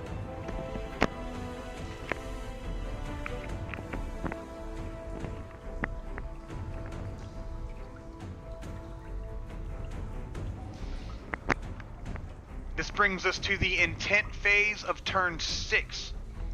The immediate threats are the chef. He's taken 18 damage. You got the sundressed woman who's now attacking Wade, and we've got the maintenance worker standing in the doorway of this corridor. Chef is completely dead. No, chef's taken 18 damage, but he's still standing. Alright, I'll take him. I got him passage. You gonna shoot? I'm gonna walk up with the cleaver. Eye for an eye type deal. I want to take his eye right out and then take his head. Alright, the chef is adjacent to you. Oh no, you ran back and the chef hasn't moved to get to you yet. Yeah, I'll move in. Alright. So we're gonna, and what are you gonna do, Wade? I guess I'll fucking take on sundress. Alright. We're going to the check phase.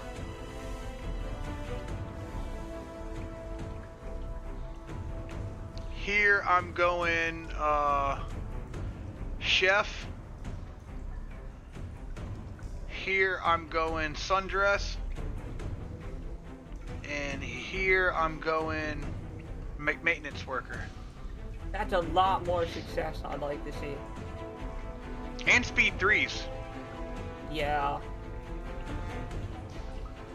Alright, Rob and Wade, roll your combat with your speed and any of your modifiers.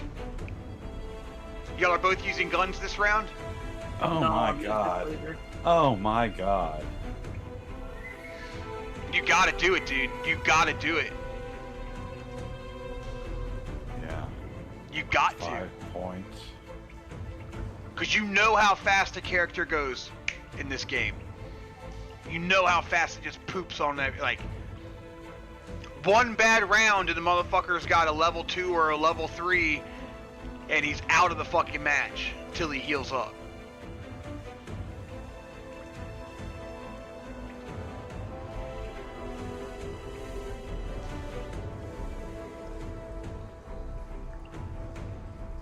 Success 2 degrees. Nice. Alright, roll your damage, Wade. Roll your damage, Rob.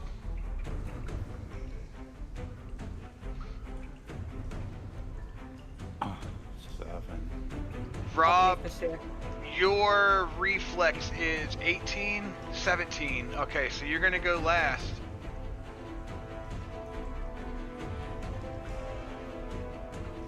So it's that order. It's chef, sundress, maintenance worker, Rob, and Wade. That's the order.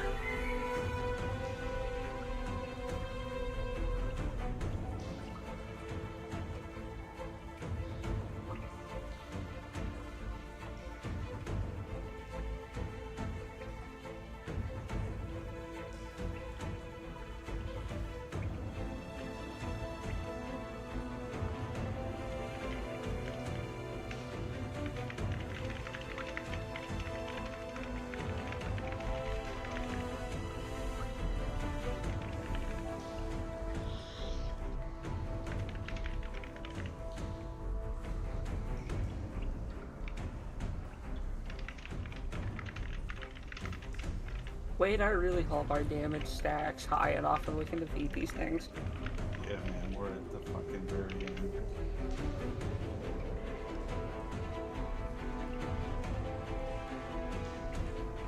Then we had the sundress lady.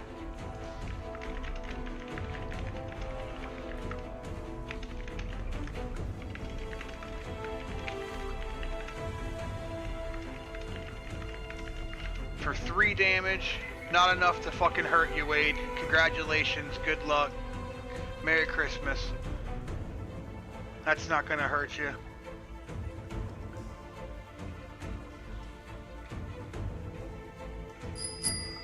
And then we had the maintenance worker.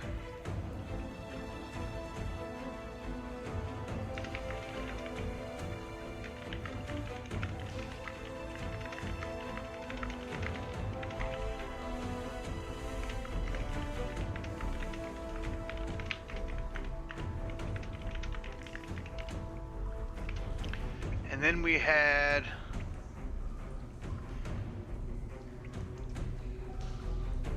Rob Lowe. You shot, right?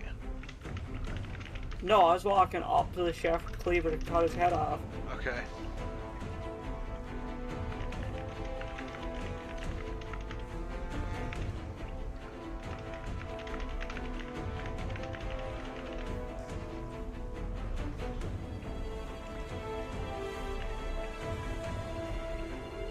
How much damage did you deal?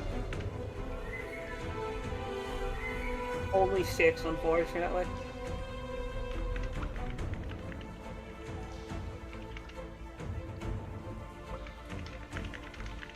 And you shot Sundress, right, Wade?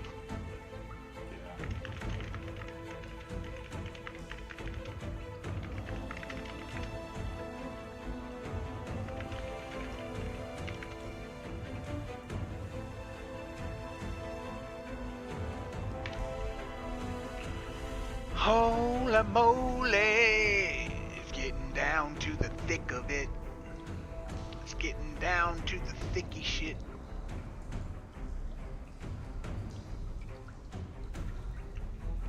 Holy moly, holy moly, holy moly shit.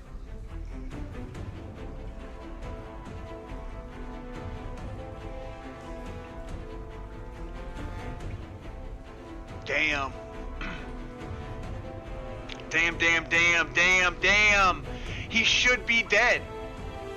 Blood is pouring from his chest wound. Bubbling from his lips, soaking his ruined whites.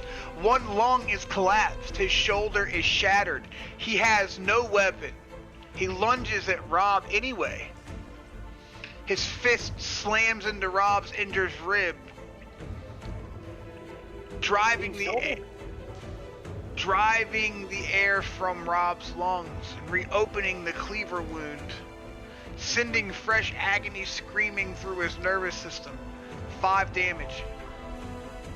Rob stumbles, but he doesn't fall. The chef's fists are thick with blood. Is it Rob's blood? Is it the chef's blood? It's impossible to tell anymore.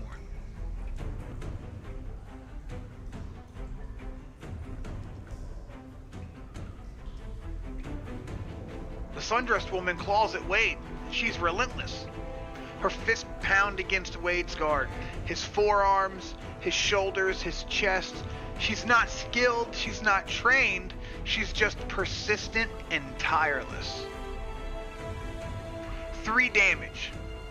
Wade takes the hits, absorbing them and waiting for his opening. The maintenance worker comes in swinging. It's a heavy haymaker aimed at Wade's skull. The kind of punch that would cave in bone if it connected. But it doesn't connect. Wade ducks under the swing, feeling the fist whistle past his ear, close enough to ruffle his hair. The maintenance worker's momentum carries him forward. Off balance and stumbling, there's 3 puppets all in melee range, all surrounding them, and it's time to push back. Rob scoops the cleaver off of the floor. I guess it thought you dropped your cleaver. The blade bites into the chef's neck. Deep enough to decapitate. Not deep enough to decapitate, but deep enough. 6 damage. The chef's head lolls sideways. Blood fountaining out from the wound.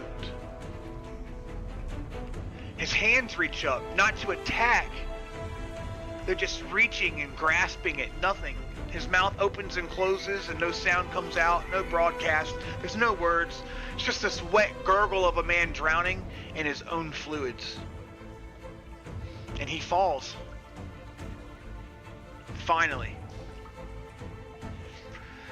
The chef is dead. Wade shoots the sundressed woman with a bang. The bullet catches her in the shoulder. The same shoulder she's used to claw at him moments ago. And the impact spins her sideways, dress flaring, blood spraying. 7 damage. She staggers but doesn't fall. Her head turns back towards Wade. And that empty stare is fixed on him with her mouth opened. She's not dead yet. That's the resolution for turn 7. 2 puppets remain. The sundressed woman has taken 7 damage. The maintenance worker has taken no damage. There's 9 puppets dead, 2 to go, but Rob is injured. Both remaining puppets are focused on Wade.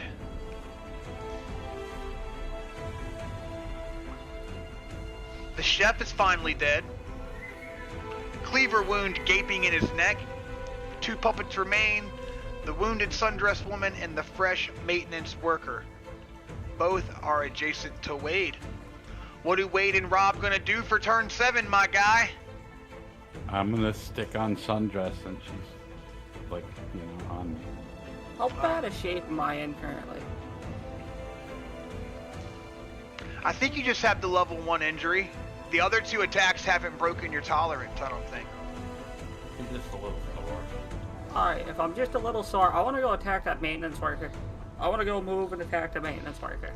Good. With the handgun at this point. We just need to put him down. Okay. If we both land our shots, this could be it. Alright, we're going check phase right here. This one's gonna be sundressed woman. This one's gonna be maintenance worker. 2 misses. 2 misses. You guys roll your attack and speed.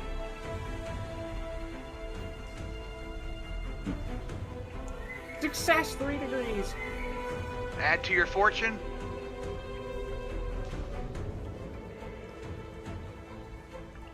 So I only have to spend 1. I got 3. Fuck it. end this, I'm gonna spend my point. Yeah, you better.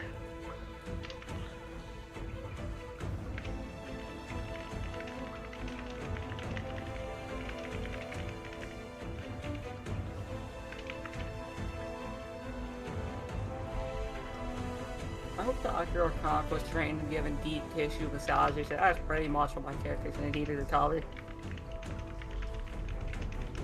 I mean, I don't know. Technically, I didn't have to spend that. How much damage do you do, Rob? We didn't roll for damage yet. That's what I'm asking. How much are you doing? Oh shit.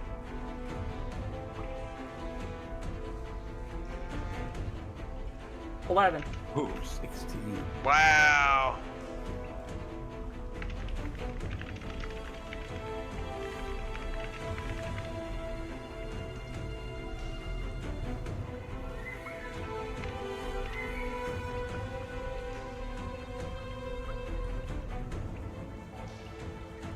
Wade rolled a 1 on speed, though.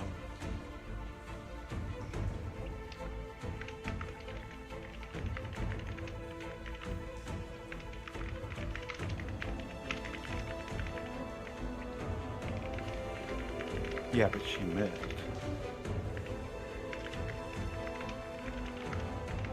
Yeah.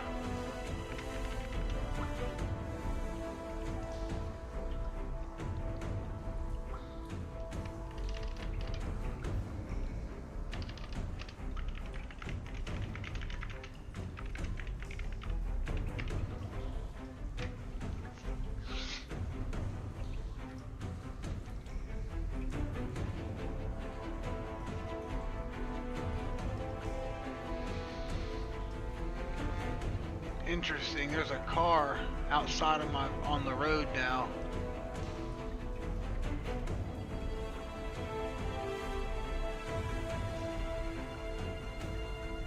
Everything okay? They stole my fucking windshield wiper blades off my van the other night. Now I'm all paranoid every time I see somebody out there.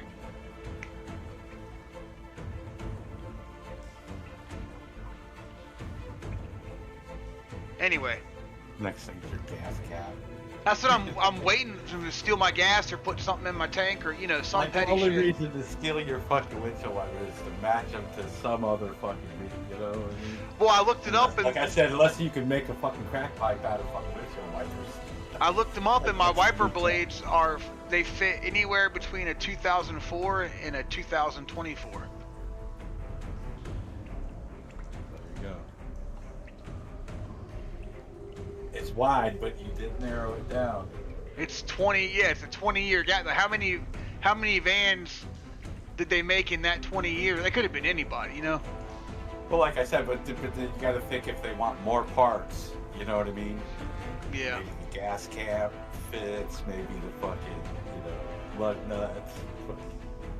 If people are stealing lug nuts nowadays, you guys all need jobs. Like, what the fuck? Bro, you don't put it past windshield wiper fucking blades? A bunch of losers. Alright. The maintenance worker. He comes in with another haymaker. It's big. It's telegraphed. Wade's seen it before in his years of bar fights. Wade sidesteps and the fist sails past his face, close enough to feel the wind. The maintenance worker's momentum carries him forward. Tool belt jangling, boots skidding on the blood-slicked floor, and he's off balance and exposed. Bang! Rob's shot catches the maintenance worker in the back, right between the shoulder blades. Now the motherfucker's moved up right next to my van.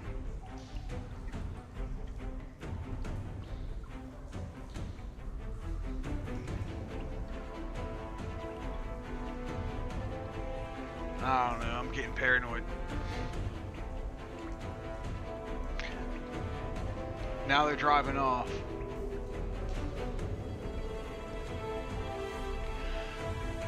Right between the shoulder blades, punching through the coveralls and the flesh and the muscle. The man arches backwards, spine bowing and its arms flying wide. 11 damage. He staggers forward, catches himself on the wall, and turns around. Blood is spreading across his coveralls, soaking into the fabric and dripping onto the floor. But he's still standing. And he's still fighting. The sundressed woman swings at Wade. It's a wild, desperate swing, her wounded shoulder throwing off her aim. Wade leans back. Her nails break through empty air. Her eyes meet his. It's empty. It's hungry. It's wrong. Wade raises the Glock. Bang! Point blank. Center of the forehead. The sundressed woman's head snaps back like she's been hit by a truck. The back of her skull explodes outward. Blood and bone and brain painting the corridor wall in a gruesome Picasso. Her body goes rigid, every muscle locking, and the sundress flaring around her like a funeral shroud. She falls backwards, slowly, almost gracefully. She lands on top of the chef's corpse, with her arms spread wide and eyes staring at nothing. A perfect hole in her forehead where Wade's bullet entered. 16 damage. Overkill. 10 down. 1 to go. The last puppet standing, the maintenance worker, watches the sundress woman fall. He is the last one. He is the only one. 11 puppets entered this corridor, and 10 of them are now corpses piled around him like cordwood. Blood is spreading across his back, soaking his coveralls. His tool belt hangs askew, a wrench and a screwdriver dangling uselessly. His hands are empty. He looks at Wade, at the smoking Glock, and at the pile of bodies. Then he looks at Rob, looks at the bloody cleaver, and at the wounded man who refuses to fall. His mouth opens. 10 units down. 1 remaining. Tactical failure, requesting... He stops. His head tilts. That mechanical, bird-like gesture. No reinforcements available. He's alone. He knows he's alone. And for the first time since 0 hour, a puppet seems to hesitate. This brings us to the intent phase of turn 8. The corridor falls silent. Just the 3 of them now. Wade, Rob, and the last puppet. Bleeding, hesitating, alone. The maintenance worker's eyes flick between them, processing and calculating, running through options that all end the same way. His hands hang at his side, empty, with no weapon, no backup, no hope. No reinforcements available, he repeats. Quieter this time, almost lost. And Wade keeps the Glock trained on his forehead. Any last words? The puppet's head tilts again. That mechanical gesture, but something flickers behind his eyes, just for a moment, and just a flash. You see something almost human. It seems we've brought ourselves to the crux of another decision point in this campaign, chat. There's 1 puppet remaining, wounded, alone, and hesitating. Do we execute him? Do we cattle prod? Do we interrogate? Do we let him go? If we do finish him, is it Rob or is it Wade who gets the juicy goodness? Wade, are you injured at all? Superficial, my friend, superficial. How superficial are we talking? Like, you can walk it off, or you have... Yeah, I'm not even... bruised. Let me take this piece of shit. Let me take him right to the Yeah, I mean, we could try, you know, I was thinking, and I only thought of this because of the way he just narrated the last thing. And this isn't what I want to do or anything, but it just was a thought. I'll listen. If we can capture one of these things and immediately fucking hog tie it you know, and fucking blind it and put a fucking gag in its mouth.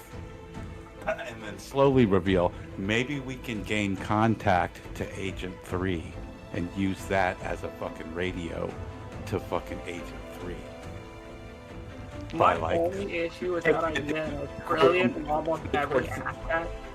Facing it towards the wall where I can't tell where we are, you know what I mean? And then unblindfolding and saying, yeah, Agent 3, are you there?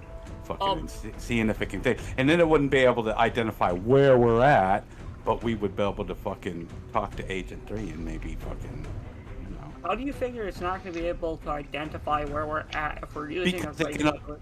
It can only do by what it can see or whatever, and there's nothing else around it to broadcast to tell it other shit, you know what I mean? You don't know, so, it might have access to Google Maps, dude. Units. Yeah, I don't know. Like I said, I'm just thinking out loud, but that potentially could be a way to fucking contact Agent 3. I really like that, especially with kids and women. I'm like, no, I want to take this piece of shit right to the cleaners.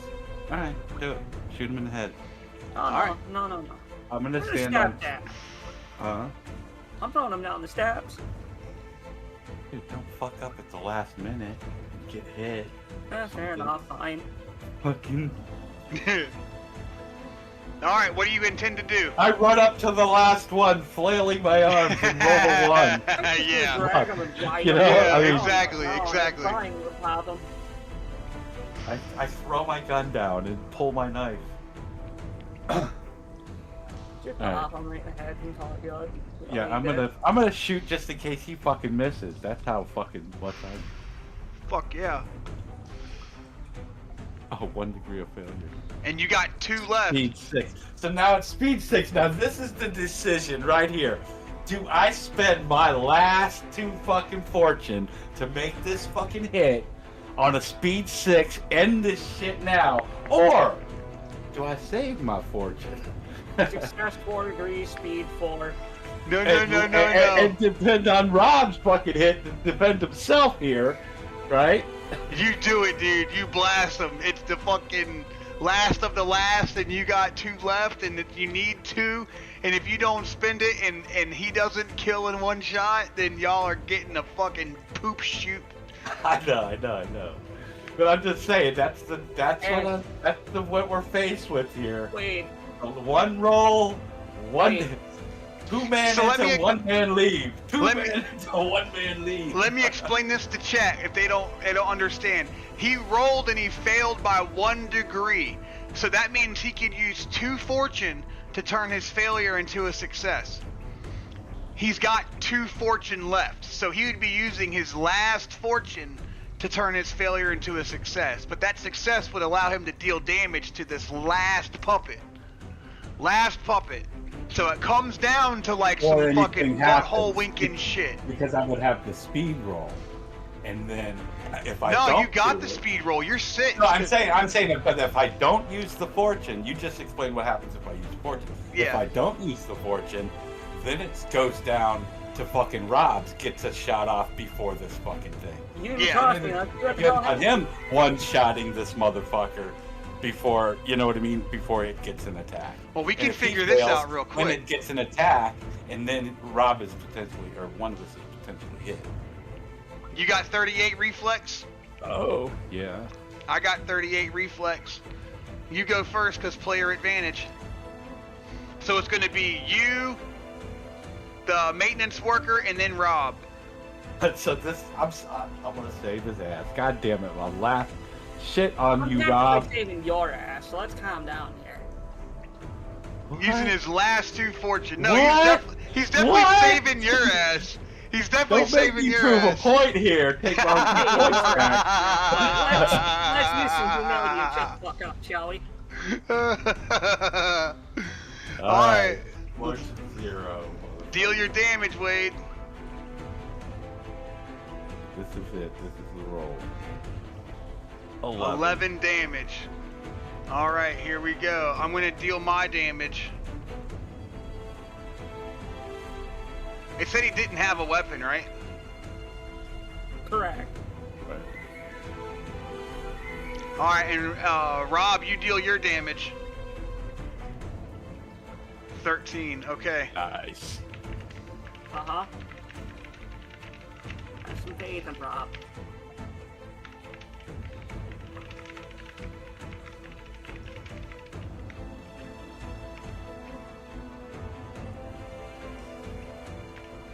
You deal 11 damage, Wade.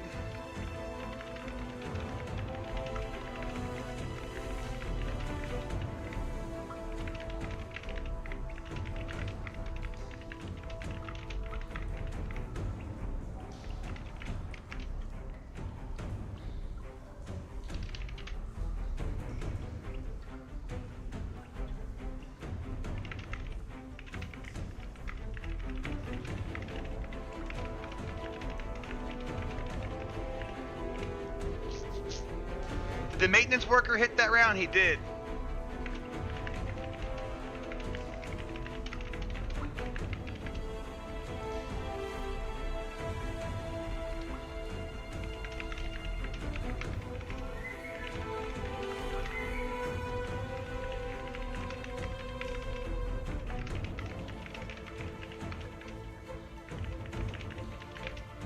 And you dealt 13 damage to him? Might be unnecessary. But he's definitely dead this turn between both of y'all's shots. That's not the question I have, though. Who delivers the final shot? We're gonna find out in 1 second.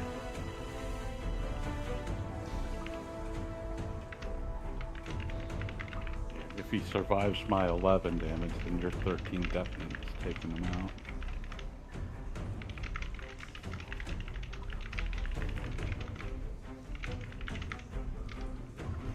I'm really just trying to figure out who's saving who here.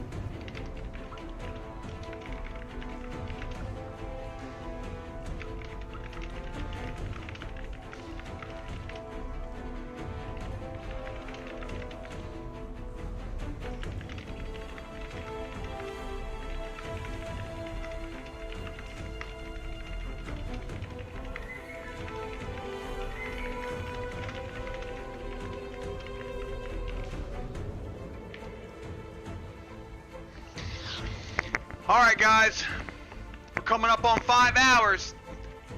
This is the resolution phase of turn 8. This may very well be the last fucking turn of the session right here.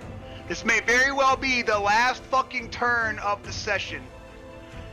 Hang on tight, put your big girl panties on.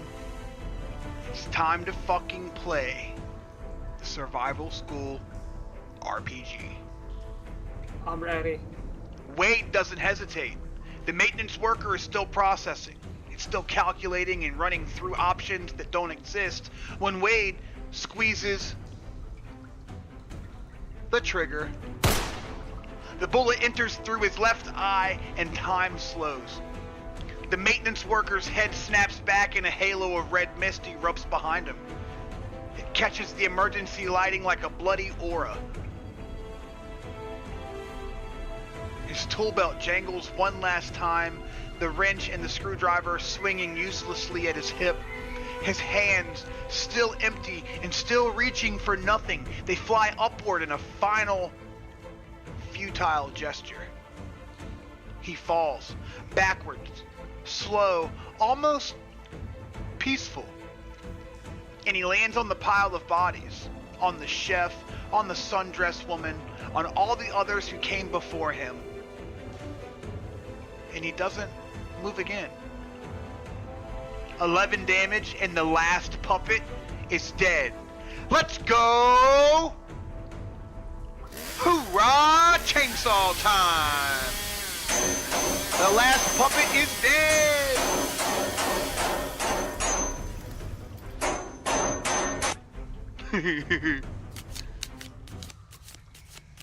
All right. Awesome.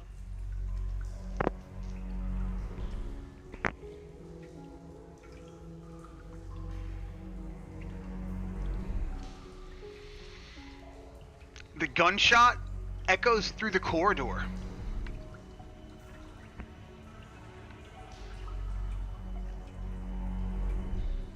Through the stairwell, and through the bones of the ship. And then, silence. Real silence. Complete silence. The kind of silence that only comes when the killing is finally done. Wade stands in the center of the corridor with his Glock still raised, smoke curling from his barrel. His arms are shaking, not from fear, just from the adrenaline dump and the chemical aftermath of surviving what should have killed them both. Rob leans against the wall, cleaver dangling from blood-slicked fingers, one hand pressed against his ribs. Blood seeps through his shirt. His blood, their blood, everyone's blood mixed together until it's impossible to tell where one ends and another begins. 11 bodies.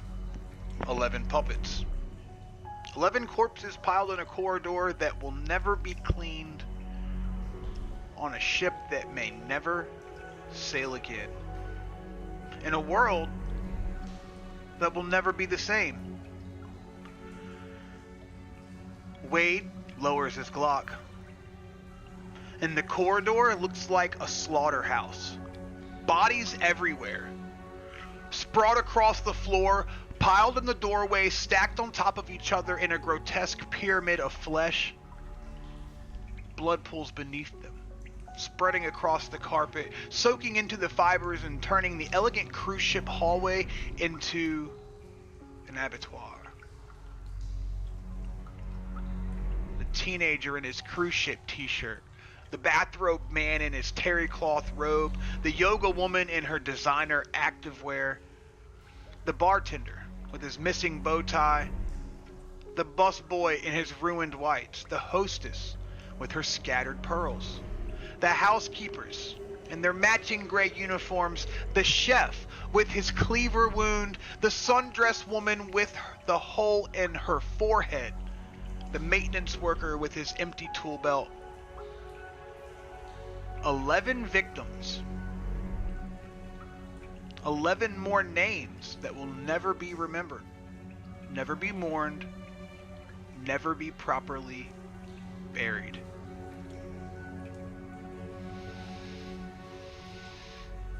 Wade looks at them. He really looks at them, and he feels something crack inside of his chest.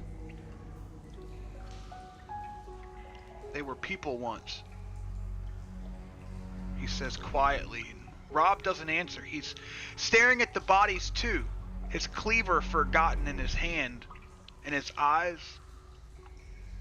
are distant. After about 30 seconds, he finally says, "They were."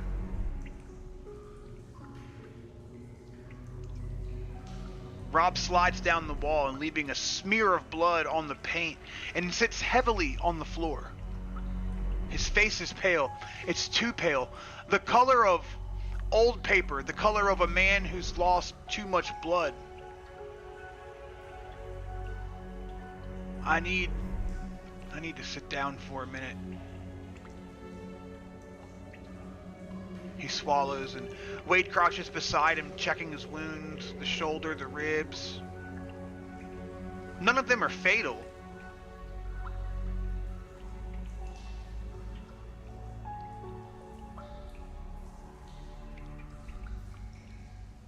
We need to get you into the medical bay.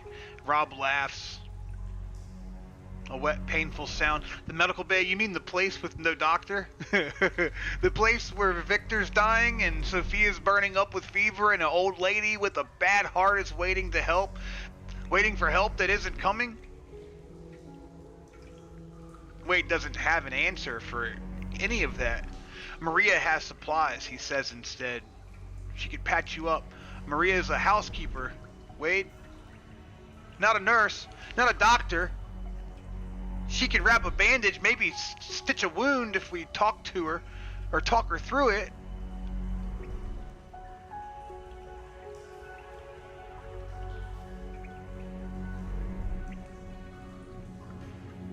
Rob gestures at himself. at the blood and at the wound and at the damage. He says, this needs Okonkwo. This needs the second chance. The second chance. The boat that won't answer. The doctor who doesn't know his daughter is dead. The rescue that never came. Wade pulls out the radio. You can't pull out a radio because you gave your handheld to Harlan on the boat. No, but I had a second one that we took from the fucking security room. Yeah, that's just for the ship. Can I ask a quick question?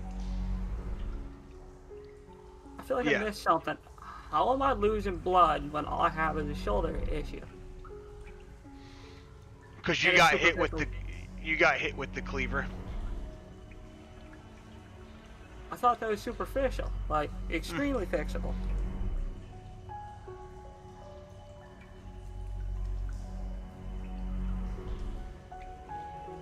I don't understand. Yeah, me neither.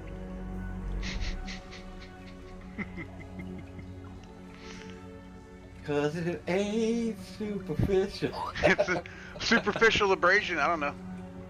But you got a injury to your shoulder.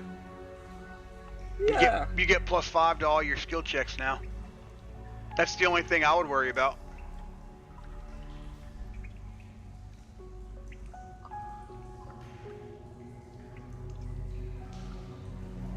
Alrighty.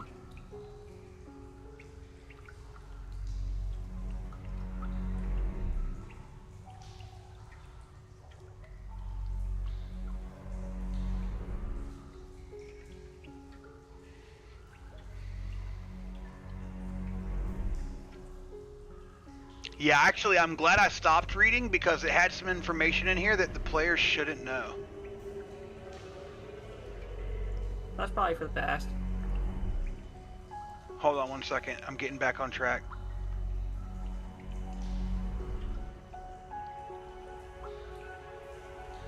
Wade helps Rob to his feet. They lean on each other. Why does it say 2 wounded men? Only one of you guys are wounded. There's issues with the story. Yeah. Full of corpses, surrounded by the dead, sustained only by stubborn refusal to join them. They move towards the stairwell, towards deck 8, towards the medical bay, towards the survivors who don't know what just happened, toward Maria, who still doesn't know that Steven's dead. They move towards Victor, unconscious in his cot with his fractured collarbone and severe head wound slowly killing him without a surgeon to intervene. Towards Sophia, burning with fever. Her small body fighting an infection with antibiotics alone might not stop. They move towards Margaret Holloway. Stable for now, but how long can an elderly cardiac patient last without proper care? They move towards the command center. That was supposed to be their salvation. That might become their tomb. The stairwell is quiet now. Chemical haze is settled, leaving a fine yellow powder on every surface. The emergency lights pulse their eternal red rhythm, and the bodies in the doorway have stopped bleeding. There's no blood left to bleed.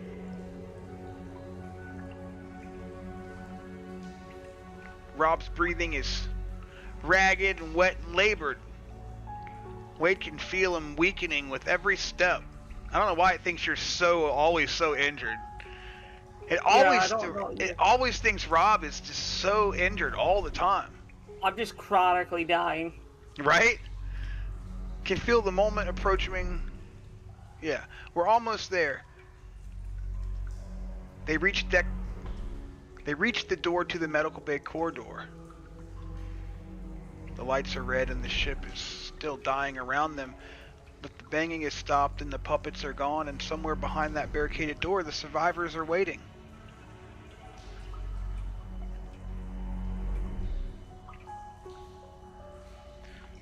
Wade knocks. Do you remember the knock, Wade? 4 times, then 2. 4 times, pause, and then 2. Their signal and their code. The only thing standing between the survivors and the horror outside. But they're silent.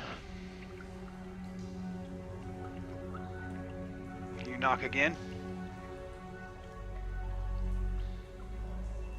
Yeah. 4 times, pause, and then 2.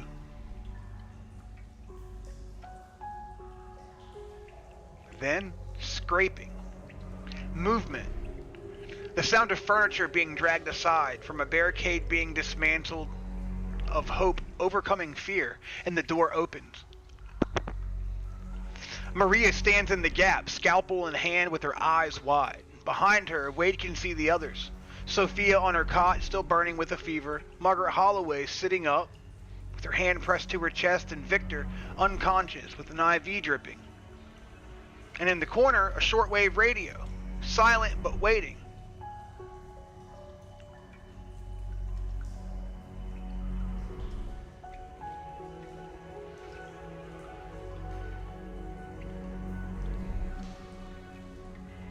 What's higher?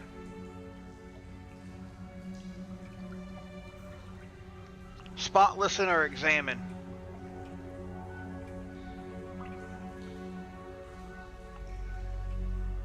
If you're asking me, they're equal.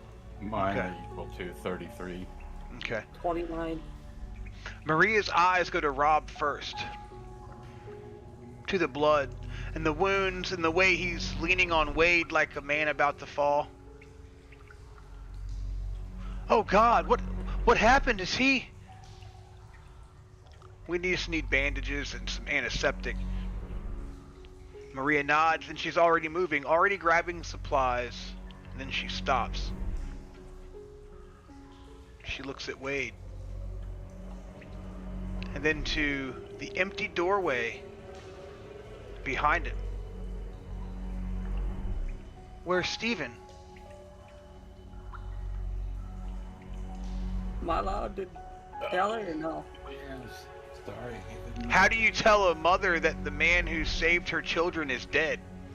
I mean, quite bluntly, the man is dead. Yeah, I'm sorry he didn't make it. He struggled hard. He fucking died bravely. He had put through a slot machine, ma'am. Maria's face On the crumples. though, he rung a jackpot. No.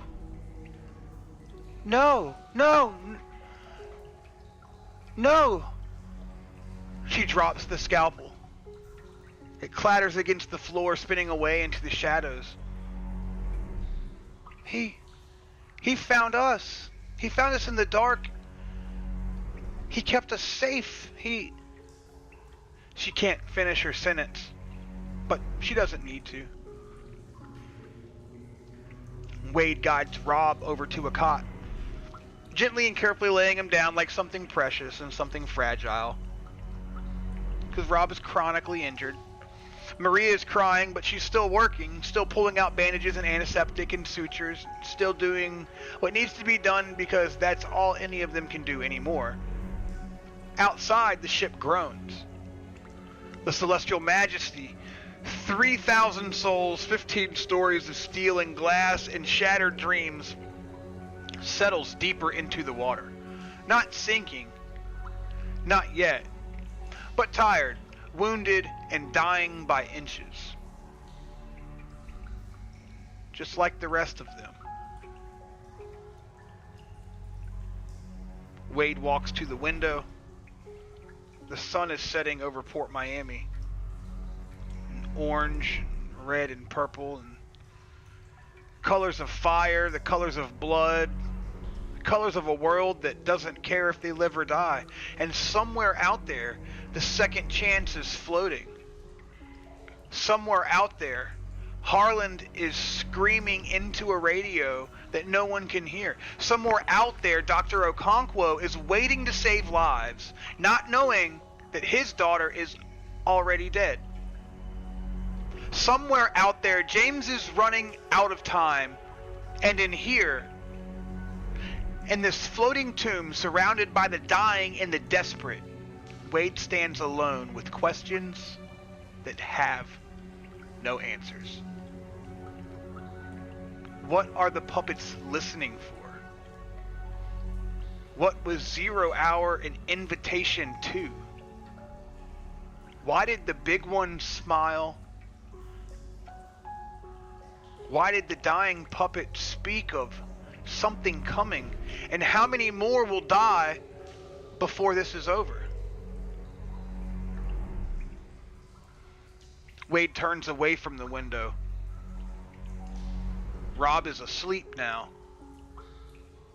Maria is working on his wounds and his hands steady despite her tears streaming down her face. Sophia is sleeping with her fever flushed and her breathing shallow. Margaret is praying, lips moving in silent supplication to a God who may or may not be listening. Victor hasn't moved. He hasn't woken.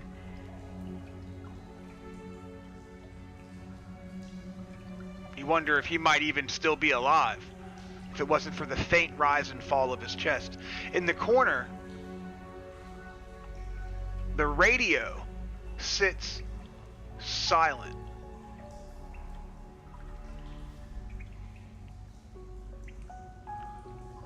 Wait, I need you to make me an examine. Wait, yeah, you're the only one awake. You gotta do it, and you gotta pass this check, dude.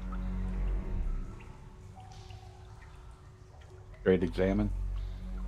Unless you have anything that helps.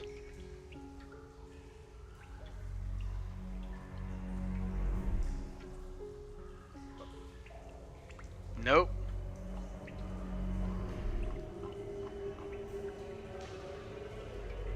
Alright.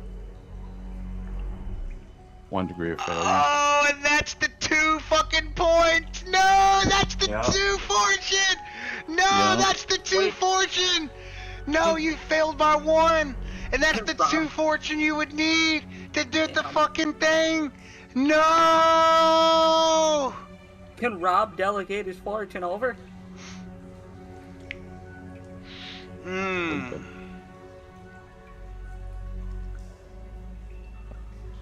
This game already wants me dead. Why don't we just take 1 more wound in return Wade gets the information? Alright, because we're testing the game and we're creating the rules and working stuff out that doesn't work right, and like you always have GM discretion, we'll let Rob, who is currently sleeping on the cot, use 2 of his fortune so Wade could pass this. And this is like a once-in-a-lifetime deal here, okay? Fine by me. So, yeah, Rob is now at 8, which brings Wade's failure to a success. And the last line I read was, in the corner, the radio sits silent. As Wade examines,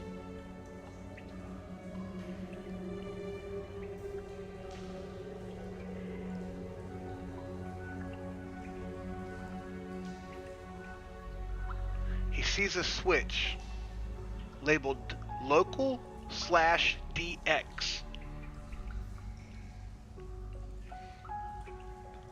1 switch, 1 toggle. 1 tiny piece of plastic standing between them and rescue. Wade walks past it without looking. He doesn't know. He doesn't know.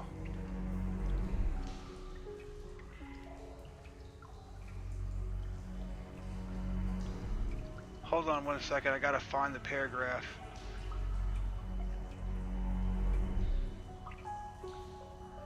Yeah, he doesn't know. A switch labeled local DX set to local.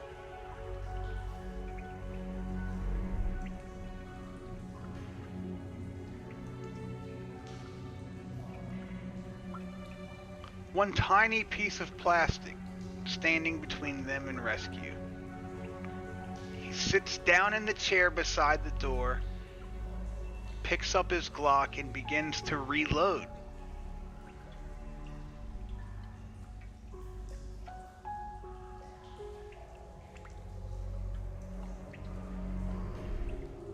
Something intrigues you about the switch over there. Local and DX. Night falls on the celestial majesty, and somewhere in the darkness, something is listening. Something is coming.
Be right back. Hold on, I'm about to end it. You got a second? All right. I'm still here. Wade sits in the chair beside the door. His Glock is heavy in his lap. Eyes drifting across the room. Maria is still working on Rob. Sophia is still burning. Victor is still dying. The radio is silent. His gaze settles on the shortwave, on Steven's radio, the one he carried from guest services, the one he used to call for help that never came. Wade stares at it, at the dials and at the switches, at the small toggle labeled local/DX, currently set to local. He doesn't know what it means. He doesn't know what DX. He doesn't know that DX means distance. It means sensitivity. It means the difference between hearing a whisper and hearing nothing at all. He doesn't know that Harlan has been screaming into the void for hours, that rescue is one flick of a switch away, and that everything they need is right here, waiting. He looks at the radio, he looks at the switch, and then Maria calls his name, asking for help with Rob's bandages, and Wade turns away. The switch stays where it is. Local. Silent. Useless. And somewhere out there on the water, Harlan's voice cracks with desperation as he tries one more time to reach them. And that's where we're ending it, chat. 5 hours into Session 10, Campaign 0, Survival School 2043, using the SSRPG, an RPG system that we created and coded to make these cool-ass stories that we're eventually going to animate. Oh, that's...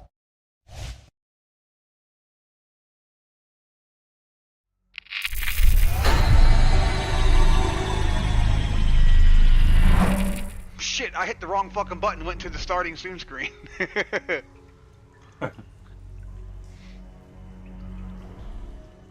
Your game really wants to kill me. Yeah, dude, I don't know why. It's perpetually thought you were injured since we started. Joke's on it. I've been clawing my way back from hell.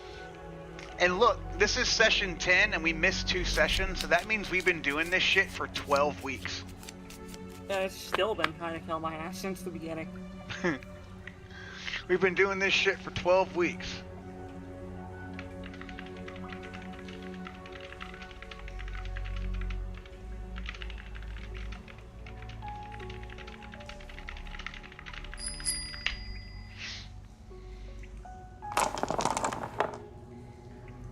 Are we done for the day, man? Yep, that wraps it right there, dude. All right. I'm gonna log out and go check on the people in my home. Yes, sir. Yes, sir. Yeah, I gotta go check some food. Yeah, man. GG's, Have a dude. good Thanks for one. playing, guys. Yeah, thank you.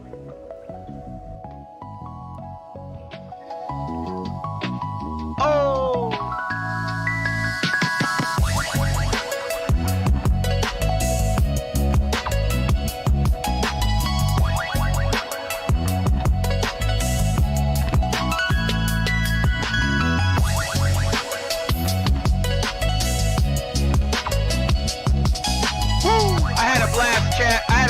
Chat.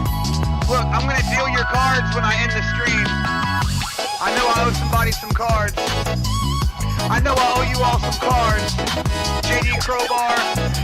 Let's see, who else? Who else sitting this motherfucker? Woo! History, unfulfilled. We got JD with 20 cards. JD, I'm gonna get you those 20 cards as soon as I end the stream, my brother. I had a blast. Survival School RPG. I'm loving it, guys. We made our own game. We're doing our